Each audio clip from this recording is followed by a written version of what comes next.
over these really long, boring missions in the middle of the night. So get a new guy in a squadron, I'd go up with him and say, hey, middle of the night, if you want to take a nap, go ahead. So he'd doze off. While he's asleep, I would go ahead and run.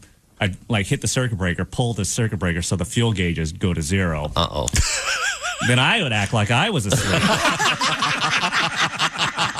And when he came to, boy, did his eyes just light up. That's light up like a fire. Oh, man. Died of a heart attack. It's hilarious. The old empty gas tank joke. I don't know what happened. I don't know. A man claimed he couldn't help himself when he guzzled 7 bottles of a spiked lemonade drink in the aisle of a supermarket. A 43-year-old Wisconsin man told police he was a recovering alcoholic and had been sober for 16 months before being driven to drink and downing the bottles of Jack Daniel's Lynchburg lemonade in 15 minutes and placing the empty containers back on the shelves. He was cited for retail theft. Oh, so he'd go grab one, drink it, walk around the store, then go back and put it back. No, he did it all in 7 bottles in 15 minutes, Tom. He had to just plant himself in the liquor aisle. He must have had an opener with him, I guess. Or there's probably a twist. I wonder what triggered it. Was there something that he had seen in aisle 4 that bothered him? His wife. With us in the studio, comedian Chad Daniels. Your wife is a college professor. Yes. Are you a college man? No. Ah. That makes for interesting contrast.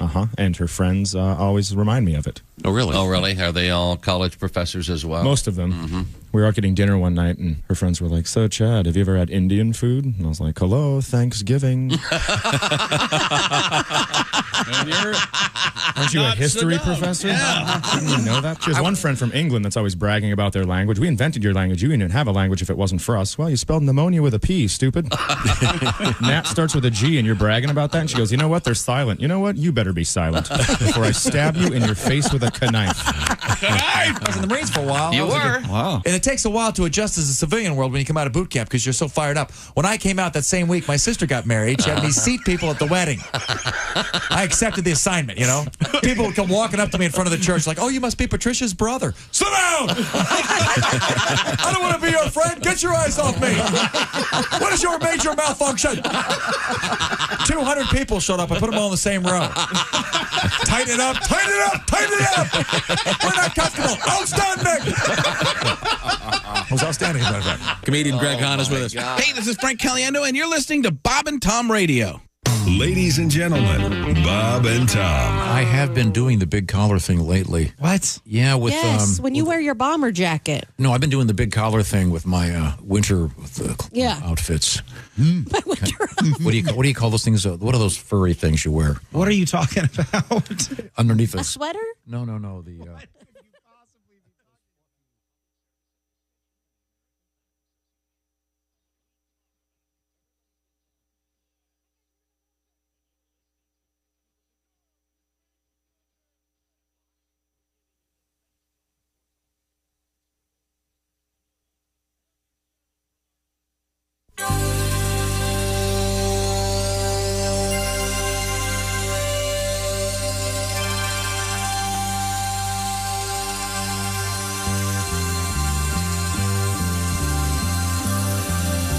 It's the Bob and Tom Show.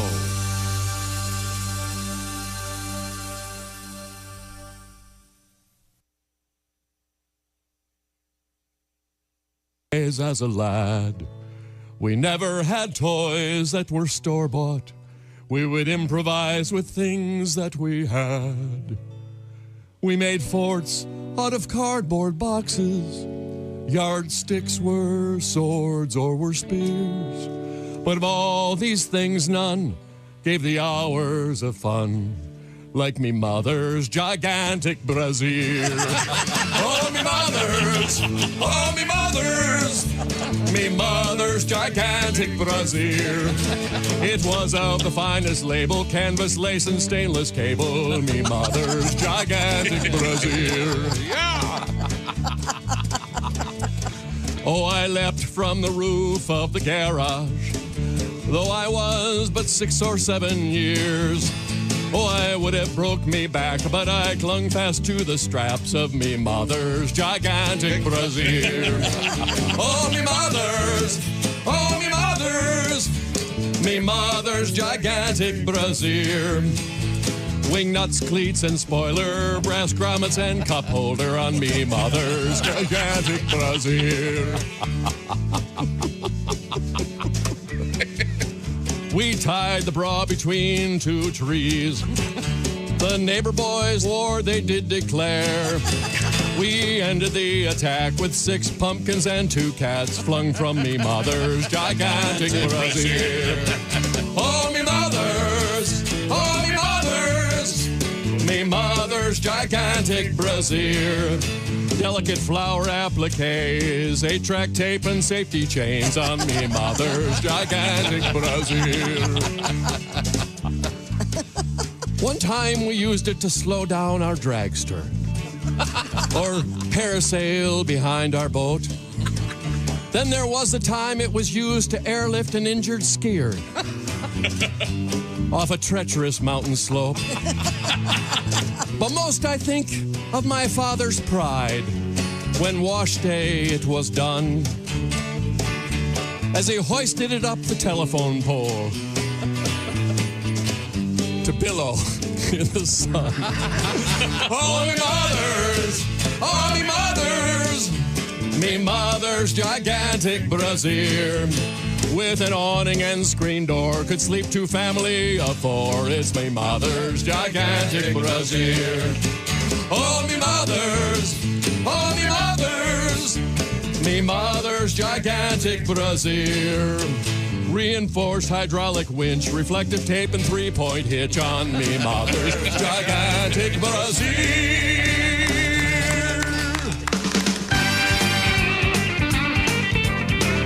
Hey, look who it is. It's you. Thank you for being here with us live from the O'Reilly Auto Parts Studios. It's... Ladies. Braless today. Oh, I didn't notice. Yeah, well, in honor of my mother's gigantic brazier. Oh. Ladies, you don't have to do... it was their choice, right? You didn't make them? No, they opted to do that. Okay, good. It's part of their OnlyFans deal. My, oh my. Who knew? Speaking of OnlyFans, there's Christy Lee at the news desk. Not yet. I need to pay for landscaping, so I might be thinking about it. All right. There's Pat Godwin. Hey, Josh. We've got Ace Cosby over there. Hey, Josh. I am Josh Arnold. And over at the Orange Insoles Sports Desk, I believe we'll be having Willie. I believe Willie is currently trapped at a drive-thru because the guy in front of him apparently ordered something very exotic. Yes, yeah. It's always the fault of the guy in front of you, not your own time management. And there's Tom. Well, I just think there should be... Have you ever been to a drive-thru where they ask you to just pull forward and wait? Yeah. Yeah, there should be 2 sides. There should be the reasonable order, and then the people who are getting stuff that involves milkshakes, half calf, and a bunch of other crap. You can also admit you don't. If you have to be at work at 6, you don't go to the drive-thru at 5:55. Well, it depends. If the drive-thru is 4 minutes away, I see that. If this were me and not your son, well, then it would certainly be someone ordering a hefty shake and the new hefty shake. Yeah, then. We'll see.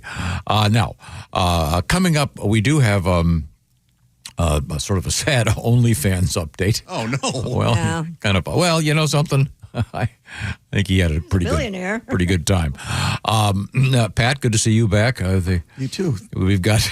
I've never left. We have had a sort of a lot of illness around here. Oh, have you been sick? Yeah, I was out yesterday, a little cold. Oh, I'm sorry. Yeah, yesterday it was an interesting group. What do you thought? We had a great entertaining. We had a wonderful time. In fact, it's a very deep bench. Yeah, we did. We have a deep bench here.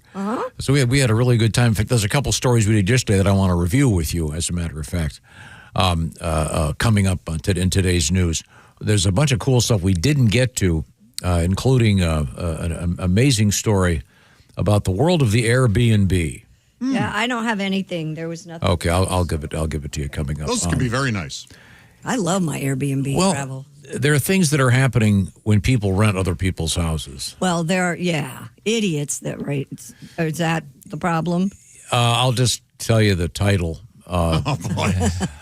Is poop involved? No. I'm guessing you're getting close.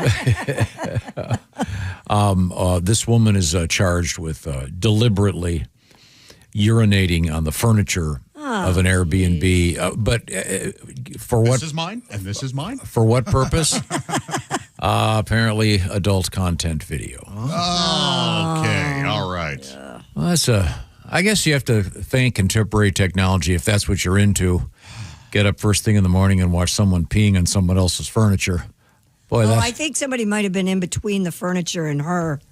I don't think so. Either way, some guys I think just want to watch the woman go. Are you serious? Really? Yeah. It's not my style of adult entertainment. But I know that it's out there.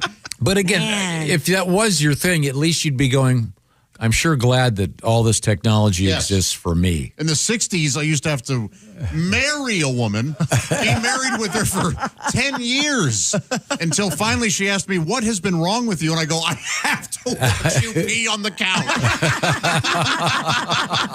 And hope that she agrees. Yeah, see, in our world now, it's accessible. Yes. I mean, you don't have to ask her, and you guys live happily ever after. I mean, the thing is, people can find other folks with the same perversions. Ideally, you find the woman who she gets off by peeing on a couch. Yeah. No. I say ideally you find someone who doesn't want to pee all over your furniture. I had a cat that wanted to do that, and I couldn't wait for him to die. If you wanted, took a weird turn. I'm just saying. I'd rather not. I'd rather have urine-free furniture as well.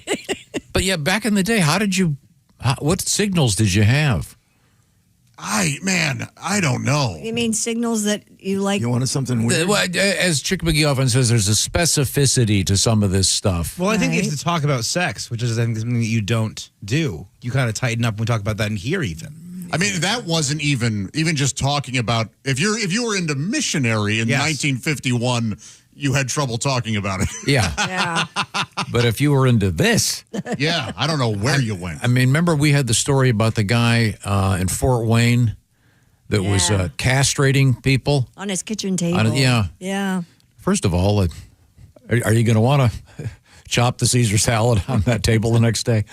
But how would you have found that guy in 1850? 1850? You're going way back. No, I'm just saying.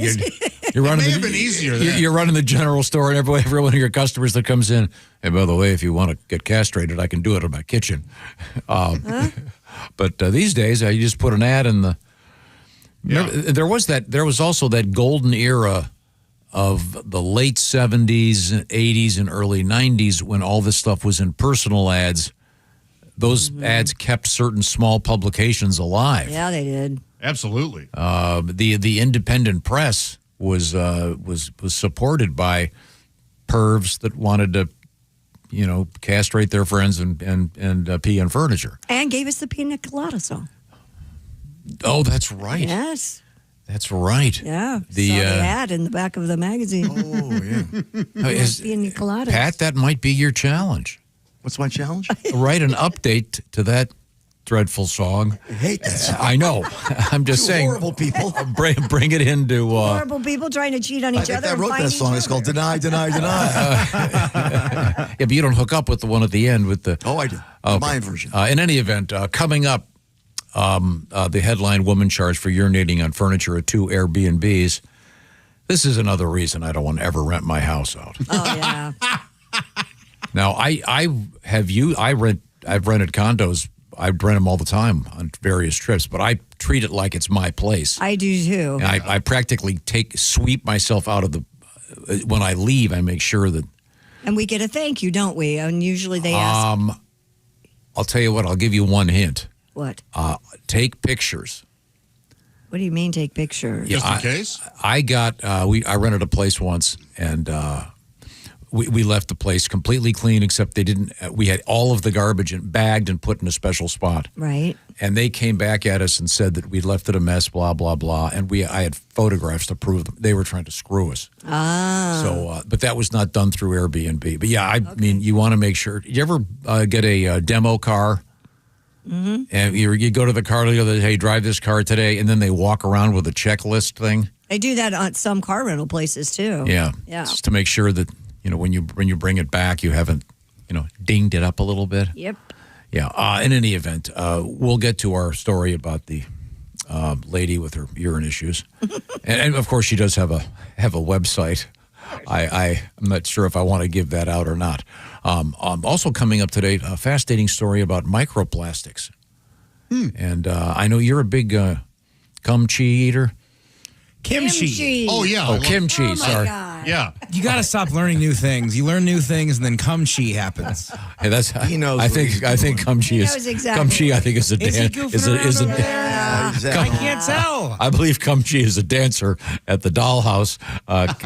Kimchi. Oh, yeah, is good a, stuff. Is a that's the rotting cabbage, right? Essentially. Yeah. Okay. Fermented. Okay. They prefer We have a fermented sounds much better, doesn't it? we have a bizarre story about how that may be the key to a certain exotic thing in your body that's really kind of fun. We have a happy cat story today, a sweet little kitty cat story, and a totally bizarre murder. I mean, as crazy, and the headline, I thought it was fake. Is it solved? They've got, but I mean, it's just weird. Wow. I'm not even sure I want to see the pictures. And we have a great world record. I kind of know I don't want to see any murder pictures. I've never wanted to see murder pictures. I'm not sure if it's the perp, not the victim whose picture I don't want to see. I see. Yeah, it's really gross. Right now, my feet are wiggling in comfort in my shoes because I've got in my orange insoles, Josh. That's terrific. You're a walker. I know I talked to you on the phone the other day, and you were walking your dogs, often doing that. You're also a worker, Tom, always out and about, getting things done. That's why you've got those orange insoles in your shoes. Yesterday, I needed them on my ass because I was sitting with PJ doing something all day. Oh, all right. Look, feet get tired, my friends. Your arches, they're not going to stand up forever. They collapse. I'm talking to you, St. Louis. Heels ache, knees complain, lower back's tight. Now, by the way, we tried to get the city and county of St. Louis to paint the arch orange in honor of orange insoles. They refused. You know, one guy was way on board, though. You get these aches and pains all over your back, your knees, your ankles, and you go, I guess I'm just getting older. Not necessarily. You might have a poor foundation. That's where Orange Insoles comes in. They deliver rigid arch support that do not collapse by lunchtime like those silly wet lasagna noodle things that come in your shoes. They don't work. Pat, if your arches could talk when you get in your shoes, what would they say? Right now with the orange insoles? Yes. They would go, Now, if you didn't have them, they'd go what? Oh. See, there you have it. Change gears to get there. You have it, the talking shoe with I Pat didn't know Gum. you wanted it first. That was very good. Orange Insoles help maintain alignment so your feet and legs don't fatigue as much, and they reduce stress on all those other body parts, your knees, hips, and lower back. They're durable enough for work boots, comfortable enough for everyday wear.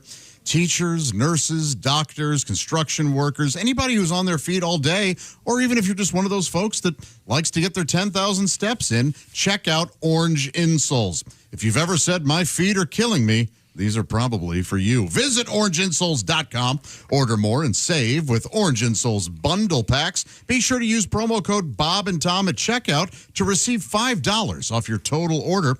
Plus, you're going to get free shipping in the U.S. Orangeinsoles.com, promo code Bob and Tom. Oh, thank you very much. They come in every color as long as it's orange. That's exactly coming up, we have more ideas about walk-up music. And we'd love to hear from you. Bob and Tom at bobandtom.com is where you'll find us. Right now, you'll find us in the O'Reilly Auto Parts Studios. This is the Bob and Tom Show.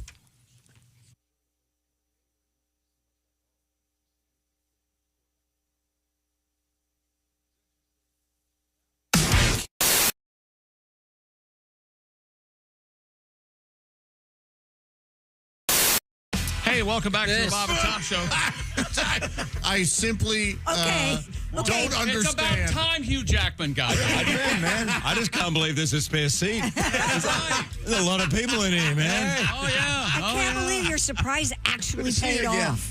Hey, Hugh. Again. Take it. Oh, yeah. Holy I should cow. put my headphones No. on. Hi, Hugh. I'm like chicken. G'day, Chick. You can call me Jacko then if we're doing nicknames. Jacko, and this is That's Ace. Ace. Like the card, Ace. yes. Tom.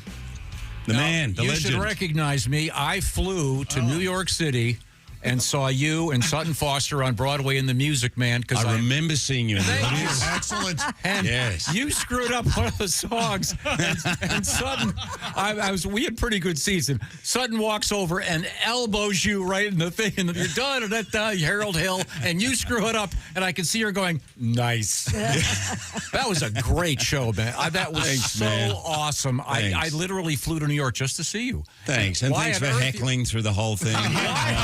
He can't help himself. Why are you in here? I can't believe this. Oh, my God. Why am I? Well, let me say hi to everyone else first. I'm Josh. How are you? Hey, Josh. I'm Christy. Christy. I'm Patty G. Patty Nice to meet G. you, yeah. And you play? Yeah, you come can in? play if you'd like. Well, you're going to see how bad I am, but I did learn for the movie. But I'm here, a bunch of reasons. I just got off a plane. I've got a movie coming out on Christmas Day, and I absolutely love it. It's called Song Sung Blue, true story about a performing couple in the 90s in Milwaukee called Lightning and Thunder. Their story is unbelievable. I don't want to tell you more about it, but they were a Neil Diamond tribute band, so I did have to learn a bit of that. And so I'm here promoting it. And I'm particularly here because I'm heading to Muncie to go to Ball State University. I've done some teaching up there, and I love it up there, and we're going to premiere the movie there today. That's great. But I know you guys are legends, and I know I've heard all about the Bob and Tom show, and Craig Dobbs, my mate here who brought me, who says he won't remember, but I've met him about 6 times. But you remember, right, Tom? Dobbsy. Of course. Remember Dobbsy? Of course. Your best mate. Anyway, so he was saying we've got to stop in, and I just wanted to come in and say hi. Who's your co-star in the movie? Is Kate Hudson. Oh, wow. So she plays a Patsy Cline impersonator. Oh, my. So the character's name is Claire Stengel, and I play Lightning, who was a Neil Diamond interpreter. That's what he liked to call himself. Yeah. And together they were Lightning and Thunder in the midnight, and they were the bomb. Like, they opened for Pearl Jam, and their story is amazing. I can't wait to see it. It's a love story to tip jar musicians around the world. You know, for every Pearl Jam, there's 1,000 really, really good musos who don't Never quite get walk there. by a tip jar without putting money in it. There That's you go. my philosophy in life. I'm right there with you. Yes. But Kate Hudson is phenomenal in this. Did she know she could sing? Oh, yeah. Yeah, she's terrific. Yeah, I know she has her she's got an own album album. now. But actually, her story is amazing because really she is a muso at heart. She's an incredible actor, but her soul is that of a musician. Okay. And as she will say, and I'm not speaking out of turn, she goes, and she's been with a few rock stars in her time. Yes, Married she a couple, has. so yeah. Yeah, I'm not going to judge her on that. It would. Hugh Jackman is awesome. our guest. Believe it or not, it's kind of a shock. It's a beautiful day here. It is. Yeah, it's great seeing you again in person. Thanks. But yeah, I have always been a huge fan of The Music Man. Yeah. And then when I saw that you were going to be in it, and I knew that you were a great singer, I literally went to New York just to see you guys. I And really appreciate it. It was great. It's just one of the great musicals of all time. It's like a perfect musical. Are they ever going to do another movie version of Music Man, or is that untouchable? I mean, would they? No, no kidding. I don't know. I think it's untouchable. It's a really, really great movie. Robert Preston's great. You know, I think it's kind of like Sound of Music. Let it leave it alone. You know, like when it's, you never know though. Do you ever blow it when you're doing like a scene and you go back into your normal accent? Yes, because it happened once during Music Man. I was there, and actually, I made Sutton Foster crack, which is not easy. She laughed so hard because I can't even remember, but it came out so Australian, like an SNL Australian. Like, come on, and yeah. But you do 400 shows. You got to Tom, I screwed up when you were there. I do screw up a little bit. No, but it was great. I mean, that's the whole thing about live. It's not going to be perfect. You know that you're not doing take 3. Yep. You're out there having fun, and it was very obvious to the audience that you were having a great time up there. I mean, I don't know. I'm a theater lover myself, and I love these things. What do you point to? These things I had before. Yes. I actually, They're when I'm awesome. performing and singing, I shove a little. There you go. There's a black currant for you, too. I'm taking it. It's my jam right there. You don't understand. Monday he's going to go, that damn Hugh Jackman took my black. Like, what an actor. He rings Neil Diamond. Can I come and stay over? That's right. Well, I'll tell you Do something. any of you guys have a spare room, by the way? Thanks. Oh, boy. We're going to have to carry Chrissy out of here, I think. Hello, my name is Alexa. If you have a smart speaker and what to hear, Bob and Tom Radio. Just say, Alexa, play Bob and Tom Radio on TuneIn. Now, you try it. Alexa, play Bob and Tom Radio on TuneIn. That's the first smart thing you've said to me since you took me out of the box.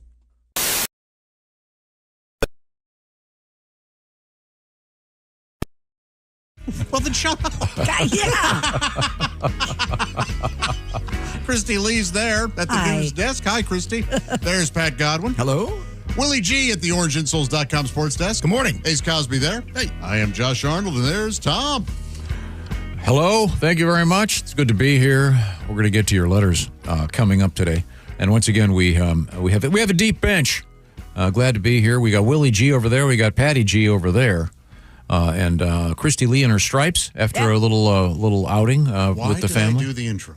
I don't know. He just has to keep talking. He doesn't listen to you. It's up to you. Do you have any letters for us, Josh? I have two. Mm-hmm. Well, he has a thing also. When he feels weird, instead of stepping back and chilling, he steps more center stage. Yes, he does. He goes, no, they need me now more than ever. I have to persevere through adversity. That's exactly correct. These fools could never last without me. We can do the show. It's okay. All right. We've done it before. That's fine. Go ahead. What have you got? Go ahead. And entertain. I have a silly joke for you. I love when listeners send in their own joke. I believe I'm going to give this guy the benefit of the doubt that he wrote it. Okay. All right. This comes to us from Chris. He says, welcome back, Christy. And this refers to a birthday that we talked about yesterday of a celebrity. Okay. What do you call it when a correctional officer tases an inmate? I don't know. Shaka Khan. Great, yeah. Shaka Khan. That is good. Killer. Not original. I'm sorry. You have heard that joke? Yes. All right. I think I told it. Did Shaka Khan die? You told that joke? No. It was her birthday yesterday. Oh.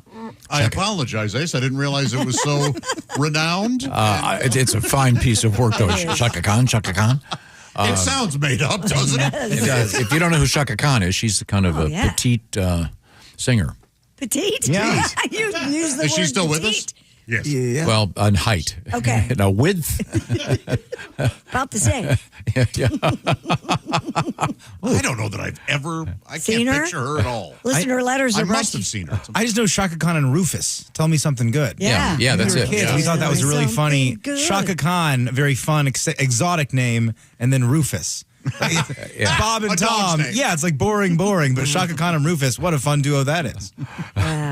Listener letters are brought to you by Sleep Number. Hurry in. It's your last chance to get select Sleep Number mattresses. Take up to 30 to 40% off our top-rated beds. Only at a Sleep Number store or sleepnumber.com. Boy, I couldn't wait to get in mine. Love it. I maybe in a few minutes I can get this organized. I was given a specific story to tell. Oh, okay. But I gotta get myself adjusted. A couple quick notes here. We have a special event coming up. It's Lee's Famous Recipe Chicken brings you the Bob and Tom Show live from Cincinnati. Technically, we're going to be on the other side of the river. We're going to be in Covington, Kentucky, and we'll be at Smoke Justice. And Smoke Justice is a great restaurant, and we'll be there starting at 6 a.m. Eastern Time Thursday morning. And we're going to have a couple cool things going on. We just finished some posters. They'll be free to remember the event. Also, we've put together some special commemorative T-shirts with a secret message on them. And if you buy them, we're going to give the money to a great organization that makes little superhero outfits for kids that are in the hospital. So it'll be fun. It's called Brave Gowns. You can go to our website if you want to just make a donation to Brave Gowns or read about them. By all means, feel free. But you can also buy the shirts, and they're kind of fun. In honor of the baseball season, and we, by popular demand, now have an option. There's actually 4 different ones. They're kind of cool, but we hope to see you or at least have you hear us coming up on Thursday morning. And special thanks to Lee's Famous Recipe Chicken, which we're going to be sampling very soon, right here in the studio on the air. I think chicken for breakfast is always a great idea. Why not? Yeah. Delightful and delicious. Now, you mentioned that we have been, I should say, talking about walk-up music. Oh, yeah. Kind of made famous in baseball, I guess. Sure. And I thought it'd be cool to have it because with modern or with contemporary car technology, there's all kinds of cool stuff. When I get in my car, I get close to it, it unlocks. Right. I don't have to touch anything. Mm-hmm. It turns the radio on, even if I don't want it to.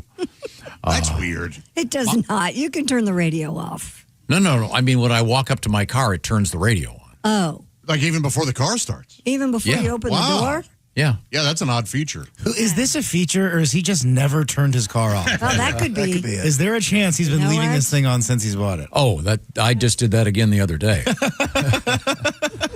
I came out of it was you check local listings. It was quite cold. I came out and my car sure is warm. Well, that's because it's been running here for the last hour.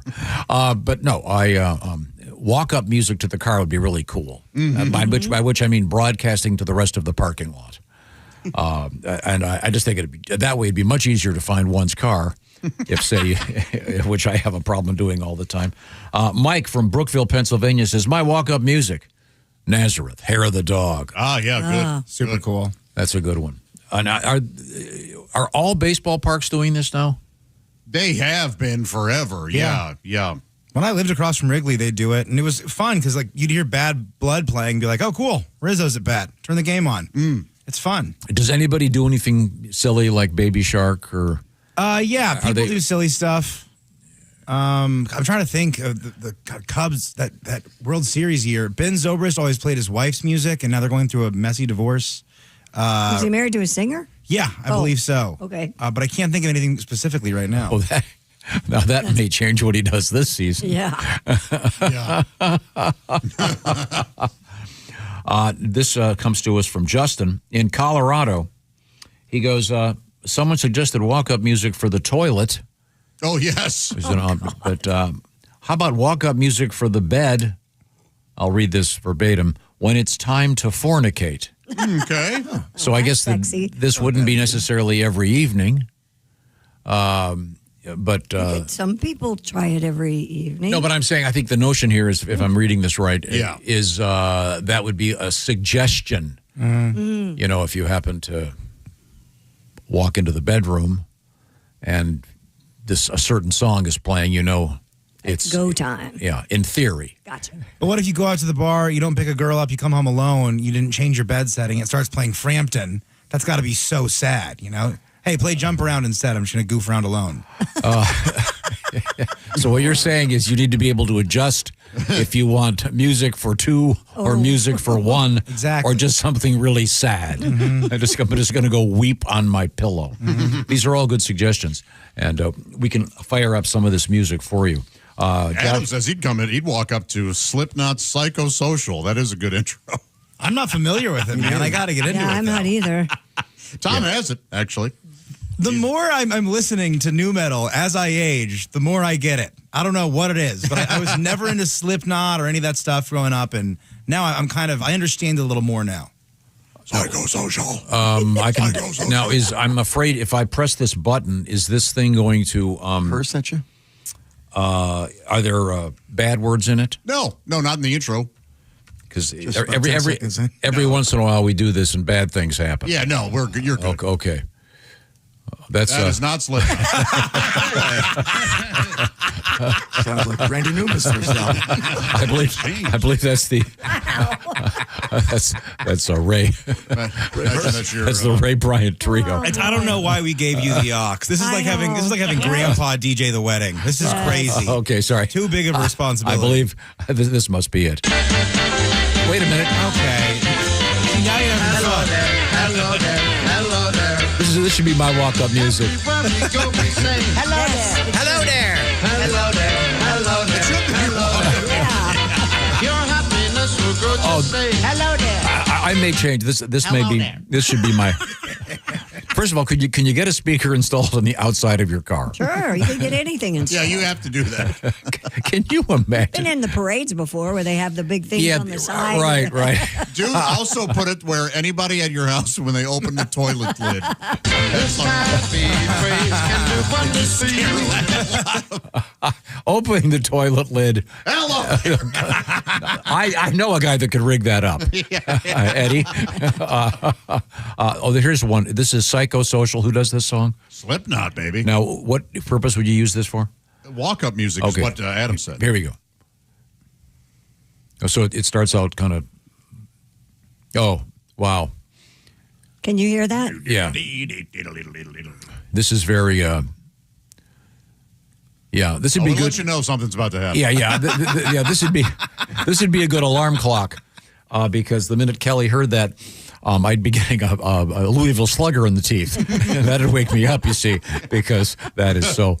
That's not morning music, is it?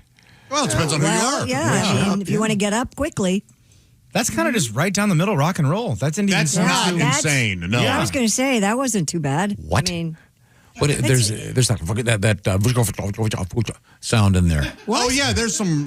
There's some kind of electronic. Oh yeah, plenty of. Yeah, I think it's. It's not that pure tone you hear on any Ozzy record. You know, it's not that pure Les Paul tone.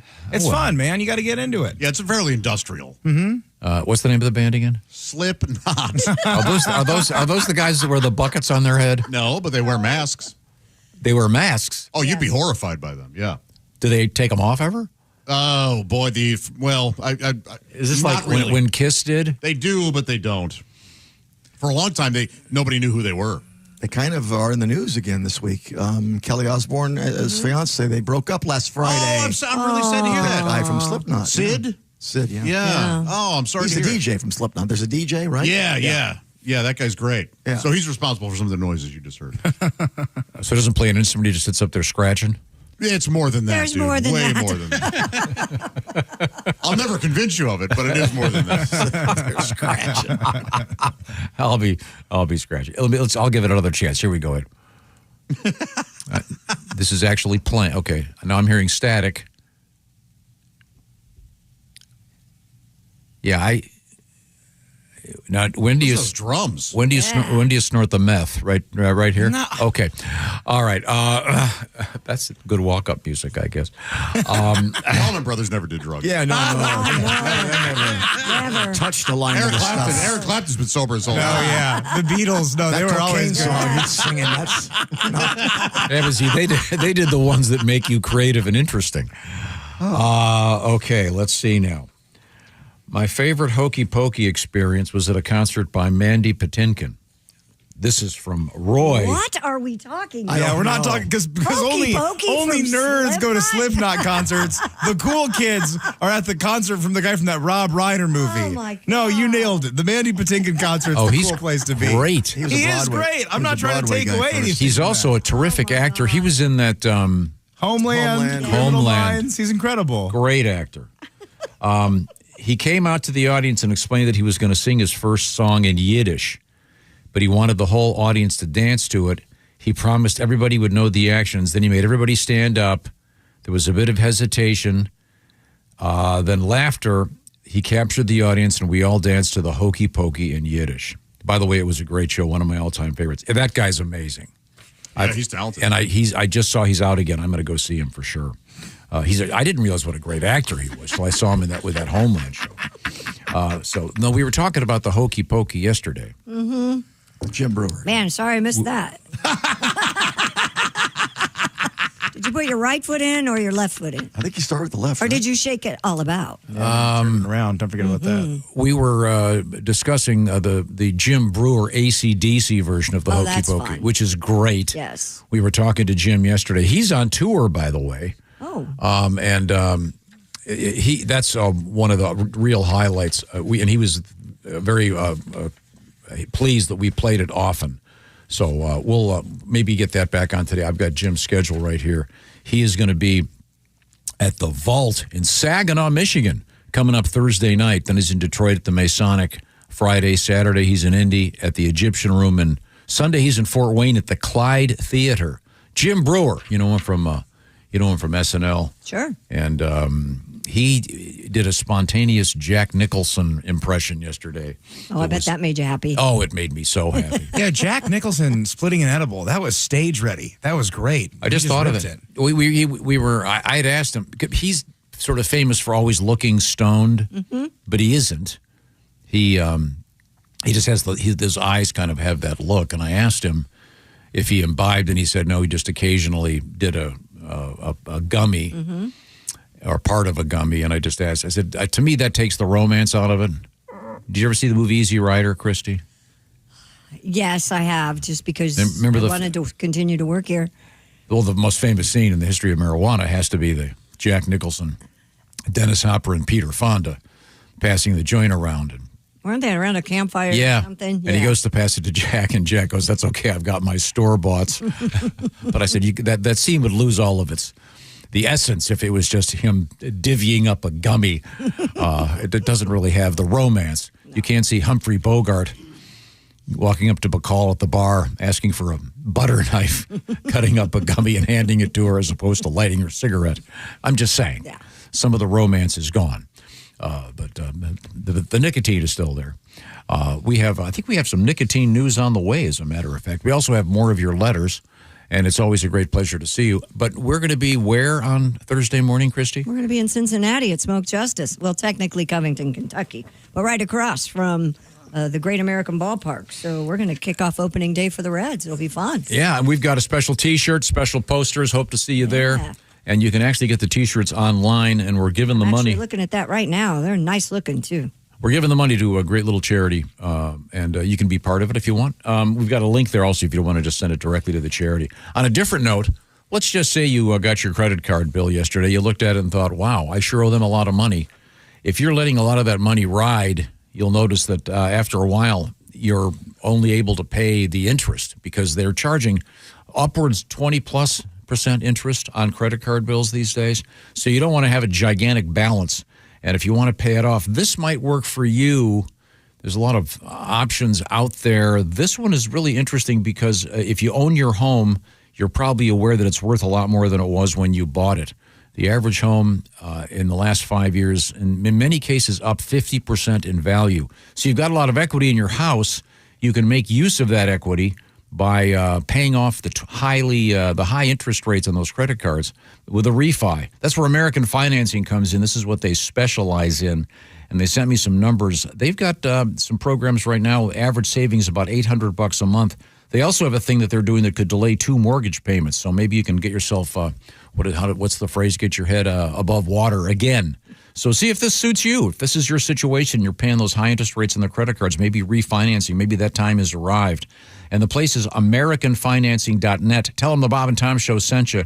You can even go to AmericanFinancing.net/Bob and Tom. Take advantage of the gigantic increase in the value of a lot of those houses out there, including perhaps yours. Once again, 866-889-2611. You don't have to remember the phone number, but you can just remember AmericanFinancing.net. NMLS 182334, NMLSConsumerAccess.org. APR for rates in the 5 start at 6.196% for well-qualified borrowers. Call 866-889-2611 for details about credit costs and terms. Visit AmericanFinancing.net/Bob and Tom. Thanks for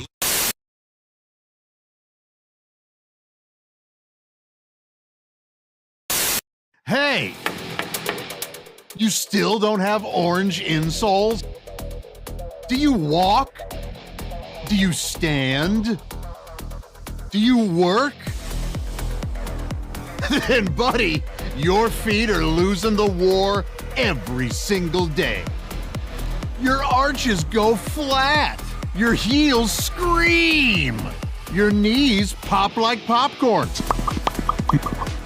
But wait, what if I told you you don't need a prescription, you don't need a diagnosis, you just need orange insoles? Rigid arch support that does not collapse. Deep heel cup for shock absorption. Built strong for work boots. Comfortable enough for everyday shoes. You upgraded your tires. You upgraded your mattress.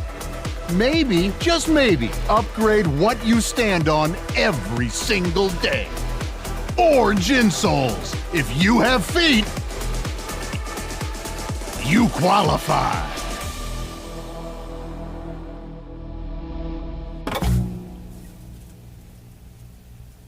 My wife did that recently.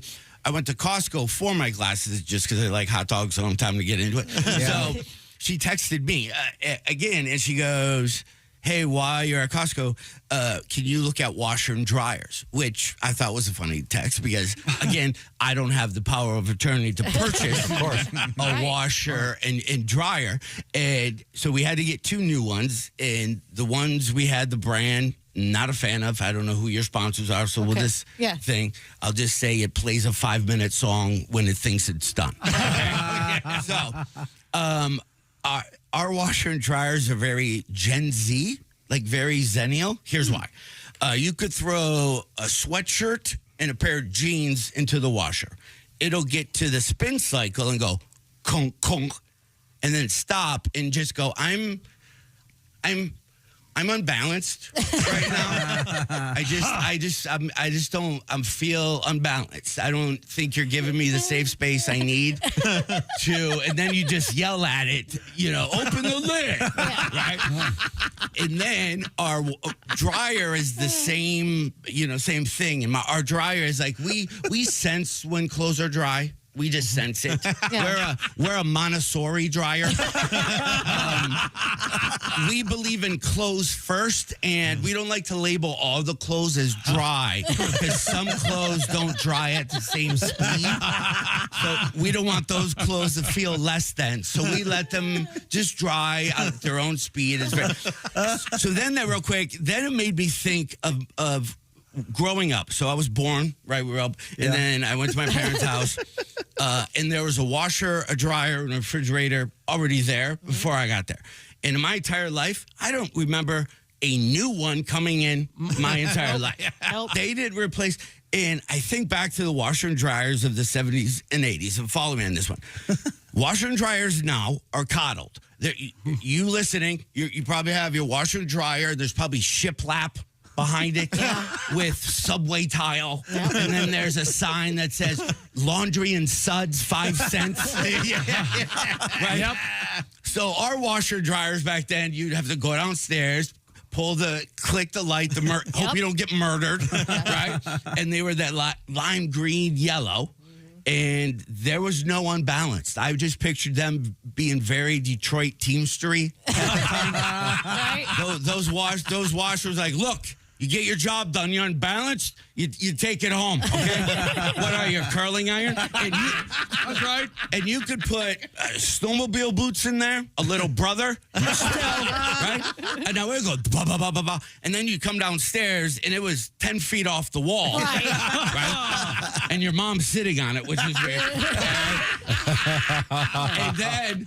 And then our dryer on ours has like 7, this one, click, just be nice to this shirt. Like, just don't tumble it hard. This one, tumble for like a minute, then take a 30-second rest, and then a minute, and do 5 of those. Our dryer back then was, I don't even remember, like a timer. There's a button, and you hit it, and that attitude was, look, okay, you're not down here in 22 minutes. It all burns. It all burns. I'm not a baby, right? You rush down there, you touch it, steam would come out, you'd reach your finger in there, you'd have Oshkosh branded onto your thumb, and then you pull out your favorite sweatshirt. Oh man, it looks you got it from Wish or something. Oh God, all true. John Heffron. Hey. Absolute facts about contemporary life. So about 3 years ago, or no, take that back. Whenever, a couple years ago. When did I get married? Okay, so we got married the day before Thanksgiving, right? So I went, cool. I will always remember this day. I'm never going to miss an anniversary because it's the day before Thanksgiving. Yeah. So it's on. So the next year came. Guess who missed it? Because I didn't realize the day before Thanksgiving changes. Right. So I thought, it's always the day before, not realizing the date of Thanksgiving. And we're about 2 days, and my wife's like, it's our anniversary. I'm like, yeah, in on Wednesday. On Wednesday. On the thing. And she's like, no, it's the date, not the day before. I'm like, oh, man. Hello, my name is Alexa. If you have a smart speaker and what to hear, Bob and Tom Radio, just say Alexa, play Bob and Tom Radio on TuneIn. Now, you try it. Alexa, play Bob and Tom Radio on TuneIn. That's the first smart thing you've said to me since you took me out of the box.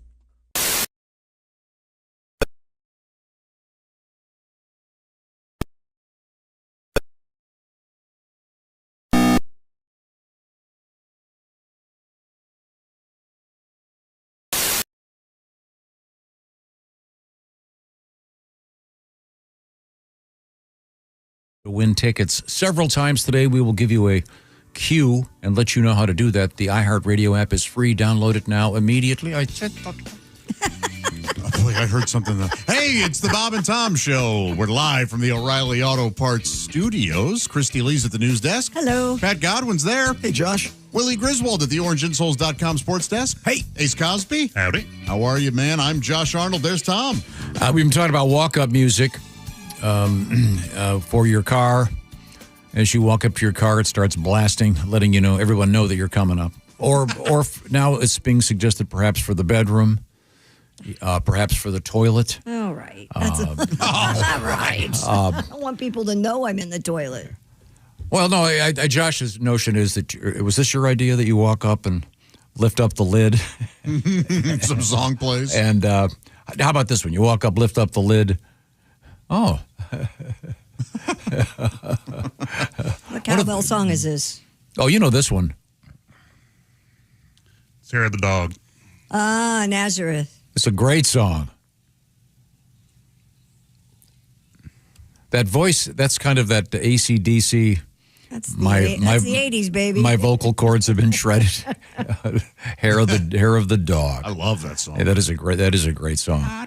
Now, so we should someday compile various walk-up music for you and get that all organized. Right now, I want to show you something real quick. This is quite visual. Okay. This is a plug for our show coming up this Thursday morning. A beautiful new set of drawings by our good friend, the great artist Rob Day. Original art on this poster. We'll be giving these away when we are, well, yes, you can read on this thing. It says, Opening Day Live Broadcast, the Bob and Tom Show, brought to you by Lee's Famous Recipe Chicken. We're going to be at Smoke Justice in the Commonwealth of Kentucky, courtesy of 92.5 The Fox. And we will also have these cool T-shirts and some great guests, including Kelly Collette, Mark Chalafou, and Rob Haney. I spent more time yesterday spelling Mark Chalafou correctly. I like the stank you put on that. Chalafou, fa faloo, faloo. You got to be careful. Now, we have any more letters over there, ladies and gentlemen? I have one. Okay, what do you got? Dear Bob and Tom, Sam here from Erie, Pennsylvania. Listen every day. I'd just like to say, and I don't know why this was brought up. Maybe you guys talked about it while I was gone.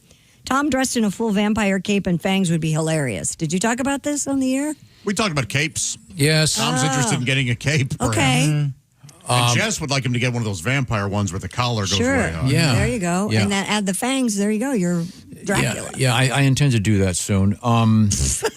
We were talking about capes because this organization called Brave Gowns, when I say organization, it's just a handful of people that volunteer to sew little capes and little superhero uniforms for literally little kids that are in the hospital because there's nothing, that's so difficult for the kids and the parents. But this is kind of a little fun thing. I know it's a drop in the bucket, but there are so many great children's hospitals out there, and Cincinnati has one of the best in the world. So we're just trying to do a little drop in the bucket with our these T-shirts we're selling, and if you want to just make a direct donation, we've got a link on our website at bobandtom.com. It's called Brave Gowns. And but I did ask, can you imagine if started wearing a cape? Yeah, just if I got in the car one Saturday night, Kelly and I were going somewhere, and I had a cape on. She'd look over, what are you doing? Oh, I thought I'd wear this cape to the event. I thought it'd be cool. It'd be cool if it was like velvet and real classy, like a satin lining. That would be sharp. You have to have a certain... Have a walking stick and a top hat. Not maybe I know Pat's dad could pull it off, but Oh, he didn't pull it off. It was a horrible look. Yeah, you've got to be cape at a wedding. oh, I mean, I'm not sure what level of weirdness or fame you have to pull that off. I think it's self-confidence. If you just own it, walk into a room, just own it. Yeah. People would be going, wow, look at that guy. Yeah, what a douchebag. No, What's that? You're wrong. I think 2 years ago, you would have looked in the mirror and said, I could never wear a cowboy hat. And now you know. You look great in a cowboy hat. Well, we'll see. Yeah, I wore my cowboy hat over the weekend. You did. You did? Yeah, I told you, my doctor told me to. Oh, yeah. Did you wear the straw one? Yeah. So hot. Yeah, and I took a picture. I was going to label it. What was the TV show with the late? Ace, this is for you. I was trying to do a sort of a celebratory dog walk in honor of Chuck Norris. Oh. And it was a dog walker, Texas Ranger. Yes. I'll take a picture of. I have a picture I took of. Someone Real took bummer of me. that didn't make the family group chat, man. That would have been pretty good in there. Yeah, it's not too late. I'll get that in there for you. See, you could be a trendsetter. No, but the cape thing. I was just going to say. I'm turning Wolfman Jack. Mm-hmm. I bought 2 capes this winter. I love them. Ladies can get away with a cape. Uh-huh. I have an evening one that's like a fake fur. And then I have a really nice wool one that's a plaid. It's more of a fall thing, but it's Cool. great. Yeah, well, if I were Wolfman Jack, maybe. But no, he was one of a kind. Okay. So and he certainly pulled it off. Dear Bob and Tom Show, went for a swim. 6-year-old said during a break he'd thrown off his goggles. We were about to start playing again. He looked around and said, I'm looking for my underwater seeing eyes. Makes sense. Makes sense to me. Good kid. Now, coming up, we're going to talk with comedian Nick Griffin. Also, we have Willie G sitting in at the OrangeInsoles.com sports desk. Can you give me a little bit of preview of what's coming up? Yeah, we're talking about MLB implementing the new ABS system. Victor Wembanyama wants to be the MVP, and I'm here to tell you about it all. Oh, great. All right, and then I don't get it, but Major League Baseball is endorsing the so-called 999 challenge. I don't know what that is. 9 hot dogs, 9 beers, 9 zins. I've seen different. 9. I think it's 9 innings. Yeah, but I've seen different versions of it, but yeah. Yeah. Wow. Endorsed by our buddy Joey Chestnut. Oh. But apparently it's got the stamp of approval of Major League Baseball and a number of stadiums or stadii. Which the one correct? Oh, I like stadii. Is that really? Stadia. We have to do that. Stadii sounds like an illness. Man, have you seen Josh? Yeah, the diverticulitis. He's got stadii now. I can't tell if he's looking at me or at the ball game. The ball game, yeah. At the television set. I don't know. Yeah, I'm not so if it's a smart idea for Major League Baseball to encourage you to drink 9 beers, but apparently there's some dispute as to the size of the beers. I was assuming they were those stadium beers. That's a lot. Yeah, No way you could do 9 beers. Yeah, the urinals couldn't handle Look it. at Willie shaking his head. It's if you believe in yourself, anything's possible, Christy. Yeah, I could do 9 beers, but I'm not saying it's a good thing. Yeah. Well, real quick, I'm not sure you've probably heard this, but maybe not, Willie. Bob and I were in the broadcast booth with the late, great Harry Carey. I love the story. And Harry, those stadium, I don't know, how many ounces are those things? You know what I mean by a stadium beer? 40 odd something. Yeah, they wouldn't fit in your car's cup holder. Sure. They're the big fat head. And Harry had a stadium beer glass in his hand, and I realized that it was full of scotch. Ooh. And fortunately, there was maybe 2 ice cubes in there, keeping it chilly. When we come back, we'll have stadium beers in the news and something new: menstrual leave. Mm-hmm. Ladies, how would you like that? We'll find out where that's happening and if that could happen in your state, red or blue. These are the O'Reilly Auto Parts Studios. This is the Bob and Tom Show. Add to or continue the conversation. Check out the Bob and Tom Show on Facebook. Get the link at Bob.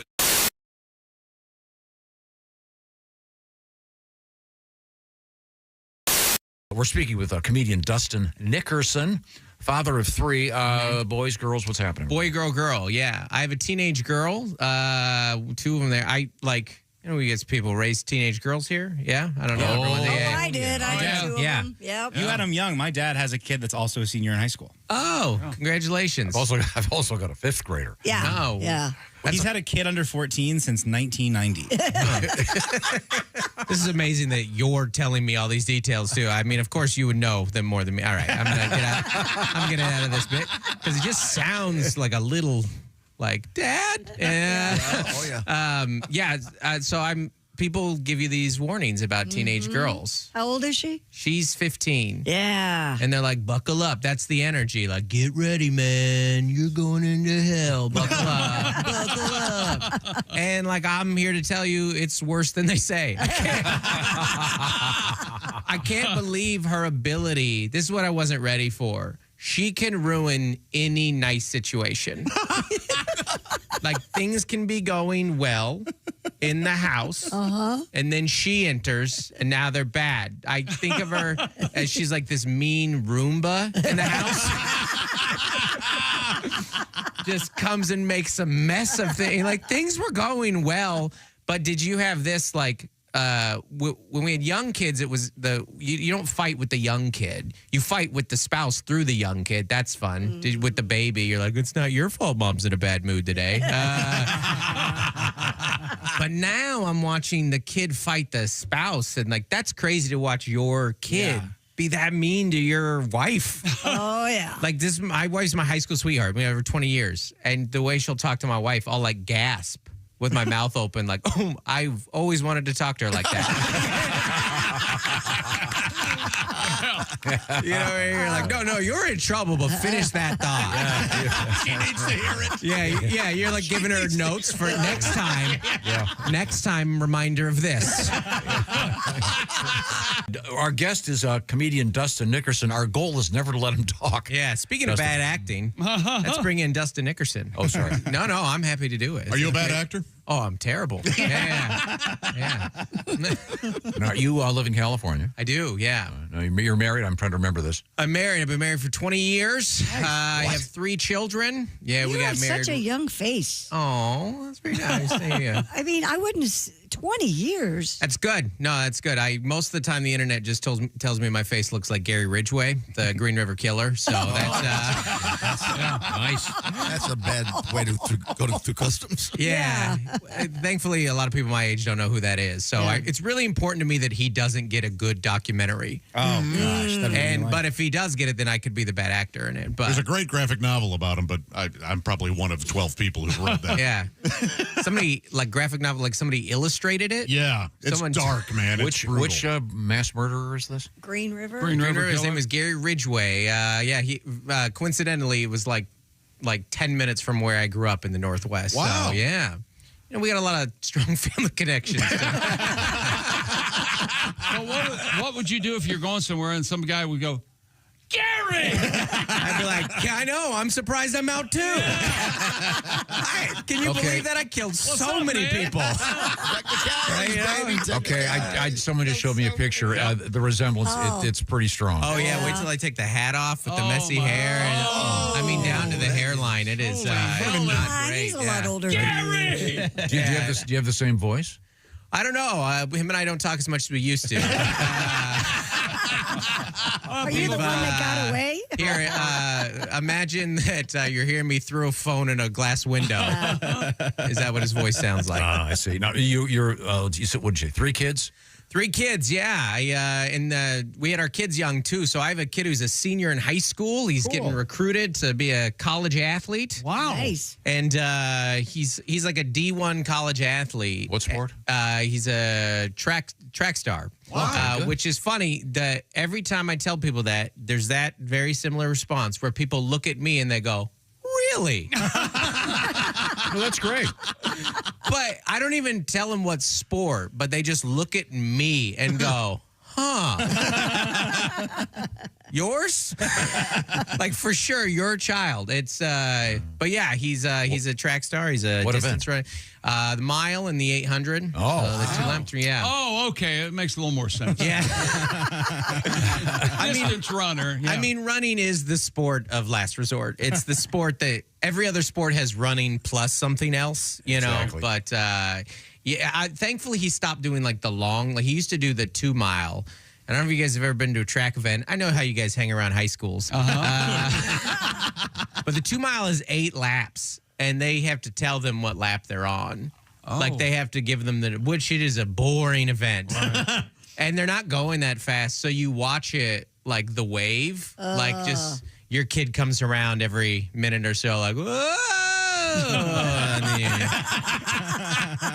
you just kind of look at your phone for a little while. Well, is that travel hockey? It is light travel, so not like. I've heard that hockey is the most expensive Youth sport. hockey's crazy. Your children can get. It's kind of involved in. unfortunately expensive. Yeah. Yeah, it's kind of ridiculous. Yeah. And it's like, now as a parent, you're on the team too. You got to you got to manage the schedule. You join a group text. Every team comes with a group text. Yeah. Right? Oh, that's fun. And this thing is blowing up more than my family group text. Sure. Like 4th of July, it was lighting up. Like, hey, who's that? Grandma and Grandpa? Like, no, it's the hockey team. Yeah. Just thinking about you guys too. We're thankful we're on the team. Yeah. And there's always someone in there oversharing, like, Brooks can't make practice tonight. My mother-in-law had a stroke. We're going to be in ICU till we see things through. Go Knights.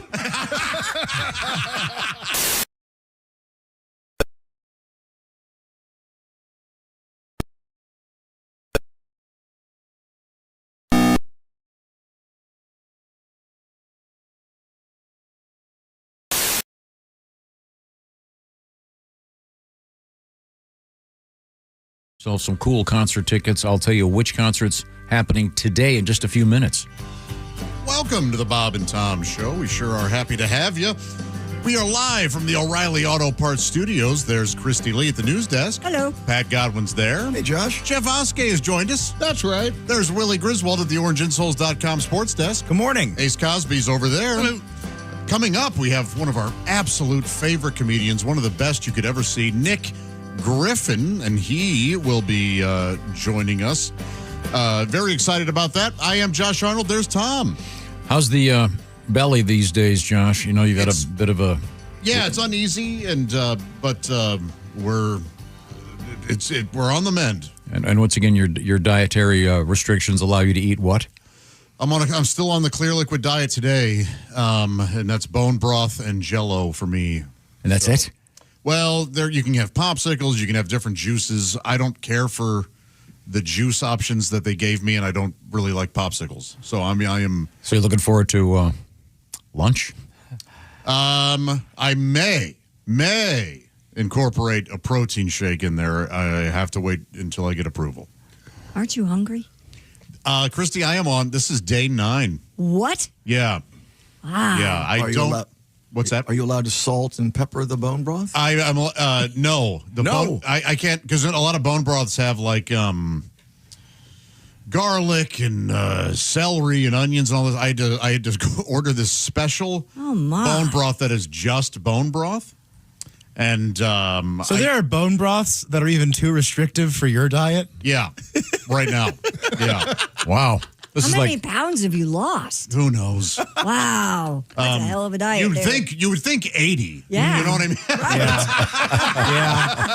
Yeah. So the poop function is still actively active. Well, I am a type 7 on the Bristol stool scale. Wait a minute. Whoa! Oh, why did you tell him this? Wait a sec. Yeah. Wait a minute. There's a qualitative scale for the feces. Yeah. Yeah. And it's called what? The Bristol, Bristol. Was he the inventor? Apparently. It had to be a guy because sure, there's no way that some woman is going to go, well, I finally have a way to quantitatively and qualitatively. What number do you want to be? 2. I want to be 3 or 4. That was great. Oh, sorry. Very good. Yeah. Number 2. Sorry. 1 is incredibly constipated. Oh. This is the actual. Is this based on the density of the? Yeah. The Bristol. Are there photographs?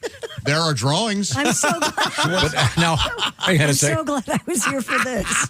So liquid is like 8, 9? Like, 7. You're at 7. Yeah. Oh. Man. Poor So guy. it goes from 1 to 7. Yes. Oh, yeah. you're at 7. Oh, Josh. I'm sorry, Josh. Hey, look, that's part of this, and part of the diverticular issue, but also the antibiotics. You've labeled your chair, right? You make sure that. What is this?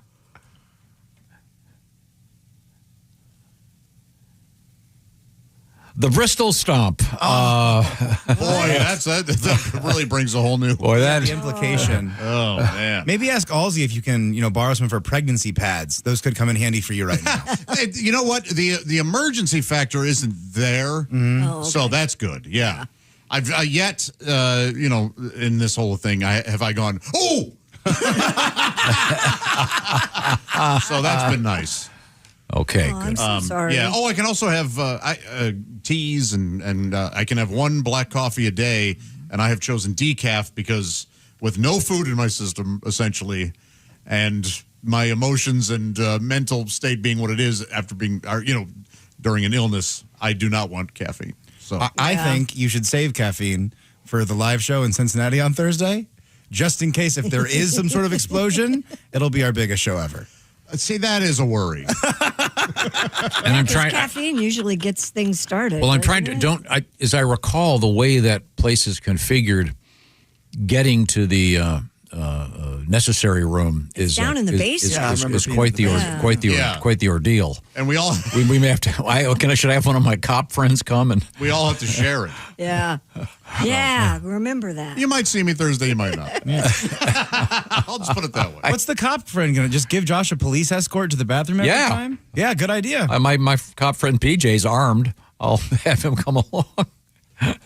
He was kind enough he stopped by my house last night to make a donation to Brave Gowns. Oh, that's very nice. What a cool guy is that. Sweet. That's really great. What we're talking about is Thursday morning, we're going to be doing our show from Smoke Justice, Covington, Kentucky, in honor of the opening of the Reds season. And we have a shirt we're selling. We're giving the money to a great little charity called Brave Gowns.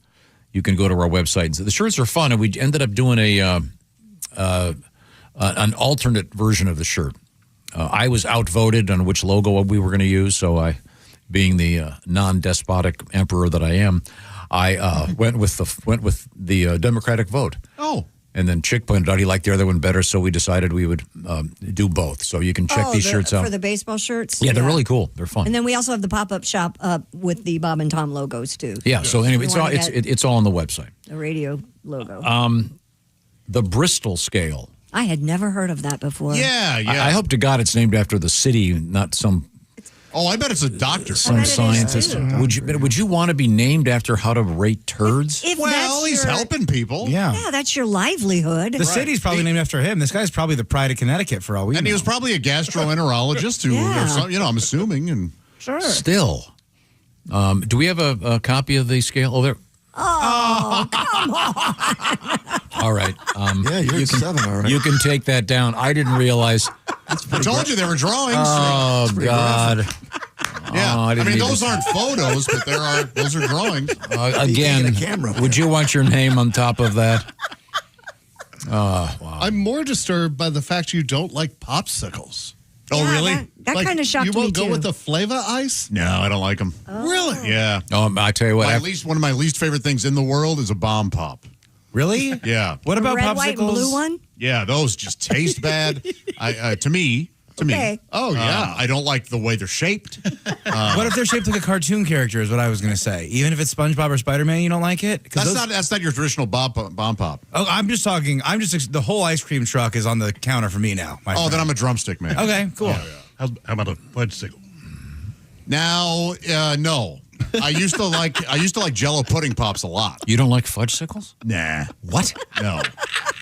I don't. They are delightful.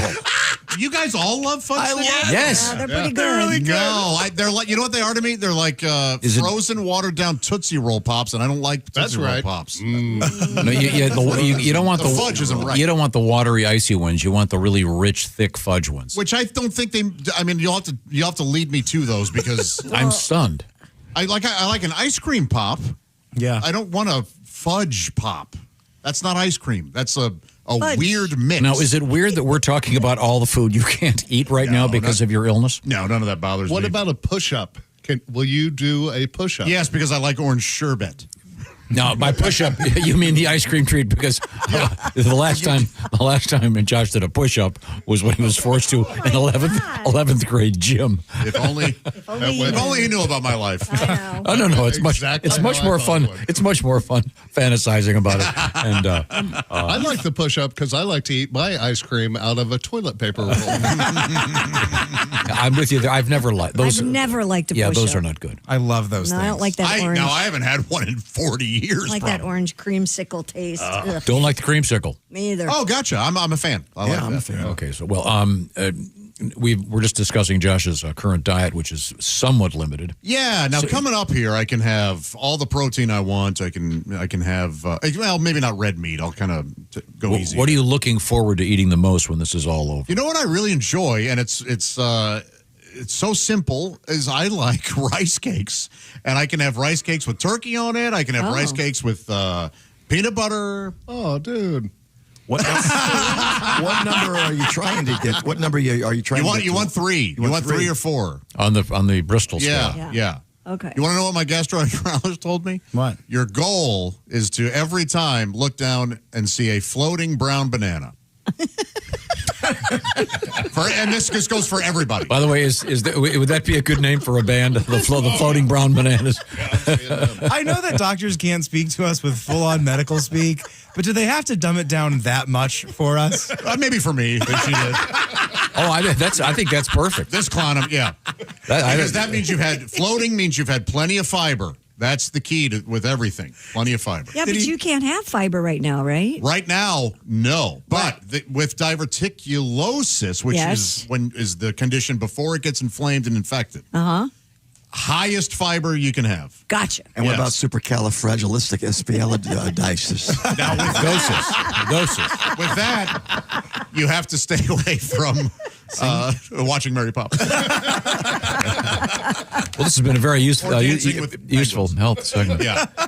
The Bristol scale, look it up. See no, I just saw the video of the visual of the Bristol scale. I'm talking kind of to the listeners. Hey, check it out. Make sure you're on a good area. Yeah. I think I might have a problem. What do you got? You got a banana down there? I might be a 1. What? Deer poops?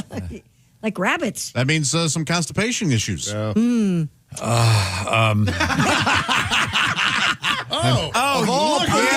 He loves talking poop. That's how we feel every day. Loves talking poop until we get a little bit medical. I didn't need to know this.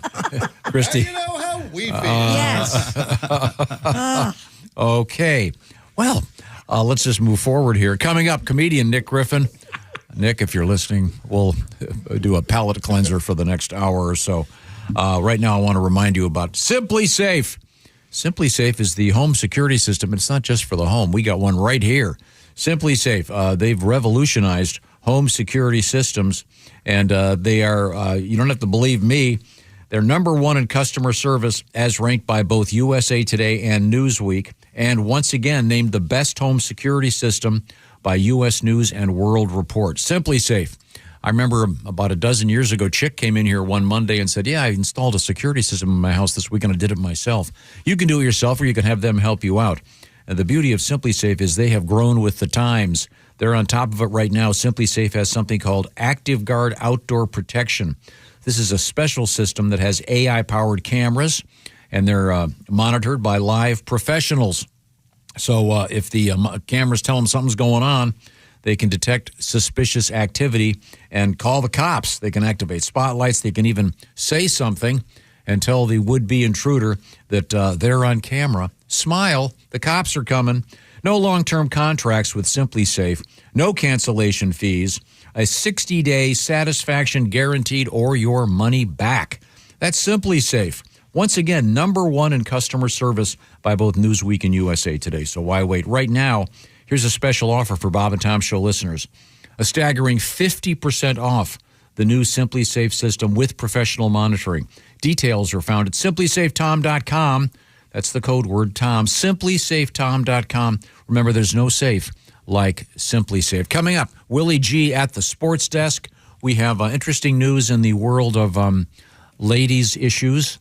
The monthly one, that is. Yes. And we have the 999 Challenge coming up in Major League Baseball. 9 innings, 9 beers, 9 hot dogs. We'll find out why that's happening. And it involves our friend, our good friend of the show, Joey Chestnut. These are the O'Reilly Auto Parts Studios. This is the Bob and Tom Show.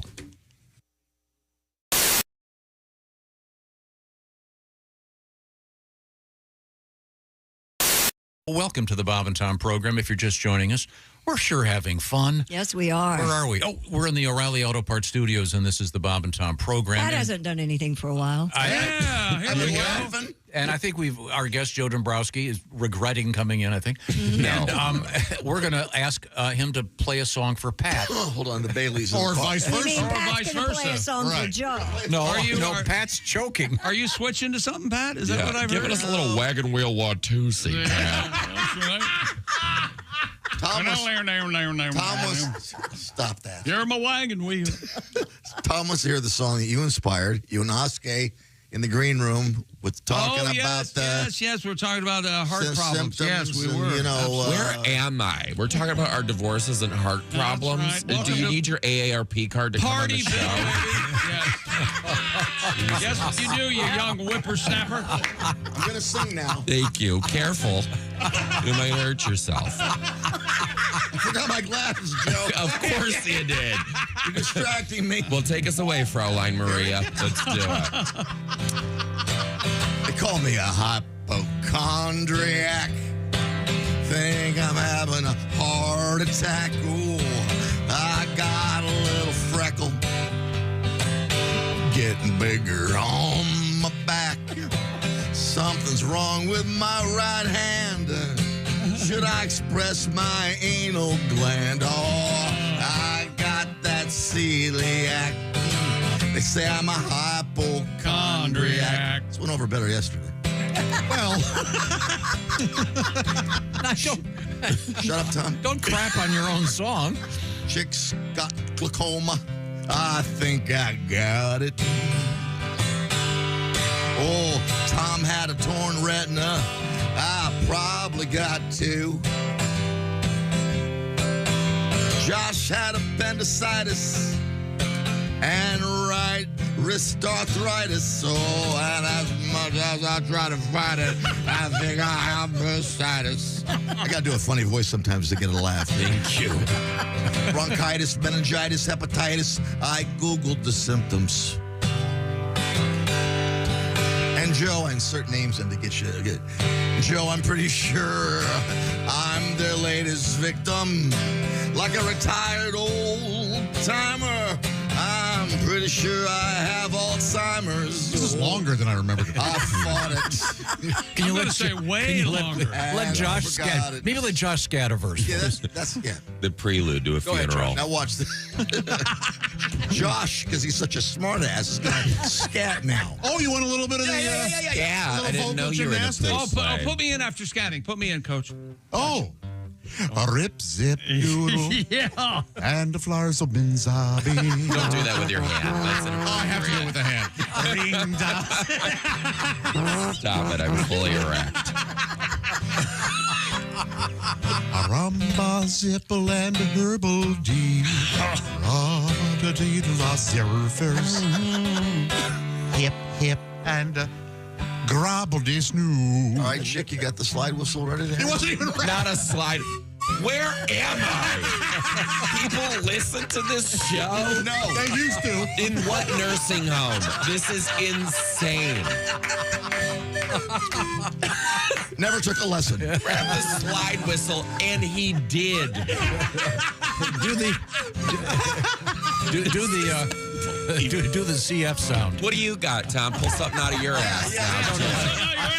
You do And something. there's my capita, everyone. Do you hear it? I'm producing this. Be quiet. Oh. Am I hypochondriac? Joe Dombrowski, we've got an accordion. We'll make you feel at home. Play a polka. I have a large kazoo. Do you want this? This is insane. Why do you guys play the most phallic instruments around? You're doing Someone's the going to kazoo. pull an oboe out of their colon before I swallow. Throw Lord. Throw him the kazoo. He doesn't want the kazoo. I don't know. I don't need COVID again. Thank you. Hypochondriac. Bet my arteries are lined with black ore. It's not psychosomatic. I'm a psychomaniac. I have two big. You're ruining it. I'm ruining it. I have two big round lumps in my ball sack. We just missed the one joke. He finally gets a joke. Yeah, You're over there dicking around. He finally gets a joke. He has lumps in his ball sack. I heard it. That could affect any of us. See, too low. Sorry. But I get a lot of time with my kids because, they're busy. I get, playing sports. I got one in hockey. Oh. 4th grade. Had to try out. Can you believe that? He had to try out. Grade? Yes. Try out to make the hockey team. He's in 4th grade. You know what the tryout was? Can you come up with $2,500? Yeah. That was the tryout. He came home. He's like, Dad, I made the team. He's like, I know. Got the fraud alert from Chase. Hello, my name is Alexa. Are you looking for Bob and Tom Radio? Well, it's on me. Just say, Alexa, play Bob. And Tom Show live from the O'Reilly Auto Parts Studios. Thank you for being here with us. There's Christy Lee at the news desk. Hello, Josh. Pat Godwin's there. Hey, Josh. Jeff Oskey across the way. Hello. Willie G at the OrangeInsoles.com sports desk. Hey, man. He's got some news coming up. There's Ace Cosby. I'm Josh Arnold. There's Tom. Once again, we were talking about walk-up music in the world of baseball. It's kind of cool. It's the guy who walks to the plate. Every now and again, we get to do it as stand-up comedians. Yeah. Choose a walk-up song. It's fun. Yeah, and I just think this is something everyone should have in real life. Yeah. It would be fun. But this is a nice letter from Chad in South Carolina. He is kind enough to write the Bob and Tom Show, and he says, hi, Willie. Hey, man. Chad. He goes, outfielder Stephen Kwan of the Cleveland Guardians. It's kind of hard for me to say that. It's such a stupid name. The Cleveland Guardians used to walk up to the song Dancing Queen by ABBA. Yeah, ABBA, and Fun. yes, that's so cool. And it gave him the nickname Dancing Kwan. Oh. Anyone? Yeah, sure. Yeah, it's a good time. That's kind of cool. Variation of his name. Got the fans on his side with that. There's a trend going around on the socials where little leaguers now, for their walk-ups, their moms get to pick their walk-up music. I enjoy that. And the kids don't know what it is until they go to walk up. That's fun. And the moms are trying to embarrass them. The kids just lean into it 100%. They're having the time of their lives. I love it.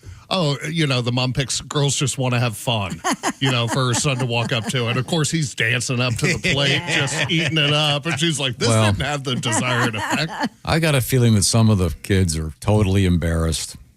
You think? I saw one kid, there was a video, he turned to the backstop and, come on! yelled at his mom. I forget what the song was. Yeah, well, at least they're having fun. Yeah. Maybe some of the. That's fun. Now, would you pick something for your daughter to walk up to? It would depend which one, and that would be quite the challenge. Yeah, for Hart, my 10-year-old, it would be something aggressive and nasty and in your face. What about Barracuda? It's aggressive and it's that would be good. That's a good. That would be very good, Josh. You nailed it. I'll have to play that song for her tonight. See if she likes it. See if she likes it. She's walking into dinner. Yeah, she's currently negotiating with us. With 4. I love when kids negotiate. Yeah. It's so funny. What does she want? And she got really good lawyers, too. Yeah. It's a dog, doesn't My she? son's got a great lawyer. She wants another dog. Uh-huh. Dwayne Jr. says, I get another dog. That's such a great joke, man. 2 years ago, my daughter made a PowerPoint presentation that she played on the TV and walked through each slide onto why she should have a cat. I love that. This is what happened Sunday night. I had a really long weekend. I was completely exhausted. I have a rule, nothing on Sunday after 6. I don't want to go anywhere. I don't want to go to dinner. And I always end up being dragged somewhere, and I don't want to do it. Man, why don't I come home more? Sunday, I have a lot of work to do, and I got to get up Monday and be ready. So I was totally exhausted. I'd taken the dogs for a 10-mile walk or something. All of a sudden, there's a PowerPoint presentation in my living room about getting another dog. Did that turn you around? You are on this page. It's Kelly. Nah, but I don't want a King Charles Spaniel. I want another Golden Retriever. What's wrong with a King Charles Spaniel? They're not Golden Retrievers. It's a simple argument. But can't have a puppy. So I did what any smart parent would do. What'd you do? I said, it's up to your mother. Oh, yeah. Did you end up getting a cat? No. No, she should have worked harder on the presentation. Well, Hart not. Did you end up getting a dog? We haven't done it yet. Hart had the finances laid out. Oh, yeah. She had her savings. Parenthetical to this, last year she won the pool at the gym for the NCAA men's college basketball tournament. Yeah. This is not a joke. Hart has more money than I have in my checking account right now. Hart won $1,000. That's amazing. Wow. Whoa. She's doing very well. They do a random, $5 entry thing. You were at that gym. Yeah. So she had this whole presentation. She had pictures of the dog. Oh, yeah. An ad from the kennel for the dog, the whole thing. Awesome. So, that's what's currently happening. So, her walk-up music would be somehow related to that. But I like your idea of the Heart Barracuda. That's a great song. That's one of the great guitar licks of all time. Yeah, right out of the gate. So when do you go pick up the dog? We're not getting a dog yet. Write this down. Yeah. Next week. And I think she had several options for names. I mean, this thing was really thought out. Aw. Yeah. I thought the little dog was her dog now. Well, now she claims it's not her dog because I made her name it Dungy. See? We told you not to. We told See, that's the problem. You like naming things. Well, I did whatever but name it was her dog, and he said she could name it, and then when she picked the name, he didn't like it, so he changed it. Oh, yeah. We voted. Who voted? I'm not sure if you know how democracy works lately in our country. I opted to name it Dungy. He's a sweet little guy, though. Now, let's switch gears here. We're going to head over to the world of sports. Willie G sitting in for Chick McGee over there. Major League Baseball's so-called 999 Challenge is expanding to more stadiums. Aeromax Sports and Entertainment partnered with competitive eating star Joey Chestnut to produce their version of the challenge that involves consuming 9 20-ounce beers and 9 mini hot dogs during a 9-inning baseball game. 20 ounces. But not many beers. No. They shrunk the hot dogs. They kept the beers at around 20 ounces. I would think you'd go the other way because beers are typically 12 ounces. Yeah. The offering will be available at 6 different Major League ballparks this season, including Citi Field in Queens, Citizens Bank in Philly, and Coors in Denver. So looks like we got to send old Will out to Denver, crash with Al, do this 999 challenge, little reporting. Now I did a little more research on this. They have. This says a flight-sized beer is a sample serving of beer, part of a group of different beers. Right. So that's called a flight. They do wine flights, beer flights. Yeah. This particular article, this is a different version of the same story. It says up to 5 ounces. Some places go up to 6. It says usually a so-called flight of 3 to 6 beers. Oh. That's not bad. So it's just, to quote Benicio del Toro, it's a few small beers. That's all we're drinking here. Yeah. This is no big deal. But at first, when I that other article that said you're drinking 9 20-ounce beers. This must be for the Rockies, because if you're going to a Rockies game, you're going to want to black out. That does make sense. They're not playing. Oh, and they're 9 miniature hot dogs, too. Yeah. Oh, yeah. They're in like a box like that. Yeah, they're not full-size hot dogs. It's kind of... Okay, still, Christy, come on. Oh, I couldn't do You that. could eat one of those. Oh, yeah, that's a perfect-size hot dog for me. I wish they sold those. Now, Pat, I understand you're so homophobic you eat them from the middle out. With a knife and fork. Wouldn't your beers get warm? Yeah, but this... I wouldn't want them all at once. Is the idea that you're supposed to split this? I just don't see Major League Baseball endorsing excessive drinking. I give you the famous nickel beer night at Cleveland Stadium. They had to call the game off. The first word one of the first words in that story was Aramark. That is the concessionaire. Yeah. Oh, I see. Oh, so it's not MLB. Okay. Now, do you do like a 7th inning dump? Boy. A collective. Maybe if you're having all of those. That might be a 7 scale. Yeah. What is the, wait a minute, what's the word? California sober. Mm-hmm. Do they do a version of this where there are 7 blunts? Does anyone ever do that? I don't think, you can't smoke pot inside the stadium.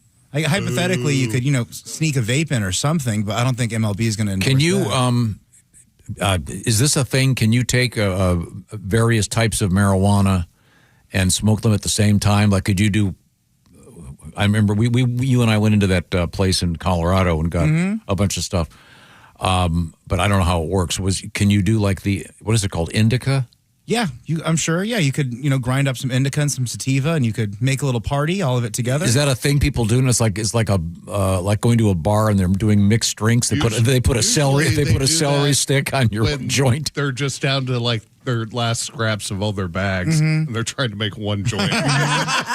What they will do, this is a thing, it's called caviar in certain places, and I'm going to get this wrong, and then the stoners on the internet are going to get mad at me, and guys, I don't care. They take pot, they grind it up, you roll it in a joint, you dip that in hash oil, and then you roll that in keef, which is the tiny little THC crystals. So it's super pot. It's crazy. Oh my gosh. I'm a big stoner. That's even trouble for me, man. I can't swing that stuff. Although it may be hard to be pretentious when talking about stoners. However, there's I forgot. I think it's in the book, the Richard Farinian novel, where he takes cigarettes and dips them in paregoric and dries them and smokes them. You mean paraquat? No, paregoric. What's paregoric? Stomach medicine? Paregoric was it was a what our moms gave us. Yeah, it was like a stomach. I think it was a narcotic stomach medicine. It was I wonder what it did. Did it say what it did? It was for stomach I just stuff. remember. I mean on the cigarette. I think it was in the novel. Been down so good it looks like Up to Me. I think maybe I'm getting it wrong, but you would. Apparently, the idea was you dry them, and whatever the active ingredient was would be smokable. Those were the days where stoners had to be resourceful. It's camphorated tincture of opium. So. Oh, okay. Used primarily to treat severe diarrhea by slowing intestinal movement. But now smokable. It has morphine in it. I don't know if they still even have that. I just remember reading about it, thinking how funny it was. Guys, you grew up in just the Wild West, just medicinal Coca-Cola had cocaine and everything. Oh, dude. It was historically used as a cough suppressant. Wow. Really? Yeah. Well, you can't cough when you're at death's door about to pass out. Once again, the Major League Baseball, the 999 Challenge. And Willie, you were saying this is apparently now there's other versions of this, not just hot dogs, beers, and 9 innings of baseball. I've seen people do it with Zins as well, the mouth tobacco pouches. I've seen people do it with Zins and beers. So you do like a Zin an inning? Yeah, I guess. A Zinning, if you will. Would that be the equivalent of a cigarette an inning? Essentially, yeah, I think so. I'm not sure you can get them in a 3 or a 6 milligram. I'm not sure the nicotine milligram. How long does it take a Zin to melt in your mouth? It depends, maybe about an hour, I would say, is what's on the packaging. Oh, sometimes, really? If you're stressed out, I went through 3 this break, it changes. So they last typically longer than smoking a cigarette would? It's just like gum. Sometimes when you chew gum, the flavor lasts all day. Sometimes it's gone after 5 minutes. I got you. Does that make Do sense? they flag you or count your beers at a ballpark? Yeah, you some can only system? get 2 per head. You got to have 2 guys there. So if Jeff and I walked up, we could get 4 beers. But could you walk up like in 20 minutes, every 20 minutes? And Yeah. Yeah, I don't know. Sometimes I'll go to a couple different guys, try to throw my scent off. There are ways around throw off the scent. But once again, what ballparks was this? This was in Denver, Philly, and in Queens where the Mets play. And there's Okay. I love that stadium. Here's another. This article says City Field, Citizens Bank Park, Coors Field. Place That's I just Colorado. No, I'm just saying. Then Coors Field's great too. Dakin Park, Kauffman Stadium, and Oracle Park.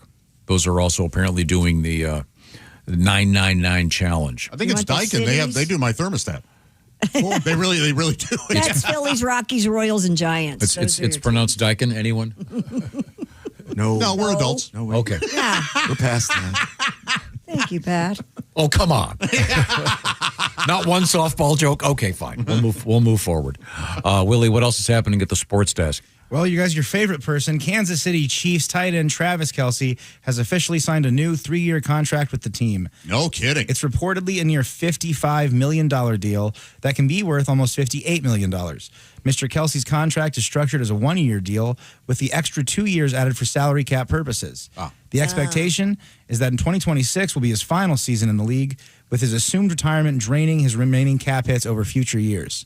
I do not get how caps work. I don't either. I don't get how either. Shohei Ohtani's getting paid $1 billion in the future and only 10,000. I don't get how any of that stuff works. Agents have gotten very good. Yes, haven't they? Yeah, but Taylor needed that new purse money, so she's happy.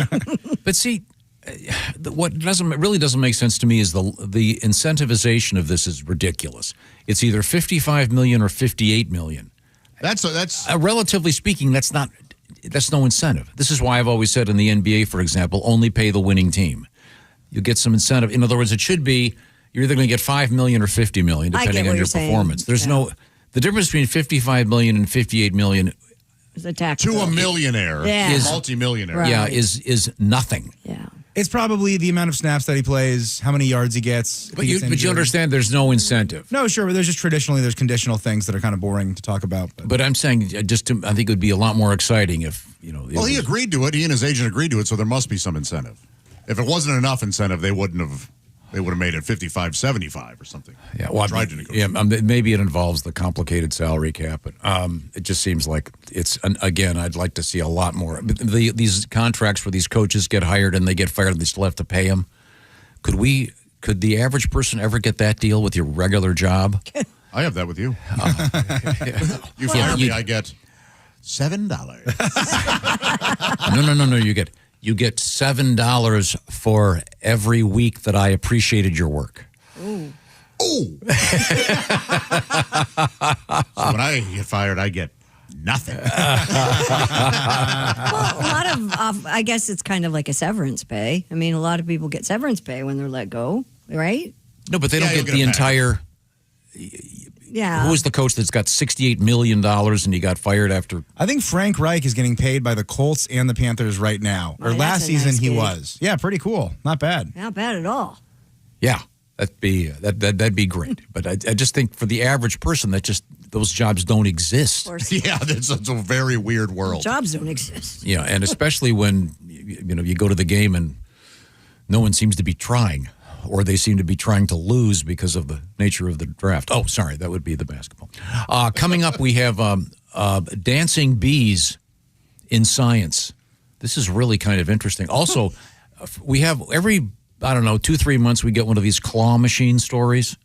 Oh, another kid in there? And it's usually this isn't a kid this time. kid in the claw machine. Right. This is a different one, just as funny. And vastly different. And plus, we have a happy kitten rescue story. Wow. And ladies, would you like to have menstrual leave? Mm-hmm. Well, you know what? The guys aren't too mad about it either. My question is going to be, if you have that, because Christy, is it really true that if you start cycling at the same time as your friends? Yeah, that can happen. Would it be weird you walk into work? Where are all the women? Well, I guess we'll get some things done today. Hey, strippers are coming in. HR has nothing to do. What club is canceled? We probably don't even have to do the story now. We just got all the jokes out. Yeah. Coming up, comedian Nick Griffin. We are in the O'Reilly Auto Parts Studios. This is the Bob and Tom Show. This is the Bob and Tom Show. Reach us toll free at 1-888-BOB-TOM-1 or at bobandtom.com. This is the Bob and Tom Show.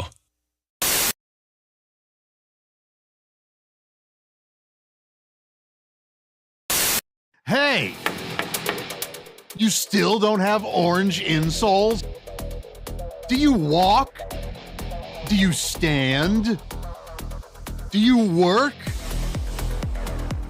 Then, buddy, your feet are losing the war every single day. Your arches go flat. Your heels scream. Your knees pop like popcorn. But wait, what if I told you you don't need a prescription, you don't need a diagnosis, you just need orange insoles? Rigid arch support that does not collapse. Deep heel cup for shock absorption. Built strong for work boots. Comfortable enough for everyday shoes. You upgraded your tires. You upgraded your mattress. Maybe, just maybe, upgrade what you stand on every single day. Orange insoles. If you have feet, you qualify.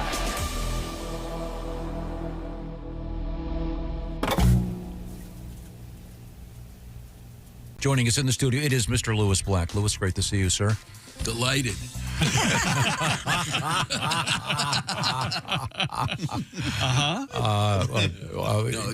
How's life these days? You doing all right? Yeah, you know, you just great to get to come here, then go to the airport. It's going to be great.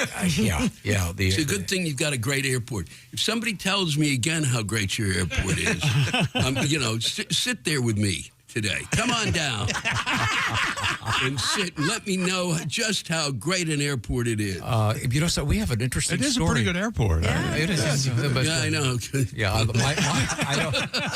All I know is my flight back from Disney World next weekend has already been canceled, so I'm scrambling to get another one. Christy, we have actually flying news. Yep. You want to do it in quiz form? We're going to talk about the #1 airport snack. The number one airport snack. Cinnabon's got to be up there. Actually, we have the top 10 snacks. Is this in terms of sales or what people? This is Tom and all I have is from Delish, the #1 airport snack. And I find this list to be completely fraudulent, but go ahead. The #1 airport snack, Oreos. No, it's not. You just don't see. I haven't seen I've never any of seen these. anybody eat any of these either. I told you this is fraudulent. I don't buy this. I didn't see an Oreo. I'm wandering through the Newark Airport, which is huge, yesterday. Mm-hmm. And you know what was on my mind? Where am I going to get an Oreo?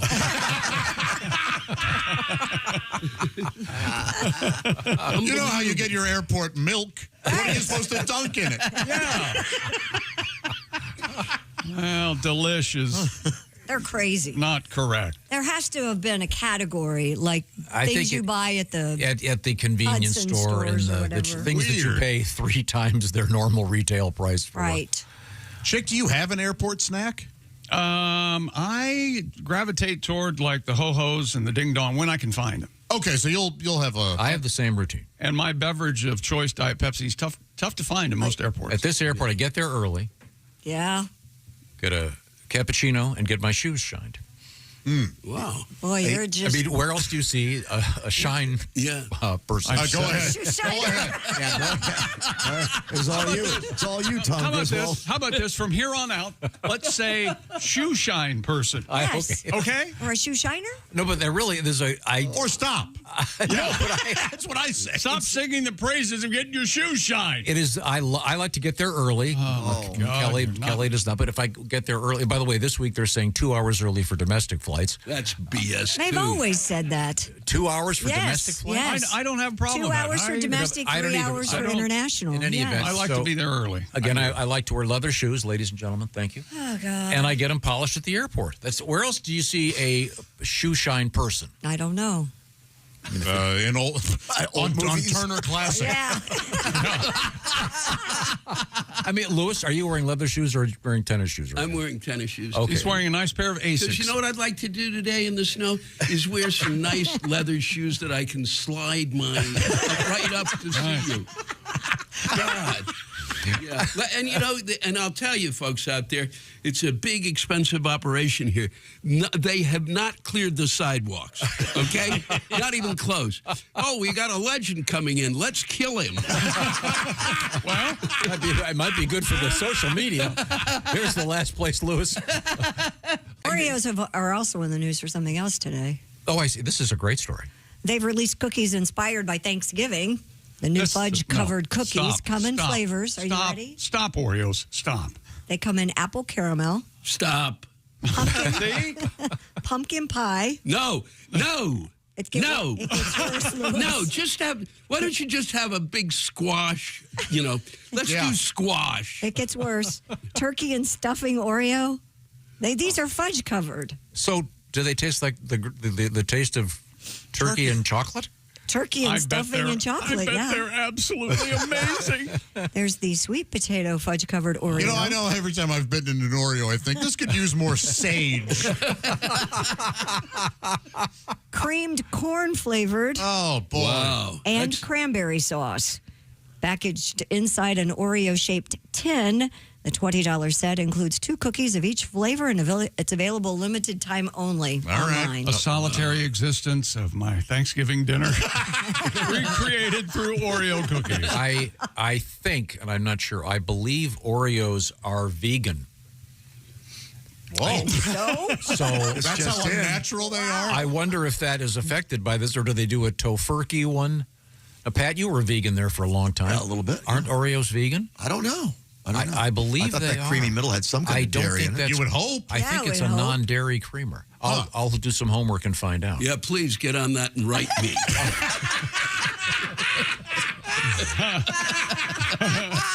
You mean send a letter to your executor? Yes. Because night. He said, Hey, it's the Bob and Tom Show. Welcome back. We are live from the O'Reilly Auto Parts So studios. these things are on? There's Christy Lee at the news desk. Hi, Josh. Just ignore him. I There's know. Pat Godwin. There's Pat Godwin. Hello. Never done it before. Jeff Oskey there. Yes, sir. Willie G across the way at the OrangeInsoles.com sports desk. Hey. There's Ace Cosby. Hey. I'm Josh Arnold. There's Tom. We got to, I think maybe for tomorrow, I want to do the walk-up music and actually have it all at hand so we can play it. Because I just got another great suggestion.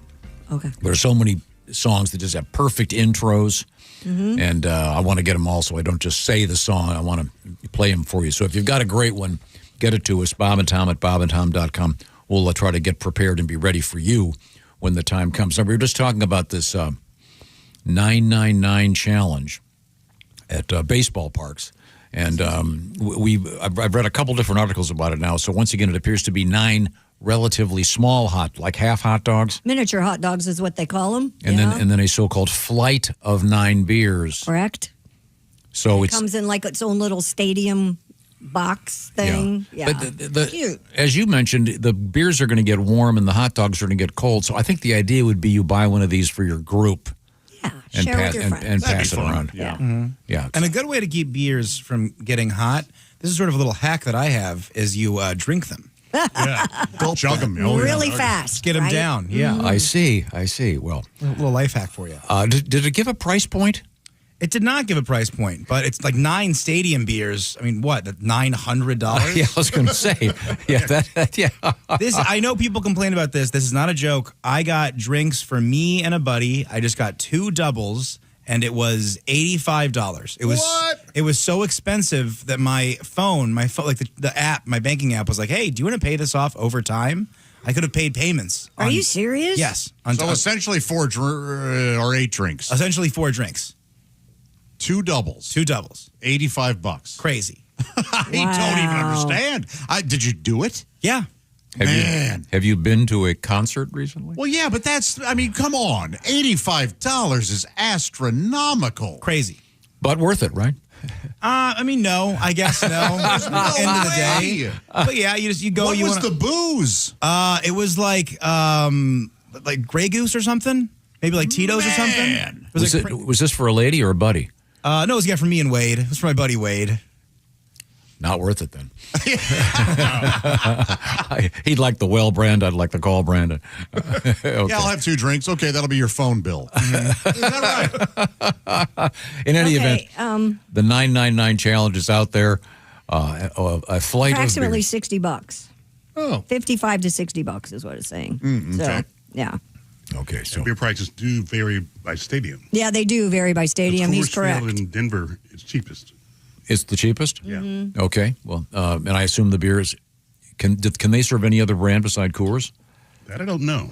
Because it says a flight of beers, and this article says the beers typically they all different types. I'm sure they'll have some Colorado, some Fat Tire or Breckenridge, Upslope maybe. But are they allowed to? I mean, it doesn't when Coors buys the naming rights. Well, Coors, they make a bunch of small, Small batch, yeah. Oh, okay. Yeah. Oh, that makes sense. That makes sense. Are we still visiting the sports page? We are, and this is a story. Normally, you don't read the headlines, but I think I want to read this one. You guys, no matter what hand you're dealt, you can always make something of it. This is sort of an inspiring story. I'm just going to read quadruple amputee cornhole player fatally shoots man. Yeah. No, I mean, no. See, I saw this yesterday, and I thought it was The Onion. Okay. So everything is crazy about this. Yes. Yeah. He's a quadruple amputee. Yeah. a quadruple. Plays cornhole. Now, see, Well, right, stop. championship cornhole See, player. stop right there. So No arms, no legs. Is he putting him in his mouth and Mouth? whipping his head? He uses has a special maybe. board like underneath him. Oh, he does? I saw a video of it. But he killed a guy allegedly. But wasn't he? Yeah, quadruple amputee cornhole player is accused of fatally shooting a man in Maryland. Wasn't he unarmed? According to the... Very good, Tom. Very good. Nicely timed, too. I was trying to read in the moment. My brain was working. You got the giggles. That broke me there. I haven't seen a picture of this guy, so he must have some, a couple of stumps. There's some videos of him shooting a gun on the net. Shooting a gun? Yeah. Yeah. Which I say, hey, triple amputee, if you can shoot a gun, you get one murder. You're right. They showed that. He squeezed it in his armpit. Mr. Dayton James Weber shot a passenger in the front seat of a car he was driving during an argument. The 27-year-old pulled over. So and wait a asked minute. two passengers. So he's got this. I mean, this is the most inspiring story we've ever heard. Unfortunately, he's using his powers for bad. Right. He's driving a car with no legs, no arms, carrying a loaded weapon, arguing with somebody, and he shoots him. There's a lot going on here. Pulls over, asked two passengers in the back of the car. I thought men couldn't multitask. Yes. Well, you know what?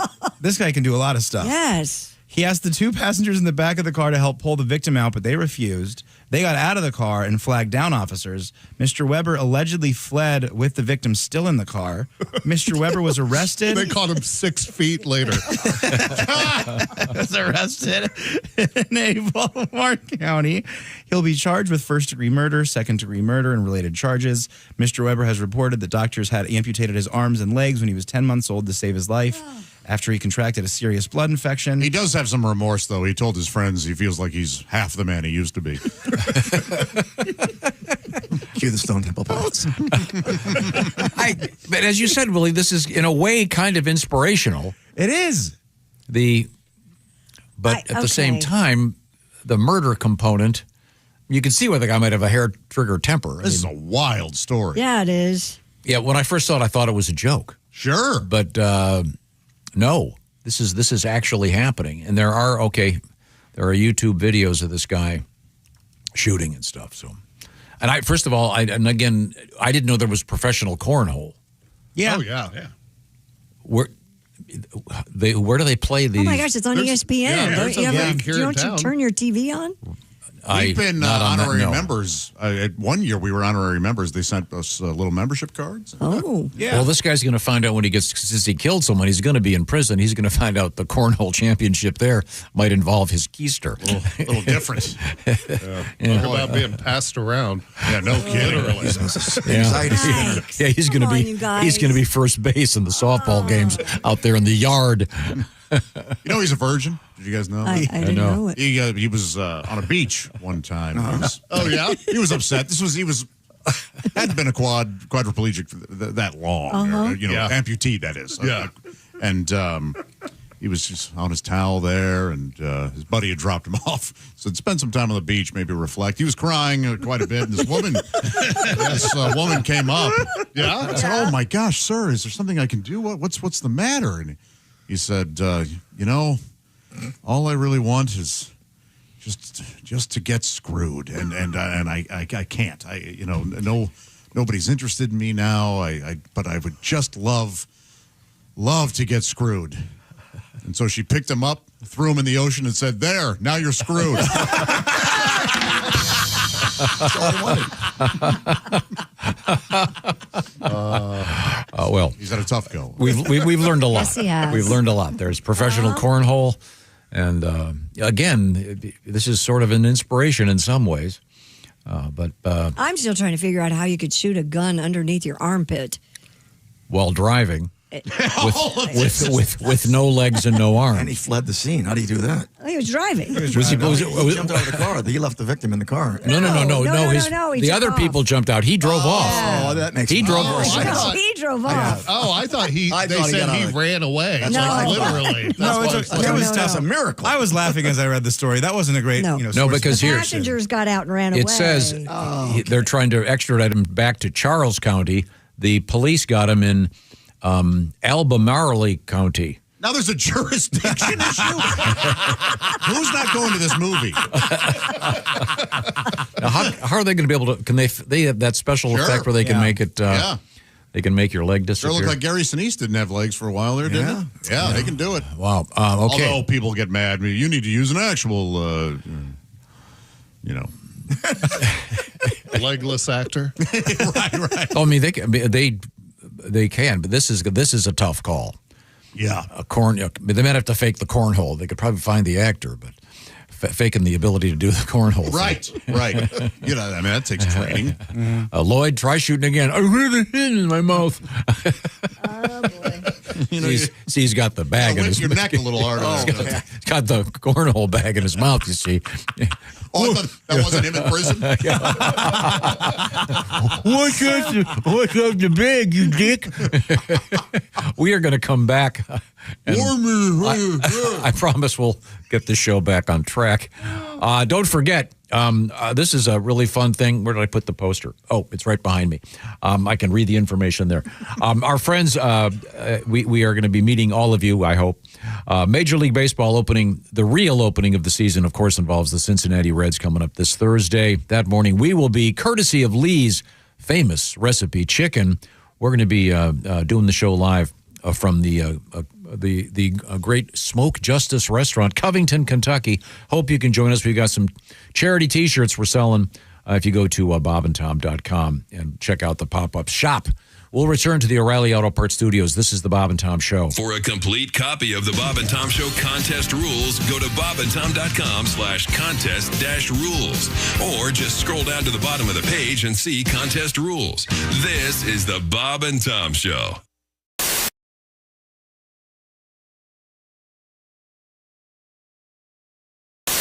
Middle-aged fella, 40 years of age. 40 Is that years of middle-aged age. technically? No, I guess not. I mean, what's life expectancy? Around 80? I'm probably halfway there. You think you're going to make it to 80? Not a chance. I know. I'm going to have a heart attack while I'm weed eating around my tomato plants. All that's all. Now, you're a Southern guy. Are you a smoker? I'm not a smoker. Do you do I any was of the, raised by two people that smoke. I tell people these days we should bring smoking back. We were better people when we did it, And I mean, I believe that. And we smoked them at the wrong time. We smoked them when I feel like the world was great, when brick homes were $60,000, healthcare was affordable, Now we need Marlboros now, Well, this is what I tell. Here's my real. If you're going to take away mental institutes, you can't have $21 cigarettes. You got to have $4 Marlboros if there's no nut houses. Okay. You bring back the nut houses, we'll go $30 Marlboros. But you can't. We're fighting for our life out here. Okay? I mean, we got to give cigarettes back to people that need. Y'all remember back in the day, you'd see somebody outside of a gas station walking in small circles, smoking a cigarette. Oh, sure. You knew to give them a minute. They were trying not to go to jail. I believe wholeheartedly about. I'm not talking about bringing them back to restaurants, but people. You go on a walk and look around. People need cigarettes, not vape pens. You get vape pens, it happens too fast. You get to that cotton candy immediately. A Winston 100, you're going to figure some stuff out. You know what I mean? Bravo. Yeah. Hilarious. So true. Yeah, man. I believe that. I don't smoke, but I've seen the magic of cigarettes, and people that haven't been around cigarettes, they've never seen a cigarette save Thanksgiving, because it happened. No, y'all have seen it happen, man. Aunt Barbara was about to say something that was going to turn that dining room upside down, but now she's out on the screen porch making a business decision. You know what I mean? Somebody's out there talking to her. Yeah, going, hey, Barbara, they don't mean that. Yes, they do, Tammy. They say this every year, Tammy. She's always been like that. You know that. That is the realest thing. That's great. I saw a black woman in her yard. I was at a stoplight a couple months ago. I saw this black woman in her yard in a house dress. She was watering her grass and smoking a cig at like 9 in the morning. And I was like, that is the most relaxed human being. I just stared at her in awe. That is the realest thing. Yeah. All the things we worry about, and my wife, and I got a text, and next she was just like out there smoking a cig, watering her grass. She's ready for anything the world has to offer that day. Yes, I was so jealous of her. I still think about her. That's a perfect visual. Yeah. We have another guest Derek Stroop, great to meet you, Derek. The listeners are writing in. Oh, awesome. Many listeners want to know what that cologne you're wearing is. That's right. Yeah. They can smell it. No, man. I was already given a warning about this. They were like, we didn't book you the normal way. These guys hate cologne. I even went in to the bathroom and wiped myself down with towelettes for you very interesting people in here. My goodness. No, when you hop into a cab in New York City, I bet you love the smell. You go, now this is natural. This is what I was looking for. I have like a weird allergy to it. Yeah, no, he was telling me, I mean, and I go, I'm the worst person to miss this email because I love cologne. I mean, I put on cologne to take out the trash. I love cologne. Is this a Southern thing? I don't know if it's a Southern thing. My grandfather wore a lot of cologne, and when I was a little kid, he came and stayed like a week at our house, and he slept in my room.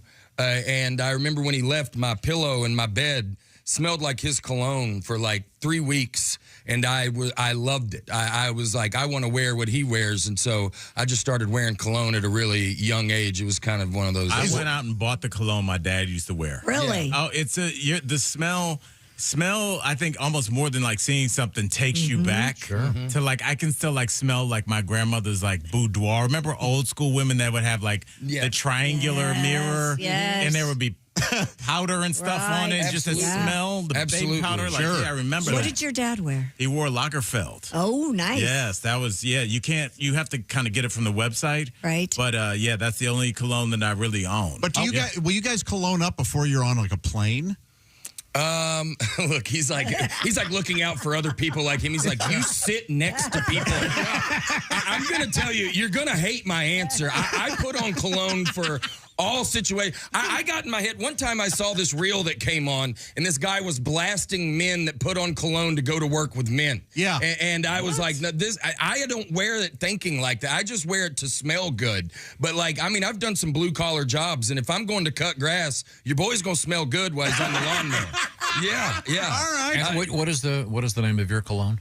Well, I have to say, lifelong Intuition fan by Estee Lauder, but they recently discontinued that, which is heartbreaking. Y'all wouldn't understand. But we've all been there with deodorant, shampoo. Yeah, Dolce & Gabbana, the one is what I have on right now. So, see, I see it as a form of bullying. Yeah, you're wearing cologne. I can tell. Yeah, it's a real. So, Derek, when you were young and you liked your grandfather's cologne, was it weird being the only third grader wearing English leather to the school? One time, all my friends, they invited me kind of last minute to go to a movie. My mom said I ran inside, went into the bathroom, took all my, you remember that polo green? Oh, sure. Yeah, man. Yeah. I mean, that's what my grandfather wore. And she said I just took the top off and I just dumped it all over my body. And she said when I came out of the bathroom, like nobody could be within like 30 yards. I missed the movie and she made me soak in vinegar. Yeah. And then I looked it up and vinegar doesn't even help in that situation. Wow. Back in the day, listen, back before the internet, parents, we just did like home, you just guessed. Yeah. You didn't get to Google, my son smells like cologne. You go, I just poured apple cider vinegar, lay down in it for a little bit. Somebody's like, I think this is for bee stings.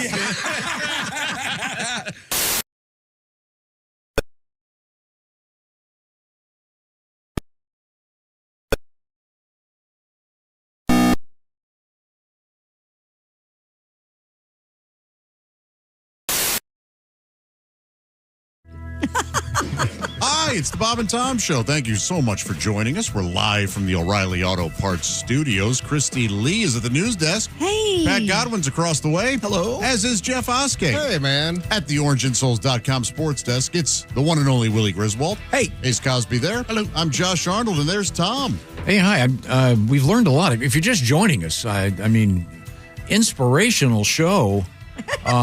We had the story of, I guess this is all over the social media and the news. This guy that has no arms and no legs is being accused of murdering somebody while driving a car. Oh, he has like artificial limbs on his legs, and then his arms are just about at the elbow. So, but he's also a cornhole champion. Yes. Champion. Yes. I mean, I'd give my right arm to be a cornhole champion, but not both of them.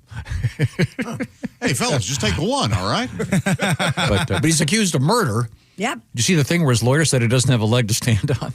Oh, boy. Oh, boy. Who's to say then? And again, when he gets to prison, he's going to find out the cornhole game vastly different. Okay. Is that sports? I think I got one more sports story for you. It's not a sports story at all, as much as a stupid world record. Okay. Well, we have the music.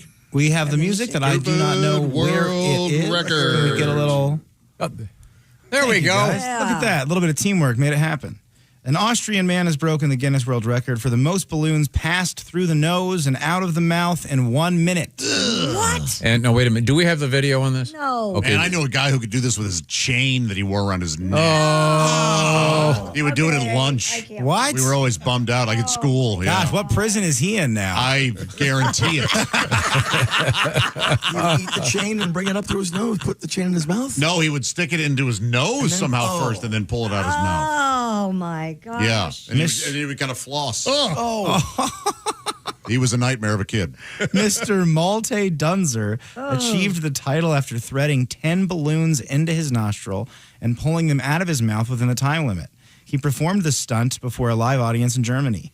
Mr. Dunzer has perfected his technique too, adding a light coating of oil to the balloons to ensure they slide effortlessly up his nose. B&T doctors everywhere are going, do not do this at home. Now, it'd be really something if he could put the uninflated balloons up his nose and pull out a poodle. Okay, here he is. What was the number? Willie, what was the number? 9? Oh. So are they tied together? No. 99. Yeah, they're tied together. See, he just fed them through his nose. Okay, now I'm watching it. He's shoving these lengthy balloons up his nostril, and then they're coming out his mouth. Yeah, really something. Gosh. You know, there's a live audience. And he's got a chain around his neck like your buddy there, Josh. Yeah, man. I bet he's done it with the chain. And you can't see, I don't know too much German, but the way I translate it, he's going, he's saying, is this a record? And the audience is going, no, it's not. See, it's not. Were you going to allow that? I think the silence spoke for itself. It's pretty crazy that, like, up until very recently, like now we have like actors and celebrity, like singers. Up until like 200 years ago, if you were famous, you were just like some freak. You were the guy that could fart. You were the guy that could puke. You were a sword swallower. And you would entertain the king, and that's all there was. Yeah. Court jester. Okay, wait a second. This guy calls himself, here we go. This is this Austrian guy's name is Malte Dunzer. He is the self-proclaimed, quote, king of the freaks with an enormous Instagram following. And I don't know. Not this girl. Wow. That's really gross. Yeah, you wonder what else you can do. But I guess that just proves the whole thing we were talking about yesterday when you got the blueberry stuck in your nose. It's a system. You've got the nostrils, the mouth, and we managed to get the blueberry out of Willie's nose when he was a little boy by covering the one nostril, blowing in the mouth, and out it pops. Don't make eye contact with me. When you tell that story, do not look at me. That was crazy for me to look at you while you said that. Yeah, you guys all but Frenched. Yeah. It wasn't fun in the moment. Yeah, the best part was, though, you didn't see this because you're lying down on the kitchen island. The blueberry flew out of Willie's nose when he was 4 years old, and my dog Elvis ate it. Of course. What a good boy. What a good dog. Oh, he was such a good dog. Well, of course, but it's a gross thing to do. Eat a boogery blueberry. No, he was afraid of Yes, fireworks. you can't say no. Yes, it's gross. I'm not denying that he was a great dog. He was cool, but yeah, gross. But sometimes your great dogs do a gross thing here or there. Yeah, they never show that when you like on the fancy dog shows. They never go. Beefeater is a 3-year-old Bernese Mountain Dog who is award-winning. He does like to eat poodle turds. I like the name Beefeater. That's a great name for a Bernese. That'd be a good name for another dog, which I sure would like one.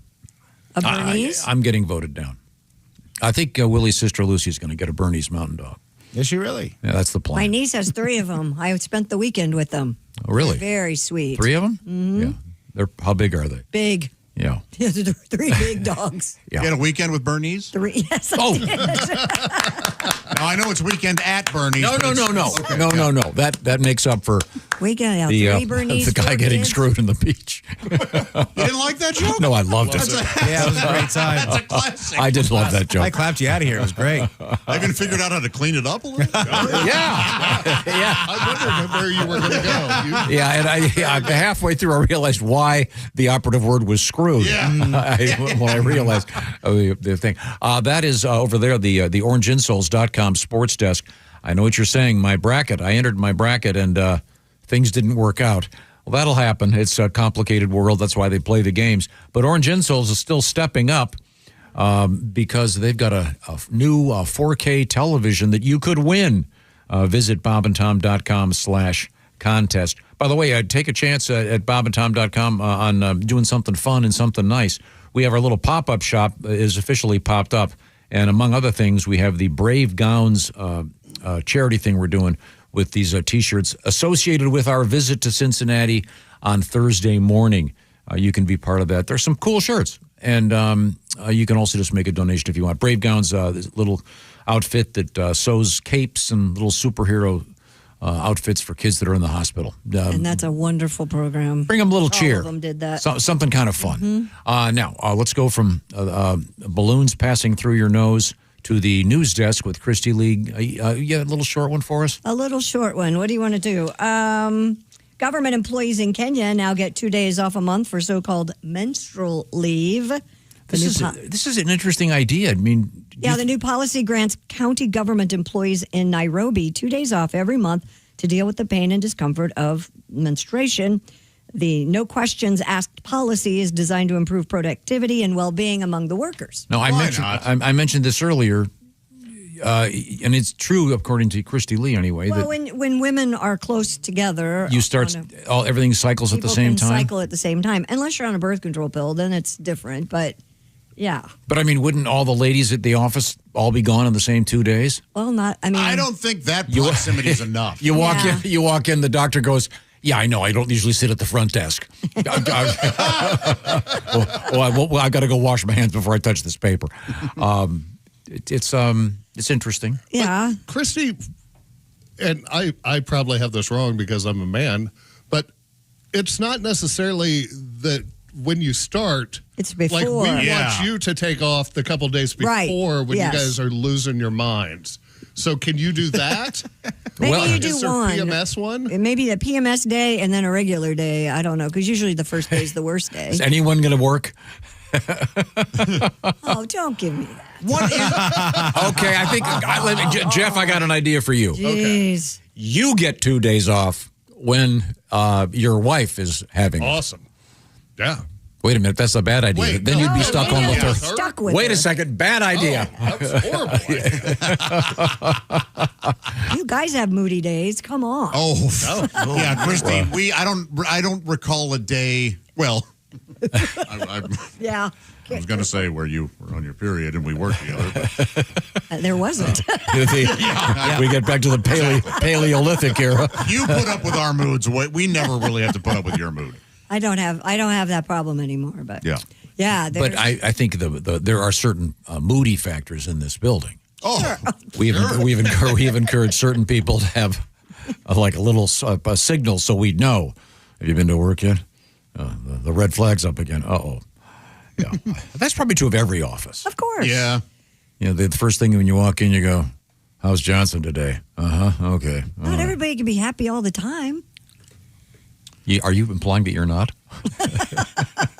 Yes. We do our best. Yeah. But- you do your best. So now this government thing, this is in Kenya, right? Yeah, it's going to be hard for people not to abuse that, I would think. Where they say no questions asked. I mean, Right. is this something that, have they tried to legislate this in, because you said government offices, right? Right. So wouldn't the guys go, hey, wait a minute, why don't I get 2 days off a month? Sort of like pregnancy leave is becoming. I feel that was a thing back when smoking was more like the non-smokers would get mad that the smokers got like 2 or 3 breaks a day to go out and just I think sunshine. that there was an era in the 90s, I think that encouraged people to smoke. Oh, Did yeah. around here. Yeah, that song we wrote, Smoking in Front of the Building. Yes. I got that idea. I was driving around Columbus, Ohio. There's a freeway that circles, Mm-hmm. Yeah. and there were a lot of office buildings on the perimeter there. And I just noticed driving by every building, there were 10 people standing outside smoking. Oh, yeah. And but I remember in this building, at one point, there were a lot of people who didn't smoke that started because they noticed, have you seen the post in the traffic department? They're taking another break. And pretty soon the non-smokers were smoking. Well, if you're standing around smoking and you start going, my back is kind of hurting, my knees are sort of sore, maybe it's because you have a poor foundation and you need help, don't you? Orange Insoles is the place to go. Seamless. Feet get tired, arches collapse, heels ache, knees complain. And that causes you to complain, my body hurts. I know, man. You need some Orange Insoles. Orange Insoles deliver rigid arch support that do not collapse by lunchtime. They have deep heel cups that cradle your heels and absorb shock naturally. They help keep your alignment maintained. That's key there. They keep your feet and legs from fatiguing, and they reduce stress on knees, hips, and lower back. They're durable enough for work. Can I give you an analogy? Please. When you get your shoes, you pull out that limp little pad that's inside them. Yeah. Orange Insoles is the Viagra or Cialis of shoe inserts. Okay, yeah, a little more turgid, a little more supportive. Yes, you get that support erect. Wait a minute, this analogy. Your posture might be more erect if you're feeling better. This analogy may really blow. Forget it. Look, if you're on your feet at all, check out Orange Insoles. They may just help you with all your aches and pains. And right now is the perfect time to get them. Visit orangeinsoles.com. Order more and save with Orange Insoles bundle packs. Be sure to use promo code Bob and Tom at checkout to receive $5 off your total order. Look at this, John. Orange Insoles just took it out of the box. Yeah. Look at this thing. Rigid. Oh, yeah. It's hard. I mean, that's got support. Hard. Keep talking, Christy. It's got support for sure. Once again, the Viagra of shoe inserts.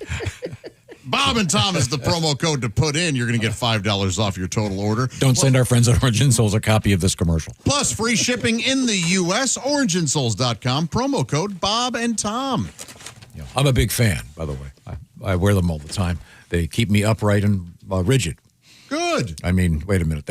Never mind. Forget the analogy. Coming up, comedian Nick Griffin's going to join us in a matter of moments. That'll be fun. We are in the O'Reilly Auto Parts studios. This is the Bob and Tom Show.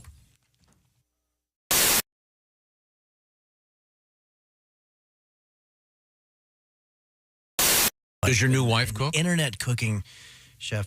Yeah. She's one of those people that's good at it. I think most people are good at it, but I'm just like, if we're making something, she'll just add a little more salt after we already put the teaspoon that the recipe said.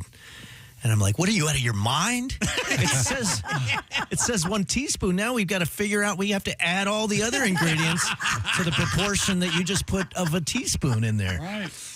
But it's a gene that some people have that I just don't have for whatever reason. But I always like to say that cooking is not easy. It's not fun. It's not some nice way to bond with your family or whatever. It's very difficult, hard work. But if we don't do it, we die. We literally die. Yeah. Oh, yeah. Somebody's got to do it. And this song has nothing to do with that. I'm getting old, and it's hard, you know. My dad, because everything hurts, you know. I've been golfing, and my dad always used to say this thing about how apparently John F. Kennedy was in constant pain throughout his entire life, but he never once complained about it. But every time I heard that, I was like, well, if he never complained about it, how would we know that he was in constant pain? Like, did he just say it? Like, okay, everybody, I want you to know I'm in constant pain, but I'm not complaining about it. I'm just saying it really hurts is what I'm saying. You know? But I don't know how that works. But so this song, many years ago, I wrote this song. I was in my 8th year of community college out there in Pasadena, California, studying who knows what, you know, general education or whatever. And I wrote this song for the girl that I fell in love with there. She was, it's funny, she didn't speak a word of English, and I didn't speak whatever language she spoke or whatever. But it was just a tremendous relationship. And I remember writing her this love song on her 57th birthday. And let's just dedicate this to her. Rosa, if you're out there, well, no, you're dead, I'm sure. This was 40 years ago. But anyway, here we go. You are the blossom, I am the vine. You are the blossom, I am the vine. Sweet little blossom of mine, hanging on the vine, extracting all the nutrients from the inside. Sweet little blossom of mine. You are the oyster, I am the pearl. You are the oyster, I am the pearl. Sweet little oyster of mine, irritating you on the inside, covering me with your shiny mucus-like substance until I shine. Sweet little oyster of mine. You are the earth, I am the moon. You are the earth, I am the moon. Sweet little earth of mine, regulating your tides, using my gravitational pull to stabilize your axis tilt and eventually create a relatively stable climate condition. I think that's how it goes. It's been a while. Sweet little earth of mine. All right. Now it really picks up. I want everybody to sing along with me. Okay. I am the host organism. You are the unicellular dinoflagellate algae. I am the host organism. You are the unicellular dinoflagellate algae. People are singing in their cars. I know. Sweet little unicellular dinoflagellate algae of mine. Letting me use your chloroplast that I can photosynthesize, providing me with carbon in exchange from the nutrients you obtain from my catabolic pathways. Sweet little unicellular dinoflagellate algae of mine. All right, I'm just going to jump to the end here. There's usually 48 more verses of this. You can see them at Danny's Pub and Grill in Naperville, Illinois this Saturday. Henry's.kitchen for tickets. Okay, here we go. You are the Elvis. I am the Colonel Tom Parker. You are the Elvis, I'm the Colonel Parker. Sweet little Elvis of mine, right there by your side. Pulling your bloated 250-pound cocaine and barbiturate saturated body out of the bathtub to keep you from drowning in a puddle of your own vomit so I can sell more records. Sweet little Elvis of mine.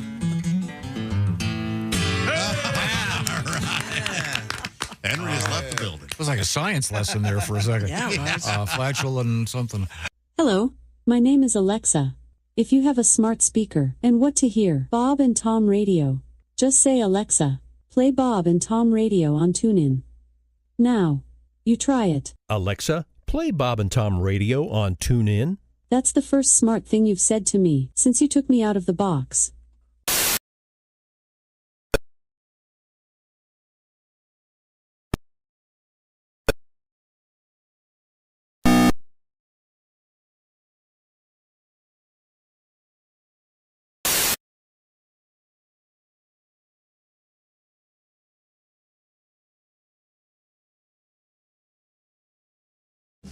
Hey, it's the Bob and Tom Show, live from the O'Reilly Auto Parts Studios. Christy Lee's at the news desk. Hello. There's Pat Godwin. Hey, Josh. Jeff Oskey's there. Hey, Josh. At the OrangeInsoles.com sports desk, it's Willie Griswold. My man. Ace Cosby's across the way. I am Josh Arnold. We're going to be joined by one of our absolute favorite people and favorite comedians, Nick Griffin, in his appearance. Always on fun. The Bob and Tom Show, sponsored by Lee's Famous Recipe Chicken, famous for a reason. And there's Tom.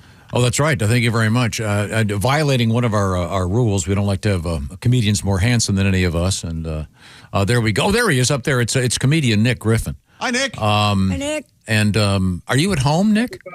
Yeah, I am at home. Because you've got like a filter on your thing, so it looks like it's all hazy in back of you.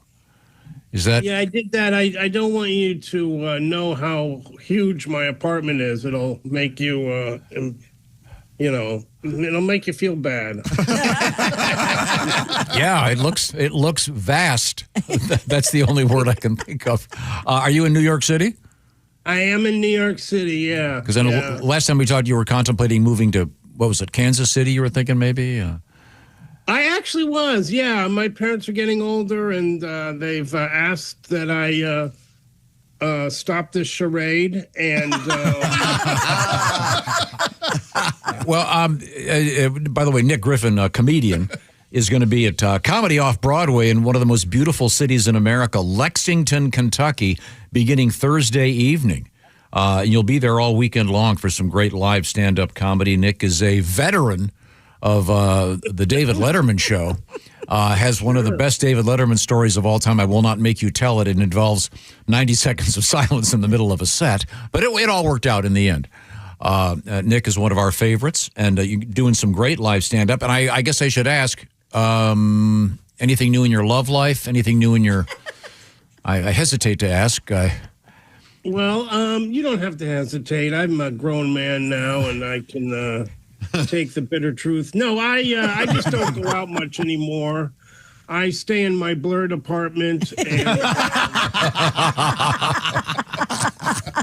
Reverend. I mean, I go out, but I don't go out with the energy I used to go out. You know, I used to really, go out, and I had that philosophy that, anything can happen. And now I'm older, and I realize it probably won't. And I don't feel as good about, I'm not going to meet anybody. I probably won't hook up anymore. I don't drink. So trying to hook up when you don't drink is like trying to dance when you don't drink.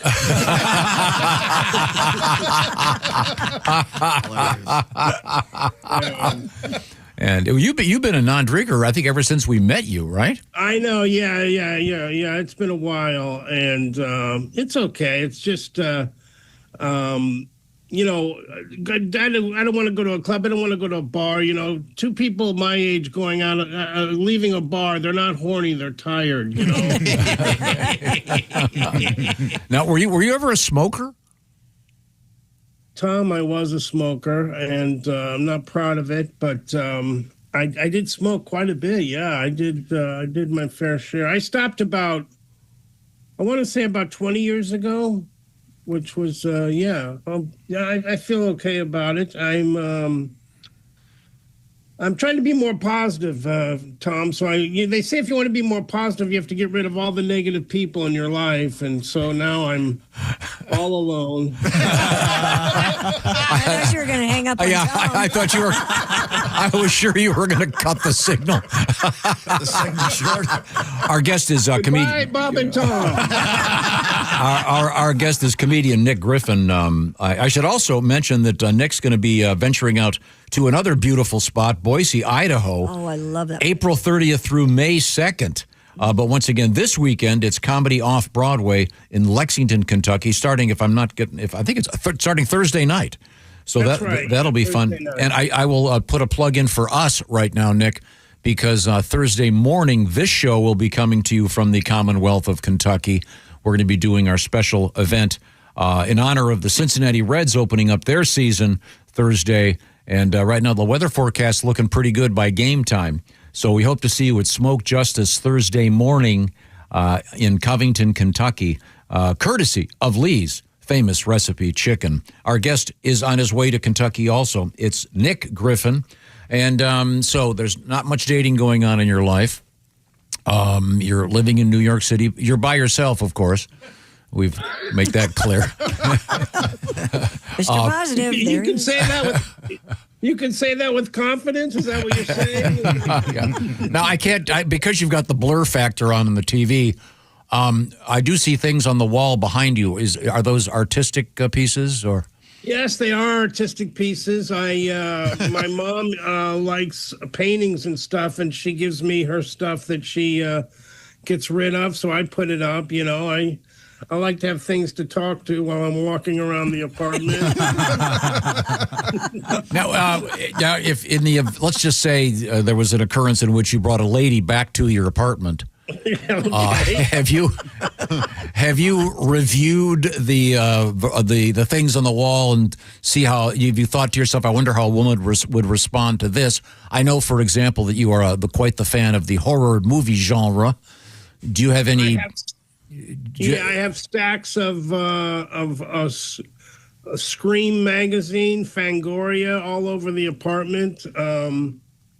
I mean, I know that doesn't help, but at least in the dating situation, but it does bring me some comfort to have those things around. Yeah, not exactly. Go ahead. I'm sorry.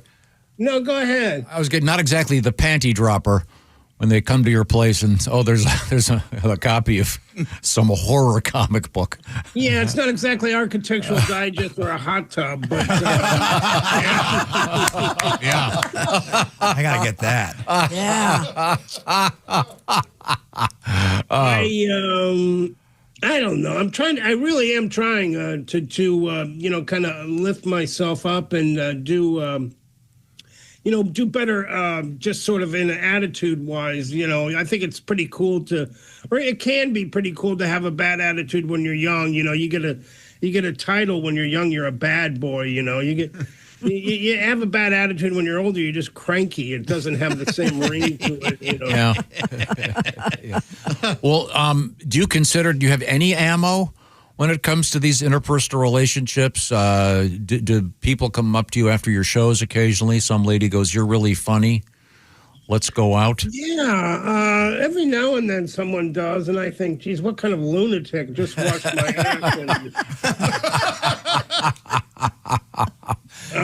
I actually just got out of a relationship. I know I've said that probably 25 times on your show, but I just got out of a relationship, which is, just sad and embarrassing. I'm in my 50s. I'm not supposed to be going through a breakup. I'm supposed to be getting divorced. Having a heart attack, something grown up. Yeah. Do you have a protocol you go through when you do these breakups? Now that you've... Well, Tom, you can't assume that I'm breaking up with them. Oh, sorry. No, it's probably 50-50. Do I have one? Well, you get the Fangoria going in the tiny apartment, and it's not a hard sell to say this isn't working out. Okay. Nick Griffin is our guest, a comedian, and he will be once again Comedy Off-Broadway, Lexington, Kentucky, starting Thursday evening. And then once again, Boise, Idaho in late April and early May for some great live stand-up comedy. I know you're a baseball fan. Do you get a chance to watch many games? Well, I'm in the comedy clubs all the time, so they always have the game on. And I used to be a huge NFL fan, and I still am, but baseball has a certain comfort to it that I've really grown to like a lot. And I'm originally from Kansas City, and the Royals are always pretty average, and I think they might be a little better this year. So that's going to be fun for me. I'm playing all over the country, and I'll at least be able to see some games. So that'll be great. Now, we had a news story earlier this morning. Are you familiar with the 999 phenomenon? I am not. I wasn't familiar with it either until I read about it this morning. Willie, do you want to outline it for Nick? Yeah, it's when you go to the ballpark, you have 9 beers, 9 hot dogs during the 9 innings. Yeah. So it's 1 beer and 1 hot dog per inning. But it's actually been endorsed by our friend Joey Chestnut, the competitive eater. And apparently it's been approved by Major League Baseball. But there is a caveat. The hot dogs apparently are half size, and the beers are so-called flights of beer. So it would appear they're miniature, but still, 9 beers, I think you've got to buy it for a group. Yeah, and also a lot of these stadiums don't sell beer into the 8th and 9th inning, a lot of them kind of cut you off at the 7th inning. They just stop serving. Yeah, they have a last call for sure. Mm-hmm. You got to plan before they sing Take Me Out. I'm just saying what you got to do is hustle if you want the 999. Yeah, but obviously as a non-drinker, now are you a hot dog eater? I am a hot dog eater. You know, I'm not very particular about what I eat. I have the, not to beat a dead horse, but the Fangoria of food intake. I just eat whatever's there. Well, you don't have any children. No. No, I don't. Well, Tommy, they're filled with good news for me. I told you he's Mr. Positive. Maybe we should hang up. Nick is one of my favorite comedians, and he's a very handsome man. Mm-hmm. I'm not, and it's not too late for him to pop out a couple of kids. I mean, Nick, I mean, how old was I when I had my 60? Why do you have to ask me? 60 some? That's so crazy to look at me. I was 63 when You were there too. You should know that, man. Math was not never my strong point. Once again, go see Nick if you get a chance. Comedy off Broadway starting Thursday night in Lexington, Kentucky. Nick, it's always a great pleasure. Yes. Best of luck with the tour, and if you get a chance, stop on by. I promise. Thank you so much for letting me say hi, and I love you guys. Yeah, there'll be no positive when there'll be you're no here. negativity. Right. None. So I guess it'll be a sick day for me. All right, Nick. Thanks. See you, Nick. Bye-bye. Bye, Nick. Safe travels. Yeah, he's what did he like 11 Letterman shows? Yeah, I think it is. But yeah, he had the one nightmare. Well, Do you remember all that had story? a nightmare. Oh, we've all had it. Yeah, you forget where you are. But I mean, You're he set? just right in the middle of it, he just stopped talking. Have that happened to you, Jeff, on stage? Oh yeah. Yeah. Yep. Yeah, Yeah, there are tricks. There are tricks.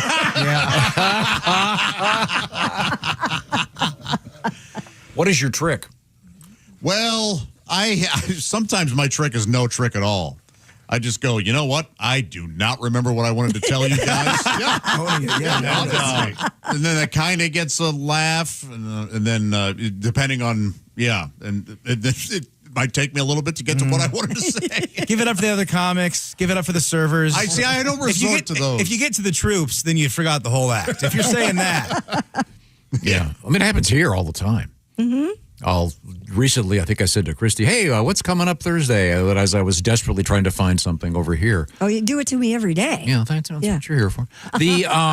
I saw one of the great comics one of the great stand-up comics was John Fox. Mm-hmm. And I, one evening, and I can get this verified, Fox was introduced, and he was doing 3 shows that night. It was a Saturday. And for whatever reason, I was there for the last show. Yeah. And he had been at the bar for quite some time. and the crowd was really primed because he was so great. And he got up there and they play the music and the music stops and he's standing there at the microphone.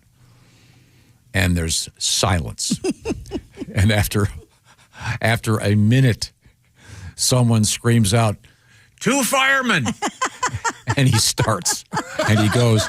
And then about 10 minutes later, someone shouts out, you already did that one. Oh, no. It's tough. Yeah. Yeah, it was rough. Were you at that show? I don't know if it was that show, but I opened for him when he told the same joke 3 times in one show. But well told, though. He still did better than I did doing There was never anyone that could tell a street joke better than better than Fox. Now, coming up, Christy Lee, can you give me the teaser? Yeah, we have some OnlyFans news. We have kimchi in a very interesting use. And honeybees. You know, I have this new thing where I'm making bee baths. Have you heard of it? Have you seen Wait, these? say it again, please. A bee bath? A bee bath. Like a bird bath, but Oh, they're okay. for bees. Oh. Because bees, we need to save our bees, you guys, and they get thirsty in the summer. So you can I have a DIY your own bird. You're leaving out Gatorade for the bees now? How they didn't go extinct before you were born, I will never know. A bee fountain, maybe. No, it's a bee bath. A bee bath. I have I have a letter from a listener. I wasn't going to read. I thought it was too boring. It's about bird baths. Oh, I love my bird bath. Well, I'll read it to you. Okay. That's coming up. Over the weekend, you'll be proud of me. I bought some Tupelo honey. Why would I be proud of you? Because I went out of my way to buy a special type of honey. Tupelo honey, of course, is a great record album. Tupelo, that's honey from Mississippi, though. Yeah, Right? it's a friend of mine we did a honey tasting, which sounds like You're A honey tasting. Somebody dragged you to a honey tasting? Were you wearing your Lululemons, sissy?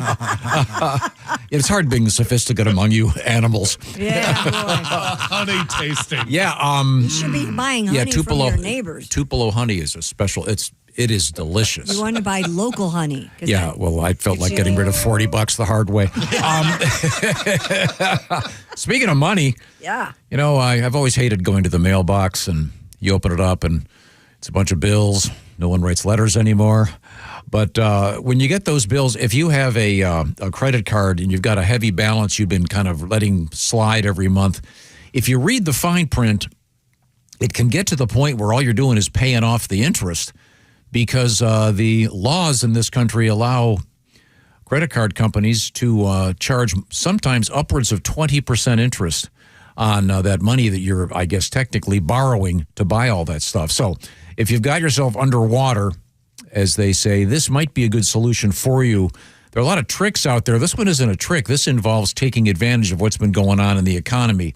If you own your house, it may well be worth a lot more than it was when you bought it, depending on your timing. The average house in the United States, in many cases, is up 45, 50% just in the last several years. So what am I talking about? You don't have to sell your house, but if you do a refi, you may be able to take that money and apply it to the credit cards, get rid of the heavy debt, and then move forward. The folks at American Financing sent me some numbers here. Let me look at this. The average savings they're able to come up with right now, just on average, about $800 a month. Also, they've got a special thing going on. They've had this going for the last couple of weeks. They may be able to delay 2 mortgage payments for a couple of months. So that could be fairly interesting. If this is a situation you think you might be in, why don't you call them up, see if this would work for you. It's American Financing. You can give them a ring, like I said, 866-889-2611. It's probably easier to remember, AmericanFinancing.net. Log on. Tell them the Bob and Tom Show sent you, by the way. That would help us. It's AmericanFinancing.net/Bob and Tom. And perhaps you can take advantage of the fact that your house is worth more than it was, and maybe you can get rid of that credit card debt and start moving forward. Get your head above water, as they say. Once again, that's AmericanFinancing.net. NMLS 182334, NMLSconsumeraccess.org. APR for rates in the 5 start at 6.196% for well-qualified borrowers. Call 866-889-2611 for details about credit costs and terms. Visit AmericanFinancing.net/Bob and Tom. Hey, thanks for listening this morning. Got something to say? Send us an email. bobandtom@bobandtom.com. Everybody.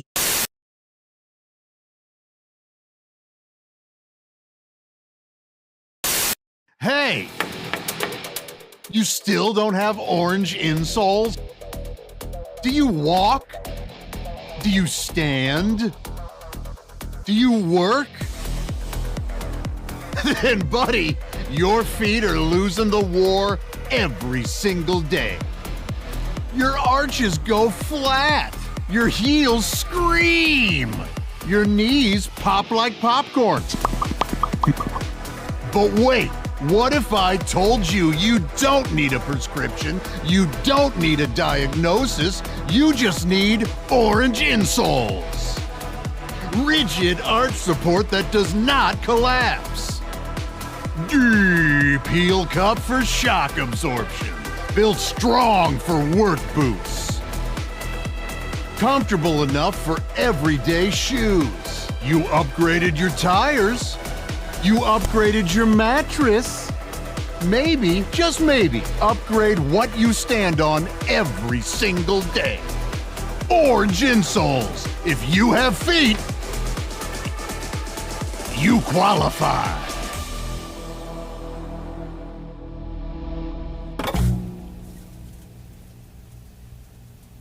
We have 2 gents with guitars. Another song from you today, Pat? With a star like Edwin here? Yes. You're a star. Does it make you nervous? Oh, No, Pat's but I mean- awesome. I'm singing on his album later. Yeah, we're going to sing today. Oh, really? I hope you're charging the hell out of it. God, I Wait, do I'm too. supposed to make money doing Oh, this? yes. You're going to get a little something, something. Is that right? 10 copies.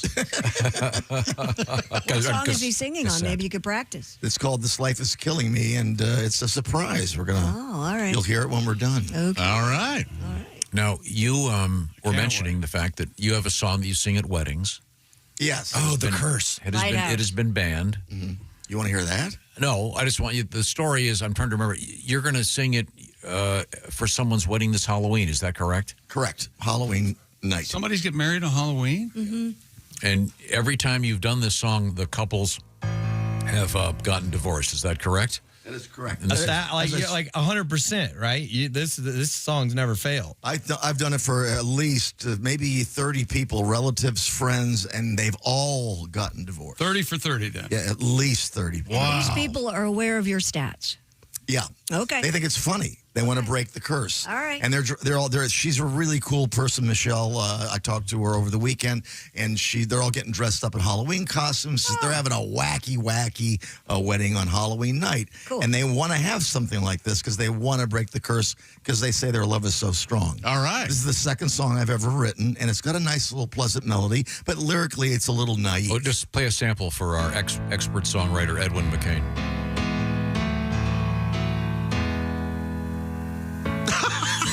That means up. You're my golden inspiration. It means nothing. You're my hope, my navigation. You're a Garmin. Your lighthouse when life turns stormy sea. Big break. Watch When this. life turns stormy sea. Yeah, we got the analogy now. Watch this, Edwin. No. I got more of a problem with the tense there. Yeah. It must be a tense problem. In a wave of confusion, just look for me. Nautical puns, huh? I thought she was the lighthouse. Who's the lighthouse here? He is the singer. He's the lighthouse. You just said you're my lighthouse, right? No, I'm your lighthouse, right? She's your I don't know anymore. Who's the lighthouse? Ever watching, always guiding. Always guiding.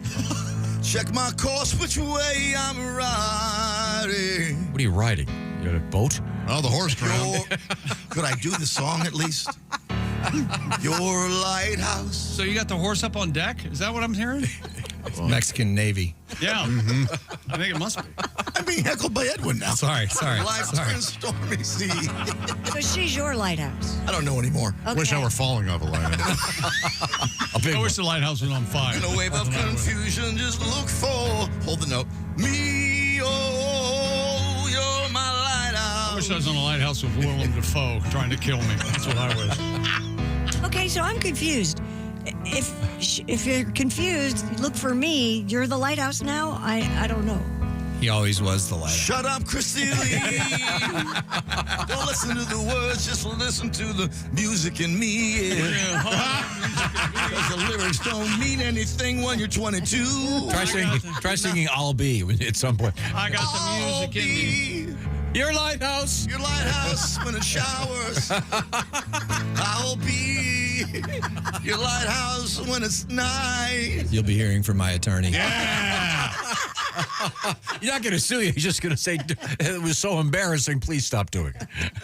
As a fellow songwriter, you must be silent. Is what the suit's going to be. It was my second song. Now, Edwin, how many times have you been asked to do one of your songs for a wedding? A lot. Have you done it a lot? I've sung my songs at weddings. In fact, I've sung multiple weddings for the same person. Oh boy. Yeah, but after like the don't judge second, us. well, after the second marriage, then I'm out of songs and I have to learn other people's songs, and it's like, You could always do Lighthouse. Right, I will. I'm going to start adding Lighthouse, and I'll put a stop to this wedding nonsense. Isn't All Be possibly one of the biggest wedding songs of all time? It's sung a lot, right? It's definitely up there. It's definitely up there. I know the Filipinos call it their second national anthem. No kidding. Because of karaoke. Oh, Yeah, wow. we went over there and played to like 20,000 seats in an arena, and you'd think that would be awesome, except for that's really the only song they like. Oh. So it's an awkward hour and 15 minutes till we get there, Hello, my name is Alexa. Are you looking for Bob and Tom Radio? Well, it's on me. Just say Alexa, play Bob and Tom Radio on TuneIn.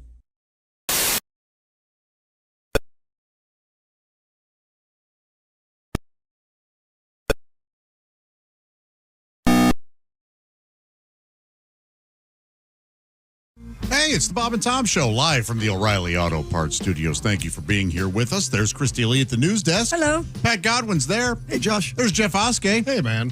He caught his first fish of the year a couple days ago. Oh, yeah, baby. I'm on the board. How big? Yeah. How big? How big? It was 1.92. All right. Not very big. Yeah. Good job. There's Willie G at the OrangeInsoles.com sports desk. Hey, man. Ace Cosby's there. Hello. I'm Josh Arnold. There's Tom. Hello, Josh Arnold. Good to see you. Glad to have you back. Once again, Josh is currently wrestling with his gastronomical. Is that what I'm looking for? Yeah, for sure. Gastro problems. Some diverticulitis. So, did you get that like from a toilet seat? How do you get that? I did, dude. Okay. Yeah, yeah. I knew it. I knew when I went into that Tijuana truck stop. Don't lick this one. But you're doing just fine. Yeah, getting better. It's a long road, but good. Everything's okay. Okay. Now, let's see. I know we have to do history. I forgot. Yeah, we do. Oh, if we get our theme music here. Time now for history. Brought to you by the Bristol Stool Scale. Are you? Google it. I'll never forget that as long as I live. We learned that earlier on the show today. The Bristol scale of bowel issues. You look it up on your own. I don't want to hear about it. Mm-hmm. Now, Pat, this first one you'll be appreciative of this. All right. Your father was a Theater professor. professor of theater. Or a cape. And Saturday nights. And was a capist. Well, wait. There's got to be a better word. Caper? No, that'd be bad. Bagel. That'd be bad, especially if you're a talking dog. Ruh-roh. See, the problem would be. Yeah. Okay. What fine. was your question? What was your query? Don't say query. 1955, Tennessee Williams' Cat on a Hot Tin Roof opened in New York City.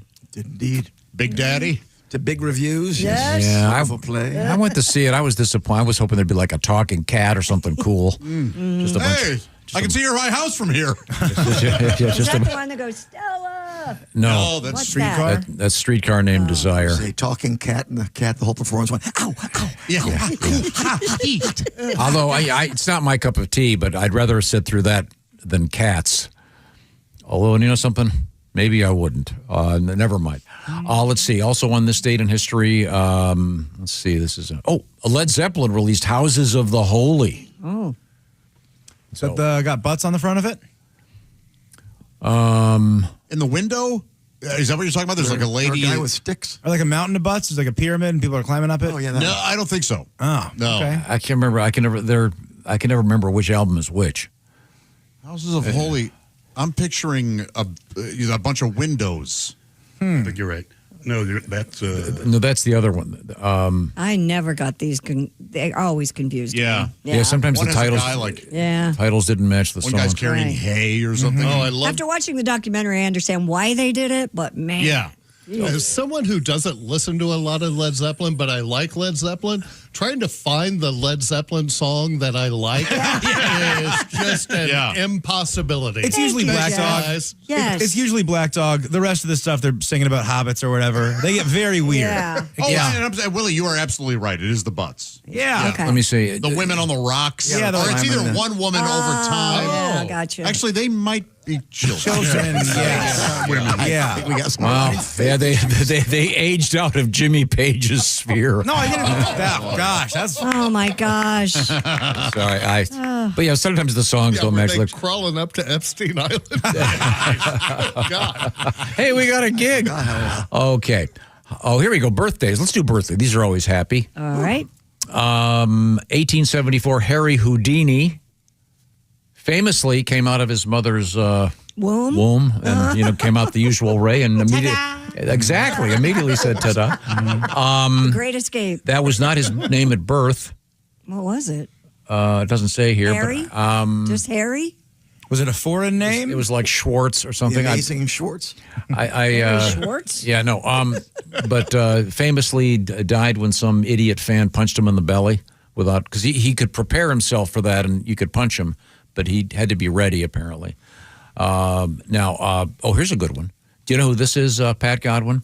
Born in 1909, Clyde Barrow. Sure, the lawyer. Famous lawyer. No. He invented He the wheelbarrow. Yeah. Bonnie and Clyde. Oh, for some reason. You're thinking of Clarence Darrow. I was indeed. And now, Made a fool but I out of can see myself. they're close.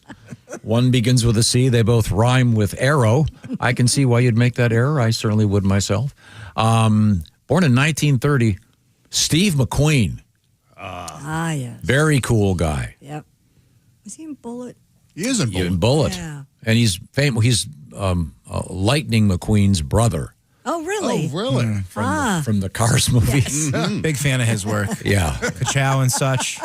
Doing cool stuff. He was like one of the coolest guys ever. Yeah, absolutely. His picture's on the cover of Laetril. Okay.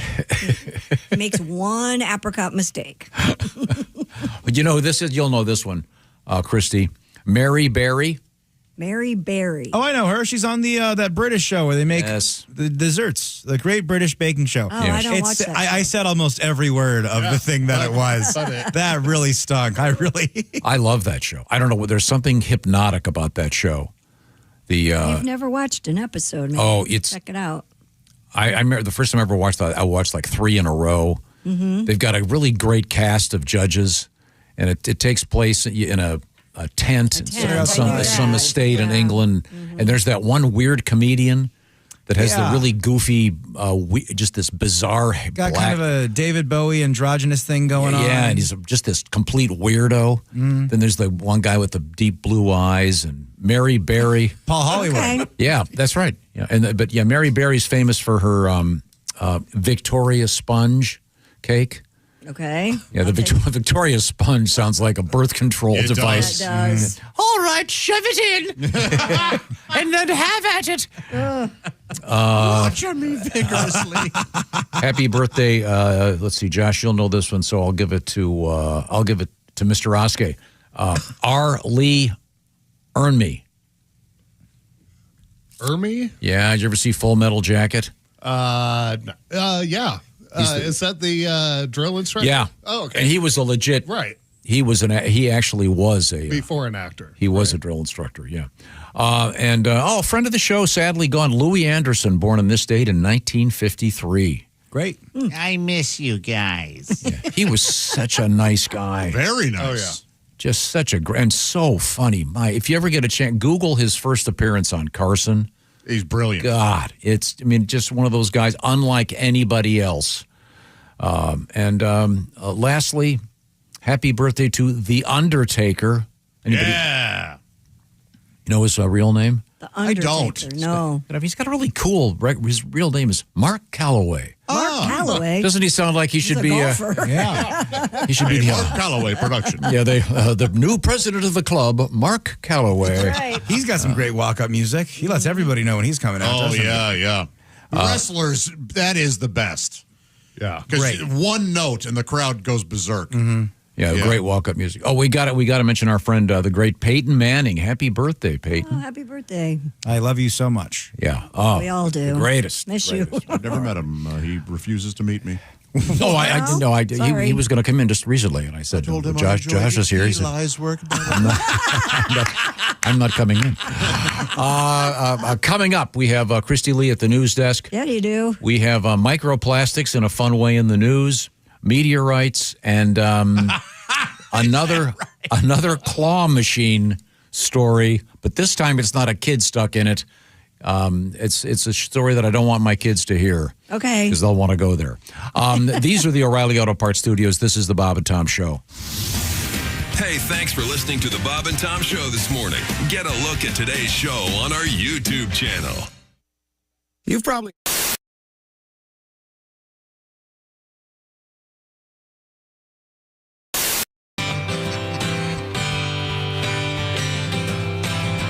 Woke up this morning and something just ain't right. My head aches, my ears ring like I was out last night. I'm hurting all over, maybe I'm getting a cold. Wait a minute, that's right, I'm just getting old. This life is killing me and I want to live forever. The only things that keep me alive and all together are tight titanium screws, BP meds and statins, plant-based foods, and no more Manhattans. A CPAP machine, yoga and green tea, kale smoothies, vitamins, and omega-3. This life is killing me. My brain is foggy. What was I thinking? Feels like I'm hungover, but I wasn't drinking. I go to bed early and I eat right, but I wake up in pain like I was in a fight. Oh, this life is killing me. Why does it come as a surprise? Should have taken better care of myself when I was 25, cause now it's SPF 50 and St. Joe's Baby aspirin. It's the fourth quarter and I'm Hail Mary passing. Saunas and ice baths, but let the truth be told, I'm not getting any better, no, I'm just getting old. This life is killing me, and these last years aren't so kind. I miss the things that comforted me and eased my worried mind, like cheeseburgers and fries, cigarettes and whiskey, sex, drugs, and rock and roll, and behavior that was risky. Made a fortune or two, never saved a dime. This life is killing me, but I'm having one hell of a time. This life is killing me, oh yeah. This life is killing me. All right. Very good. Friday night. Take your statins. Take your omega Eat 3. your Manhattans. Joe, I know nothing about you. You appear to be tall. Yes. You have a beard. Yes. We love a single, married. What's happening in your life? I did. I just got married. Here's the thing, though. I was a teacher for 10 years, so now I'm an alcoholic, so you know. And the thing is you get married and then everyone's assuming you're having babies. Can I just say, hardest thing in my life is trying to name a baby when you used to be a teacher, because I have to shut all the names down. Oh, yeah. My husband's like Jillian, Talker, the Megan, would poop herself on the daily. I can't. But then the names that he throws out are no better. He's like, his top 3 names are Lois, Eloise, and Mabel. I'm like, are we making a small army of suffragettes? I'm a sucker for those old names. Yeah, let's just throw out another one. How's Sacagawea? Does that work for us? I just can't. I don't think I can have it. But what's happening right now, it's funny because someone out there right now is driving along. I have a Mabel. Yeah. And someone else is driving saying, I have a Sacagawea. So there we go. In my pocket. Yeah. Yeah. Oh, now, what was the boy's name that I liked the other day? Norman. It was not. I thought it was Norman. Harry? No, but it's an old guy classic? name. Yeah. And I was Marvin? like, oh, it was something. Yeah, it was Marvin. Marvin. Yeah, because I just like, hey, look at little Marv.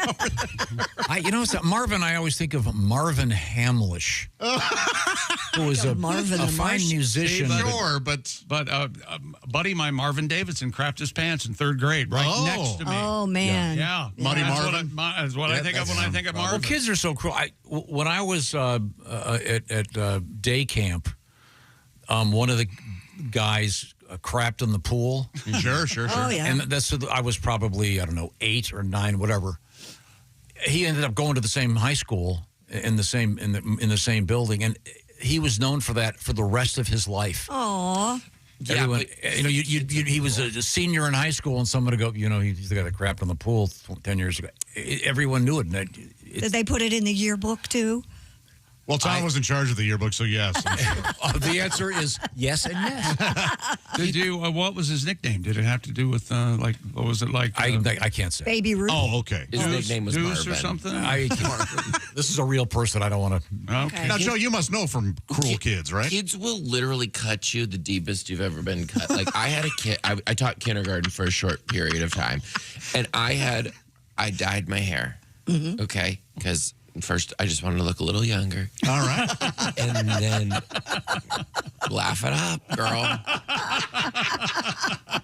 Enough of you, Marvin. I did it. And then the kids freaked out. And they're like, why would you do that? And I said, I just wanted to look younger. And this little kindergartner looked at me and said, but what are you going to do about your face? And it's I don't know why we're laughing. It's such a genuine comment, and it's all the Is it a sincerity. genuine comment? It's all the sincerity they can muster. What about your face?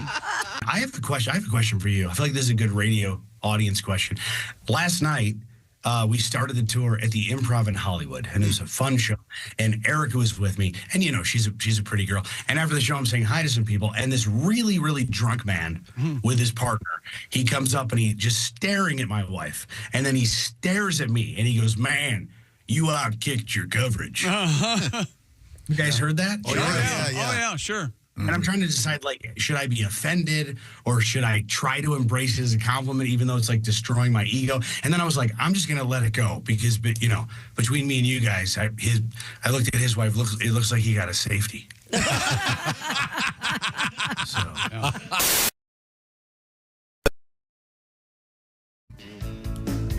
Hey, it's the Bob and Tom Show, live from the O'Reilly Auto Parts Studios. Christy Lee's at the news desk. Hi. Pat Godwin's there. Hello. There's Jeff Oskey. Hey. Willie G at the OrangeInsoles.com sports desk. Hey, man. There's Ace Cosby. Howdy. I'm Josh Arnold. We sure are appreciative of you being with us. And there's Tom. Our bird lady Yep. is Christy Lee. I spent $135 on bird seed at Tractor Supply and Wild Birds Unlimited. Thank How you long very will much. that last? That's a great question. Now, what does that yield in bird poop? Well, Tom, they don't just stand there and poop. They poop all over your porch furniture. Actually, no, because the bird feeders are away from the house. They're not right there. Not stupid. Yeah, I made the mistake once of putting a bird feeder on my deck. Oh, yeah, that's a bad idea. Oh, you got some poop? Yes, it was a festival of poop.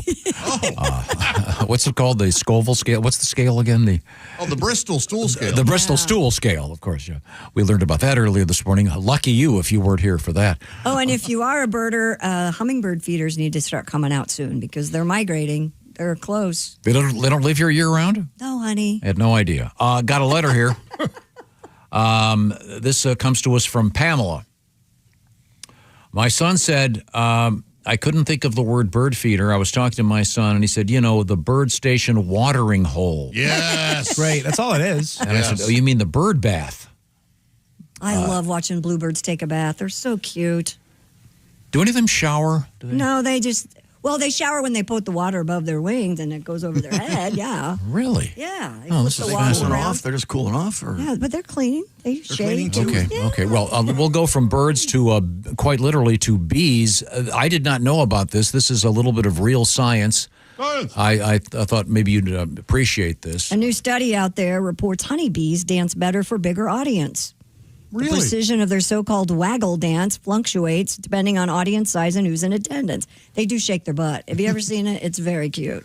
The Tupelo honeybees shake even bigger butts. Yes. And they dig Van Morrison. Yeah. Yeah. Scientists have in recent years carefully deciphered details of the dance, an advanced form of social communication in the animal kingdom. Were you aware of the bees dancing? I did. I was aware of the bees dancing. I'd seen it on a special too. Yeah, they have their little butts shake. It's so cute. Yeah. Do they do it while they're eating or while they're flying? Both. I just saw it when they were on flowers, I think. Yeah, it's a mating ritual. Yeah. Cool. Never seen it. And just like white people, they dance better when they're buzzed. Now, if you're wondering, can wasps dance? If you've ever been to a wedding, All right. not until they've had about 3 drinks. Hey, turn on Sweet Caroline. They're moving. All right. I saw a story where bees can recognize faces. A human or their own? A human face. Whoa. Yes. I know one recognized mine once. Really? Yeah, I was about 30 feet up on a giant ladder, painting over a beautiful red brick porch, holding a can of paint in one hand, kind of gripping the ladder with a paintbrush in the other, and I got stung right in the cheek. Oh. I did not drop the paint. Oh, nice. Good for you. Yeah. but I came real close. That would have been a very bad place to drop. I should have had a drop cloth down. But nevertheless, I was not aware that they could recognize faces. Yeah, they can recognize bees are amazing. This is we were talking off the air about what our Instagrams show us. I follow this lady who takes beehives out of people's homes. Oh, yeah. It's incredible, isn't it, Jeff? I've seen that, yeah. Oh, my God. They found that one in that shipwreck, that model. There was like a model ship that was on this guy's porch or whatever, and it was full of bees. It's just incredible. Yeah, we had the guy, there was this weird buzzing. He thought he had tinnitus, and it turned out that he had like an acre of bees in the wall. Yeah. She gets all those out. And how she finds a queen bee is amazing to me, too. Oh, I know. It's all those bee ears. Fascinating. Now, you were saying you have a bee bath? Yes, you can make a bee bath. You take just a regular clay pot, turn it upside down, and take the tray part, the little part, put it on top, fill it with some marbles or a copper disc so it keeps the water from getting algae in it. Put some marbles and some water in there and sit it outside in your garden, and the bees will take a little drink. Can they not use the bird bath? Is there no bees allowed sign hanging on the bird bath? They will use a bird bath, but it's hard for them to get down in there sometimes. And the bird poop tends to spoil the flavor. The birds don't really poop in the bath either. No, they really don't. No, they don't. I don't know. Yeah, they know better. Ruins bath time. Do bees eat their own honey? I don't Think know. about it. That's a great If question. you put it out, would they I don't be know. Are they attracted just to making it? that sweet stuff for us? Is that just a nice What thing do they they do do for with us? that? I don't know. I'm not a beekeeper. I don't know. I don't know how it works. I don't get it. I don't get how they help all We of us. must have learned this at some point. Somebody must have figured it out by now, right? Do you want me to get a beekeeper on the air? There's one right around the corner. An I know. apiarist? What's it called? Apiarist, right? Yeah. Oh, wow. I wonder if my HOA will allow that. They won't allow me chickens. They had the chicks out at Tractor Supply yesterday. I know. I bought 17. Oh, they're so cute. I walked out with 17. I didn't pay for a single one of them. Luckily, Mabel at the front desk isn't checking pockets. I wanted one so badly, and Andy goes, "We can't have them, the HOA." But I wonder love if they'd them. let me have And the bees. air fryer? Now, our chicken guys, Oskay. I know. You had chickens. anymore. Yeah. How long did you have the chickens? A couple years. We ended up giving away the last 4 to someone else who wanted to take on a huge money-making project. How much money did you make over the years? I don't know if you know this, Christy. When you do the chickens, you have to build a coop. Right. You have to buy heaters. You have to buy feeders. You got to get lamps. You got to get timers. Somehow I was right around $11,000 for my free backyard chickens. Yeah, but you got a couple dozen eggs, I got though. my eggs down to $427 a dozen. Okay. Pretty good turnaround. I see. Now, we have to take a short break here. Yes, we do. Coming up, what have you got over there? Coming up, we have a story. A kitty story. That is, we do have a very sweet kitty story. You know on what the is way. sweet? A Hyundai getaway sales event deal. The seamless segues of this program. That's right, ladies and gentlemen. You can get a great deal right now on some of the most popular Hyundai models, including an SUV like the Santa Fe or the Hyundai Santa Fe Hybrid or the Tucson, or, of course, my favorite. I missed my car so much. The Tucson Hybrid. Plus, don't forget the Elantra. It's a beautiful, bold, stylish sedan and loaded with the latest in all the great gear. And if you want to go all electric, some people are thinking that right now, Ioniq 5 or Ioniq 9. And I was just reading an article the other day about how safe the Hyundai models really are. So they're in the top 25 of the safest SUVs out there. So keep that in mind. Get down to your local Hyundai dealer and get away with the deal you'll love during the Hyundai Getaway Sales event. Visit HyundaiUSA.com for details. That's HyundaiUSA.com. Thanks very much. And you're our Hyundai girl. I am. All right. Coming up, as we said, we got a sweet kitty story and a not so happy story about something else. But then a great claw machine story. This time it's not a kid stuck in a claw machine. No. But it's just as weird and funny. These are the O'Reilly Auto Parts Studios. This is the Bob and Tom Show.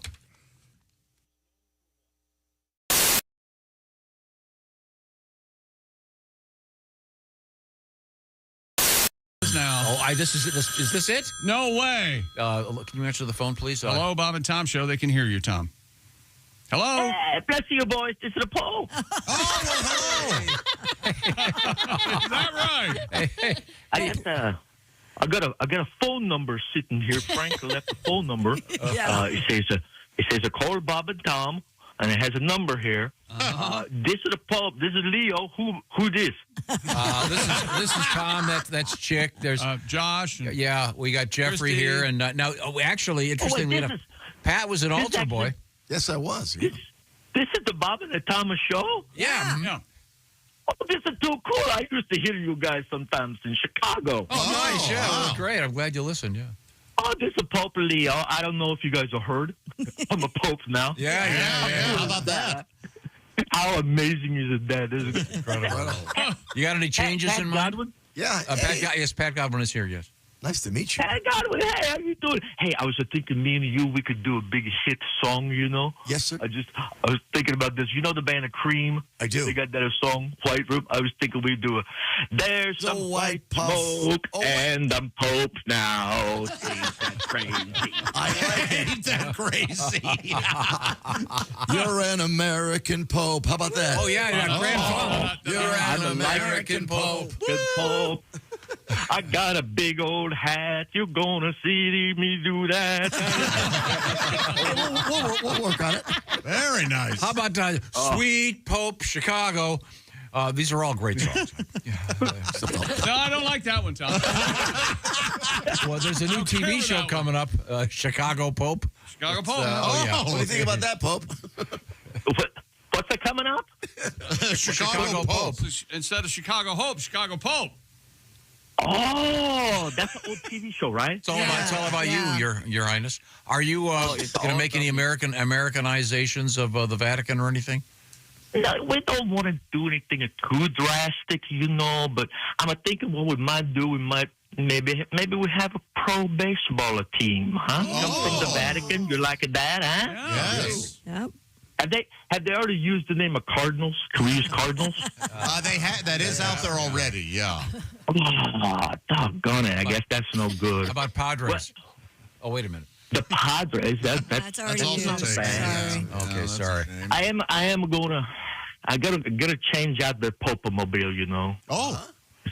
Yeah, it's gonna be a black and a white cruiser. You know, the Bluesmobile. You like that? Huh? I love that. Yes, that's pretty Chicago.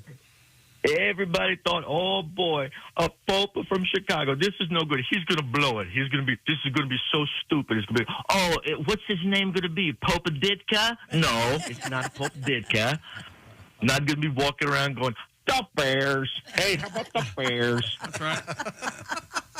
That ain't Pope like. You know what I'm saying? Not popish at all. Well, I got a lot of stuff to do. You guys. Oh, sorry. So weird. I gotta. You are a the busy first man, I thing- imagine. Yeah. Oh, so busy. First of all, I got to go take a hat lesson. You know about that? Yes. Yeah, you got a lot of different ones to wear. Listen, Nobody tells you this stuff. They're like, oh, it's going to be great. You'll be a Pope. Yeah, this is great. Now I got to go take a hat lesson, learn how to walk around in a dress. It's awful.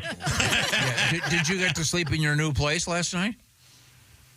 I've hardly been to sleep. Are you crazy? There's so much going on. Do you know what time it is? Not there. No, I'm not sure. No, me neither. 25 or 6 to 4. Chicago Pope. Oh, yeah, very good. Very good. The Chicago Pope. I'm liking all of this stuff. We're wishing you were here. Now, does the Pope wear a watch? I don't know. Oh, I love this joke. I don't know, Tom. Does the Pope wear a watch? I know you wear the ring. Now, did you get your own? Yes. Gotta have the ring. Oh, he gets a new one? Gotta have it. I think he gets a new one, yeah. Is it from that organization that makes those high school rings? Oh, Herf Jones? I thought it was a Da Vinci coder ring. Oh, this is all good. You're gonna get the Pope to hang up. I gotta find a papal pen to write that down. Okay. Well, your Pope is it's great talking to you. Yes. Pen and papal. If I had more time, I would have hang out and talk to you boys some more. Christy, honestly, you're the only one I want to talk to. You're the only one. We get that a lot. Yeah. Yeah, you're a good Catholic girl. You know, maybe you could talk some sense into these boys. Oh, I'll try. Us heathens. Yes. All of you heathens, well, it hadn't worked so far. What, you've been there 30 years or so? Hey, Pope, you're losing your accent. Well, thank you very much. Hang up. Get that out of here. No, I'm going to hang up on you. That's right. He's the Pope. Boom. Well, that was a nice surprise. I didn't think from the Pope south side of Leo? Chicago his accent would be that. Italian? Is that what that was? Kind of. Okay, Yeah, he's thank been there for a little bit. All the popes are day or two. Italian accent. Hello, my name is Alexa. If you have a smart speaker and what to hear, Bob and Tom Radio, just say Alexa, play Bob and Tom Radio on TuneIn. Now, you try it. Alexa. Live from the O'Reilly Auto Parts Studios, Christy Lee is at the news desk. Hi. Pat Godwin's there. Hey, Josh. Hi, Jeff Oskey. Yes. At the OrangeInsoles.com sports desk, it's Willie G. Hey, man. There's Ace Cosby. You must be really cold. Ace is asking if I'm very cold because I did put my coat on, yes. So I'm sure it's just the sepsis. There's I'm Josh Arnold. There's Tom. You mean the plague? You got a hoodie on? Are you freezing? Yeah, freezing. Is this part of your issue with This doesn't. I can't. Well, it's either an onset of the chills or it's just for whatever reason. It's I'm cold freezing. in here. Or I also have not had food. Yeah. Yeah. So You have no body fat left to keep you warm. Oh no. That I appreciate that, but now I thought we'd do a quick review of all these pieces of paper sitting on my desk here. Ready? No. Okay. Okay. These are just people doing things out there in the world, perhaps of comedy. Okay. We'll start. Oh, here we go. Here's a good one. Greg Warren, Yeah. Saturday, April 11th, at Okay. the, is it Galois? yes. The Galois Theater in Springfield, Missouri. This is the town that Greg Warren was born in. So you can check him out there in person. That'll be great. He's also the announcer on The Greatest Average American Wednesdays on ABC. Yes, he is. You cannot prove that he was born there. I'm pretty sure he was actually born in Kenya, but we'll see. We'll see Okay. what checks out. Okay, you're a birther. Yeah. Nick Griffin, comedy off Broadway this weekend, starting Thursday night. We talked to Nick earlier. Willie G Thursday at the Lincoln Lodge in Chicago. Hey. And then Friday at the Starved Rock Lodge in Oglesby, Illinois. Yeah, in between Chicago and Peoria, sort of central Illinois area, in between Rockford and Champaign. Come on out. Come hang, guys. We're covering Illinois big time because we got little Timmy Kavanaugh Friday and Saturday this weekend at Mason City Limits. That's one of your favorite clubs, right, Pat? Love it, yeah. By the way, this is interesting. Opening for Tim Kavanaugh, Johnny Kavanaugh. Oh, he's a good guy. Yeah. Spelled with a K. Right. So Oh, I'm so they're not related. probably not. Okay. I'm Good. guessing. At first, I thought he was working with someone he was related to, and I was like, that's always a nightmare. Let's see now. Haywood Banks, the Columbus Funny Bone this Thursday night. Columbus, Ohio. Yes, thank you for clarifying. Got a really nice letter about Haywood's appearances over the weekend. Good. He did 90-minute show, lots of stuff. And Jim Brewer, Thursday night in Saginaw at the Vault, and lots of other shows coming up for Jim. So I just wanted to get that. Oh, one more thing. It's going to be Jeff Oskey, Kostaki Economopoulos, and somebody else this Saturday night at the Ritz Theater in Tiffin, Ohio. Mm-hmm. I don't want to commit to that, but Mr. Oskey, for sure you're there. I will definitely be there. Okay, and Kostaki as well, who's great. So there we go. We covered a lot of ground there. Now, back to the news desk with Christy Lee. OnlyFans owner Leonid Radvinsky has passed away of cancer at the age of 43. Mr. Radvinsky created the website called My Free Cams, which was a pioneer in letting people pay for explicit content online. He acquired Phoenix International Limited, the company that owns and operates OnlyFans, in 2018, served as a director, majority shareholder, became a billionaire, pretty much changed pornography in a way for a lot of people. They're asking all his male clients to remain, to keep their erections at half staff today. and ladies in lieu of flowers just send beaver shots. I don't know if this lady's on OnlyFans, but it sure seems like it. A woman in Florida facing charges after she allegedly urinated on furniture at 2 Airbnb homes while filming adult content. According to the arrest report, the 31-year-old soiled furniture in the homes in downtown Pensacola, leading to thousands of dollars worth of property damage. The list of items Yes. You would think it would just be a couch or a chair, right? Oh, no.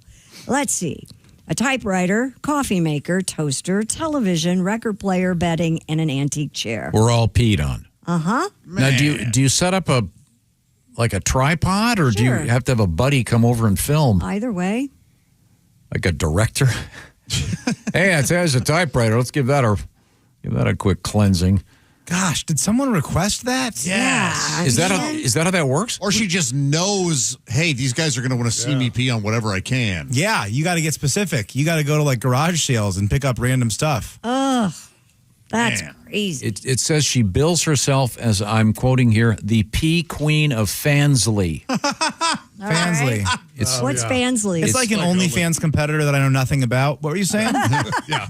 It says Fansley is another version of OnlyFans. Gotcha. I've never checked out Fansley. It's the exact same thing. I got you. It's Coke and Pepsi. We're hanging out. We're good. Okay. But she's deliberately peeing on stuff in someone else's house. Mm-hmm.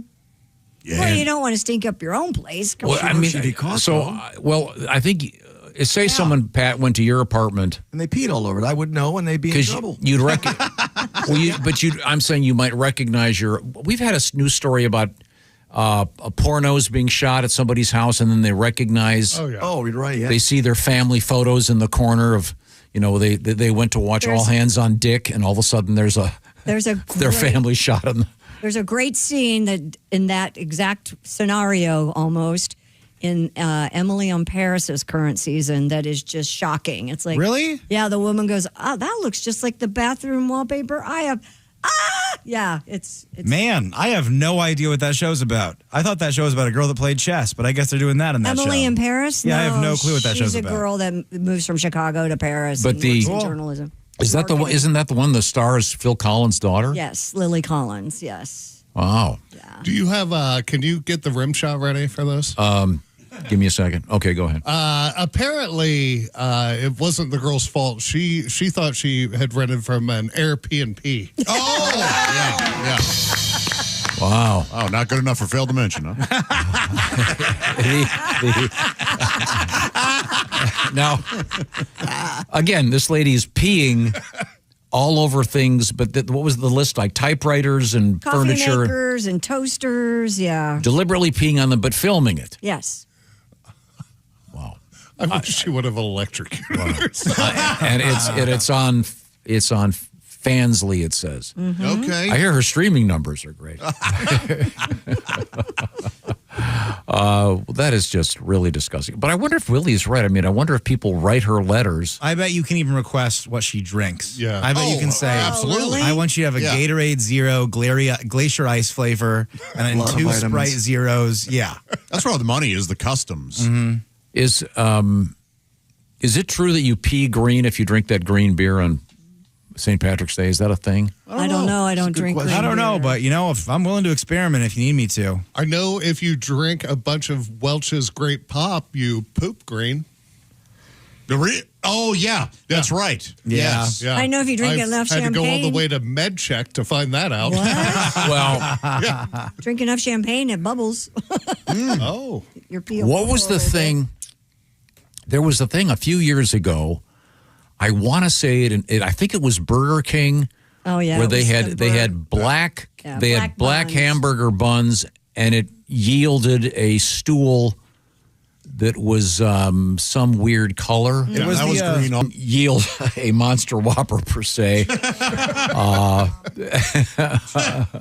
It may have. Yeah, but didn't they have to warn people that? Yeah, it may change your color of your. But did it look like it was bleeding or something? No, it it looked was green. green. Yeah. Yeah, it's like a neon, like electric, Yeah. like green. Wow. Oh, that's right. Yeah, that because I remember the neon aspect of it. Yeah. Yeah, that'll happen. That's fairly humorous. An Okay. amusement center in China is under fire for using live hamsters and other animals inside their claw machines. Got no problem with this. And the claw machine is funny. But I mean, the way Richard Gere. Video captured inside the venue show hamsters cowering hamsters. cowering in the corner of the machine. Yeah, of course. They're not even in little like hamster balls. You have to like. And then these things, the claw comes down and it can just wriggle out. You'll never catch it. No. The South China Morning Post reports following the online controversy, the shop removed the hamster claw machine and replaced it with several fish and turtle scooping machines. Okay, that's horrific. Hear me out. Take the lobster tank, put a crane on top of it. At the seafood restaurant, now I'm getting the live lobster every time. Oh, it might help sales? Yeah. I would do that every time. And do I not get a lobster on my first try? I have to keep paying to try again? Yeah, I'll do that every time. Oh, yeah. Or you pay till you win. I mean, you claw till you get win. to claw till you Yeah. win. That is not but a you bad might get idea. a small lobster or you might get a big lobster. You know. How was your date? Super expensive. She sucked at the claw machine.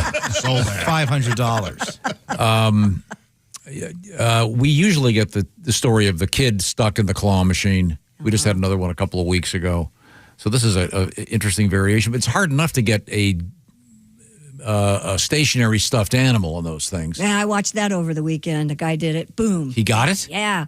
Got an owl for my nephew Sterling. It was glorious.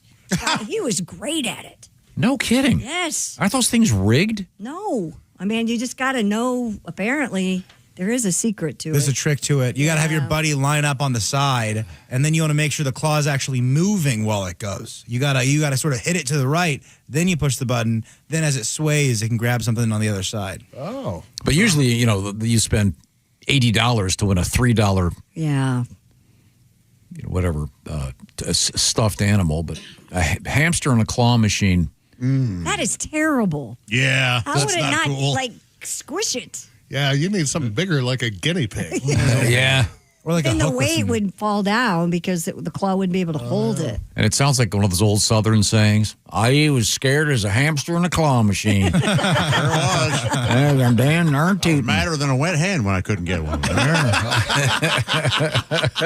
Why do hens get... Well, never mind. Because you lived in South Korea, Josh. Yeah. They do that with puppies, right? Oh. You pick one out and eat it. Yeah, you can kind of get the whatever. Don't do whatever the that. claw machine grabs. Hey, get the Dalmatian, you get a spotted turd.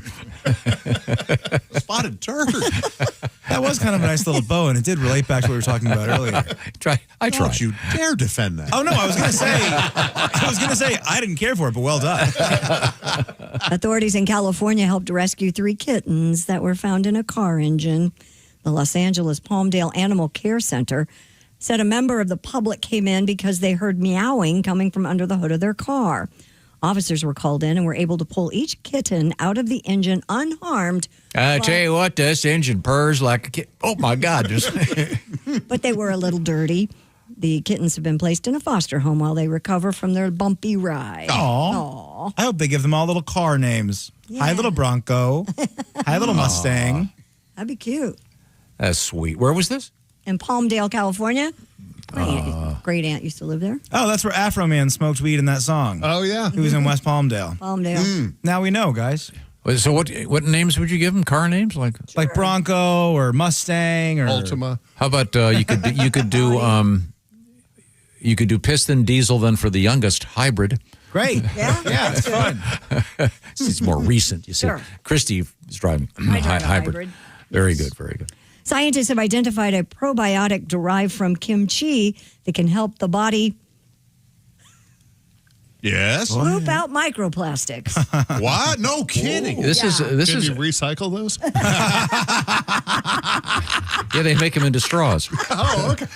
No, lab tests. I want help me here. Kimchi, that's that really stinky cabbage stuff that you Yes. Yeah, fermented spiced cabbage. like you bury it in your backyard. And That's how some still traditionally make it like that way, yeah. In lab tests and studies on mice, the bacteria appeared to grab onto microscopic plastics in the gut and carry them out of the body through waste. And you're not going to believe this. I just crapped a credit card. wow, yeah. I went to this Korean barbecue place and I crapped out a Lego set. Researchers said it could be a simple, natural way to help reduce the buildup. Want to turn your butt into a 3D printer? Well, that would actually be a really great thing. But scientists, these are the guys that put the microplastics in everything. We're going to let them take care of this? There we go. Who gave Greta the microphone? Are you, Josh? Honestly, I don't even know where I stand on this one. I just feel like I got some time to fill, so we can figure this out if you want to. Do you like kimchi? Love. Oh, it's great. Yeah, it was a bit of an acquired taste, though. It's too funky for me. Love it. Me Delicious. too. Not into What it. do they serve it with? Don't they serve it in the States at some places? I know I've had it. Bibimbap or whatever that Yeah, place is. bibimbap. Yeah, you can Get like get a it in kimchi your bowl. fried rice somewhere. Yeah. Okay. Get it at the grocery store now. Yeah. Really? Bottled. Oh, yeah. That's where I get mine. Oh, so you're a big fan? Oh, yeah. Good stuff. So you probably are the least plastic of all of us? That's kind of on the nose. Yeah. One look at you, you look like you're It's really What do I good for look you. like? What do I look like? You look like A I'm what? criminal, he's going to say, or a homeless criminal, What do he's I going to look like? say. Say it to my face. I was going to say earthy. Oh, okay. You look like you belong to the earth. Thank you. Speaking of that, Whereas I look like I belong in a very high chair looking down. an urban North Carolina arboretum, is that how you said that? Arboretum is having people come in and bathe in nature to wash away stress. All right. An arboretum is like a wooded area. Arboretum, yeah. This is apparently happening on Sunday mornings in Raleigh at the J.C. Ralston Arboretum and led by a certified forest therapy guide. Jingling a brass bell, she calls her dozen or so charges to gather for meditation, breathing exercises, and communing with nature. You don't care for this, Jeff? It's called going to a park. Taking a walk in a park. Just go to a park, dude. Like, it's not that. Oh.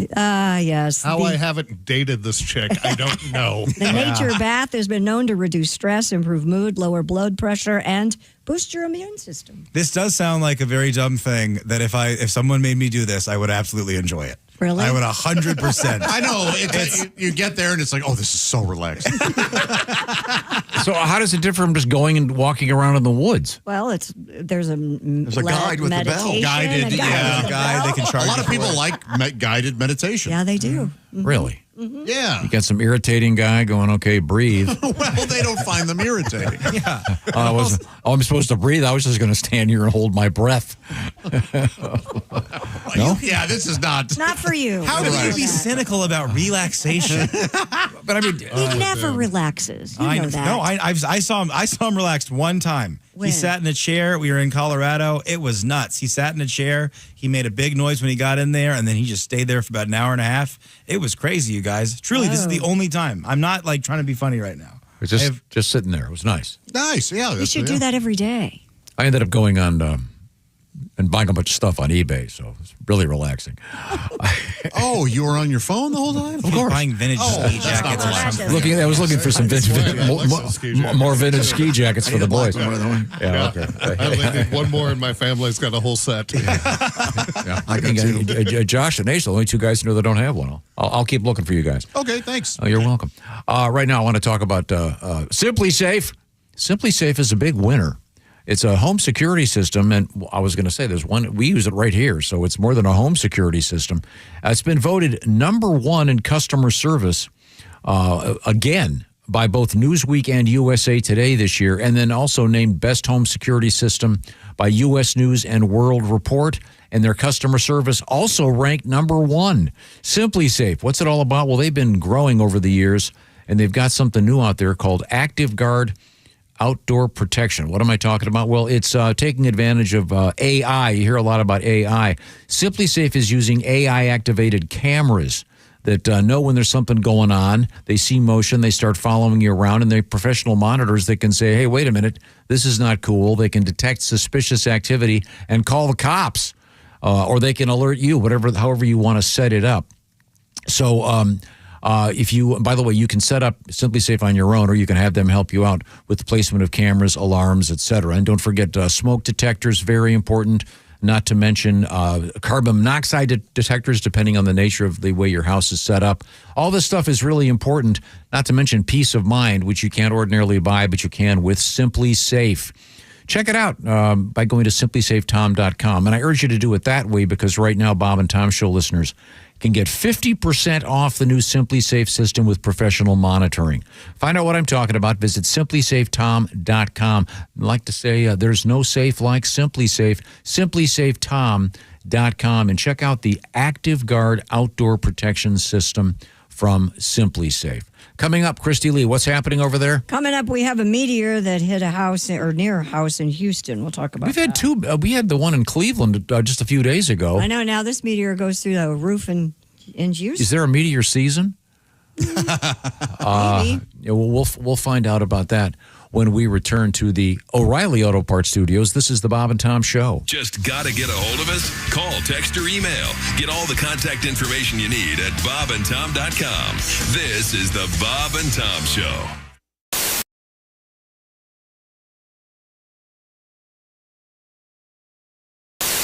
Hey!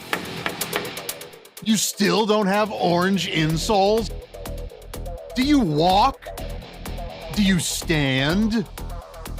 Do you work? Then, buddy, your feet are losing the war every single day. Your arches go flat. Your heels scream. Your knees pop like popcorn. But wait, what if I told you you don't need a prescription, you don't need a diagnosis, you just need orange insoles?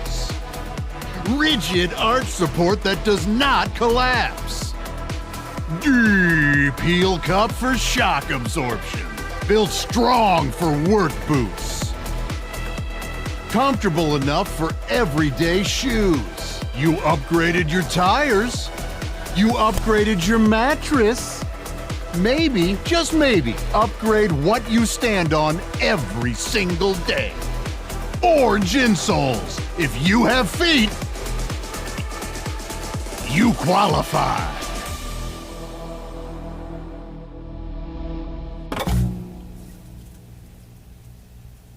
And as most people can tell by looking at me, I got a couple cats. Yeah. I think that's clear. And so here's what happened. There's two cats in the Smith household. And this last Thanksgiving, one of my cats got sick, man. Oh, no. And if you don't have cats, you might be saying, hey, Og, how did you know your cat was sick? Oh, they let you know. They don't suffer in silence, okay? There are basically two levels of cat health. There's perfectly fine, and then there's what the hell is wrong with your cat? And we were at DEF CON 2, right? But it was Thanksgiving, right? So I had to take him to the ghetto vet. Because A, that was the only vet that was open, and B, that's where we live. Right? So I take him to the ghetto vet, and the ghetto vet looks at my cat, and he asked me something no medical professional has ever asked me before. He says, is money an issue?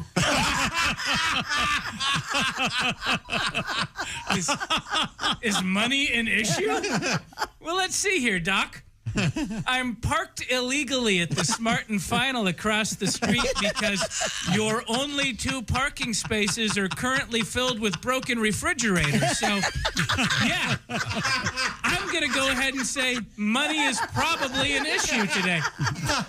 Is money an issue? I'm at the hospital instead of the pet hospital because the pee has fallen off of your building. I know this because it's still leaning up against the side of the building. A building that, by the way, was clearly a Taco Bell within the last 6 years. So, yeah, I'm going to go ahead and say money is probably an issue today. Is money an issue? No. I'm an eccentric billionaire. And what I do for fun is every day I grab a messed up cat and I drive from Malibu to a crappy part of the valley and I find a vet next to a transmission shop and a check cashing place and I play Price is Right with who can keep the cat alive the cheapest. That's who I am. Is money an issue? The cat was free, man. And now you're hitting me on the back end? What kind of Columbia Records crap is that? Because we did it the right way. Because if you want a cat in California, you can't go buy a cat. That's what fascists do. Oh, man. Right. You got to head down to the shelter, baby. Yeah. And you got to hit kitty death row, man. And you got to walk the green mile, the feline mile, man. And you got to look in the hollow eyes of the dam.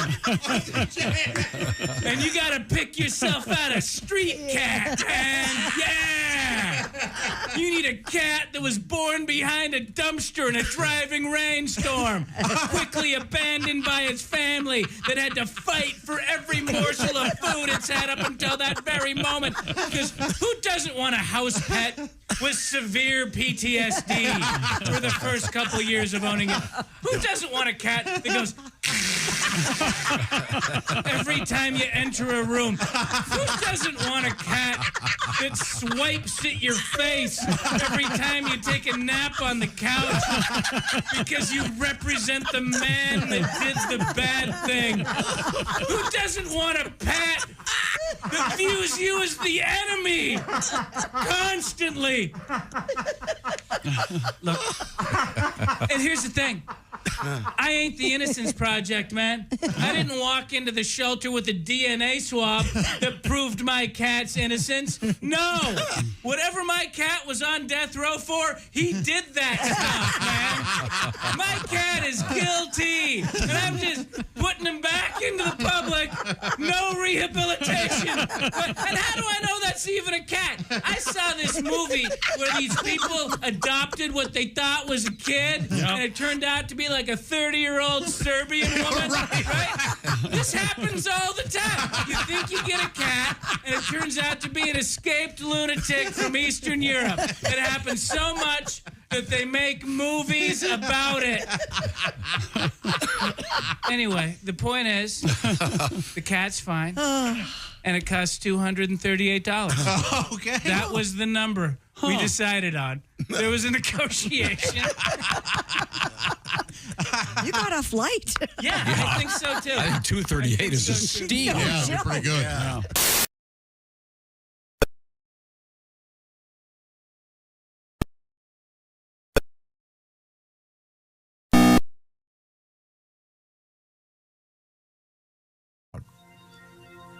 Hey, it's the Bob and Tom Show live from the O'Reilly Auto Parts Studios. Christy Lee's at the news desk. Hello. Pat Godwin's there. Hey. Jeff Oskey's here. Hey, buddy. As is Willie Griswold at the OrangeInsoles.com sports desk. Hey, man. Ace Cosby across the way. Hey, Josh. I'm Josh Arnold. There's Tom. Thank you very much, Josh. A couple quick things.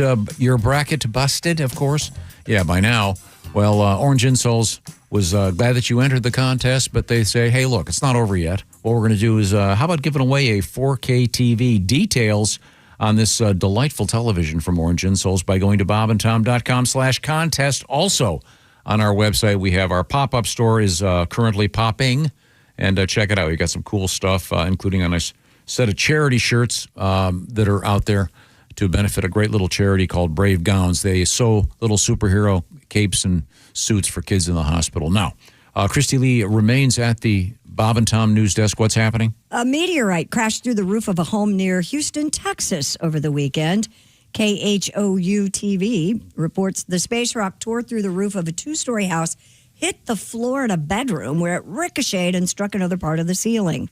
Chief Fred Winzich of the Ponderosa Fire Department And it makes a hell of a steak. said no one was injured during the incident. The home's resident, Sherry James, has created a GoFundMe page, though, to help pay for repairs for her roof, floor, and ceiling. What, no homeowner's insurance? Come on, lady. NASA said the bright Christy, a meteorite God already hit her, and now you have to hit her? We talked about this last week, and I... Didn't we find out it would? Yeah, cover typically your homeowner's insurance will cover meteorite damage. So you may be right. that? NASA said the bright fireball in the sky became visible 49 miles above Stagecoach. That must be in Texas. Traveled southeast at 35. So wait a minute. This story's got meteorites, Stagecoach, and the Ponderosa. Yep. This sounds like one of those weird sci-fi movies where the aliens invade the Old West. Yeah. It traveled southeast 35,000 miles per hour before it broke apart 29 miles above Bammel. The meteor, which is estimated to weigh about a ton and to have a diameter of 3 feet, created a pressure wave that caused booms heard by some in the area. Oh, It wasn't so it that probably wasn't that big when it hit the Yeah, and there's a lot of video. There was the one near in northeastern Ohio last week, and there's a bunch of videos of that as well. So it's pretty cool, pretty interesting stuff. Now, Patty G, you've got your guitar out. Are we going to get a little tune finally? Well, a meteorite is in the news. That means last week, Ohio, this week, Texas. A fireball falling from the sky. Oh, no. Meteorite. Houston, we have a problem. Is it a piece of Mars just flying by? Oh, no. It's a meteorite. The stars at night are big and bright. Deep in the heart of Texas. Oh, no. It's a meteorite. Matthew McConaughey is a proud Texan. He says, all right. Whoa. Meteorite. All right, we're done now. Thank you very much.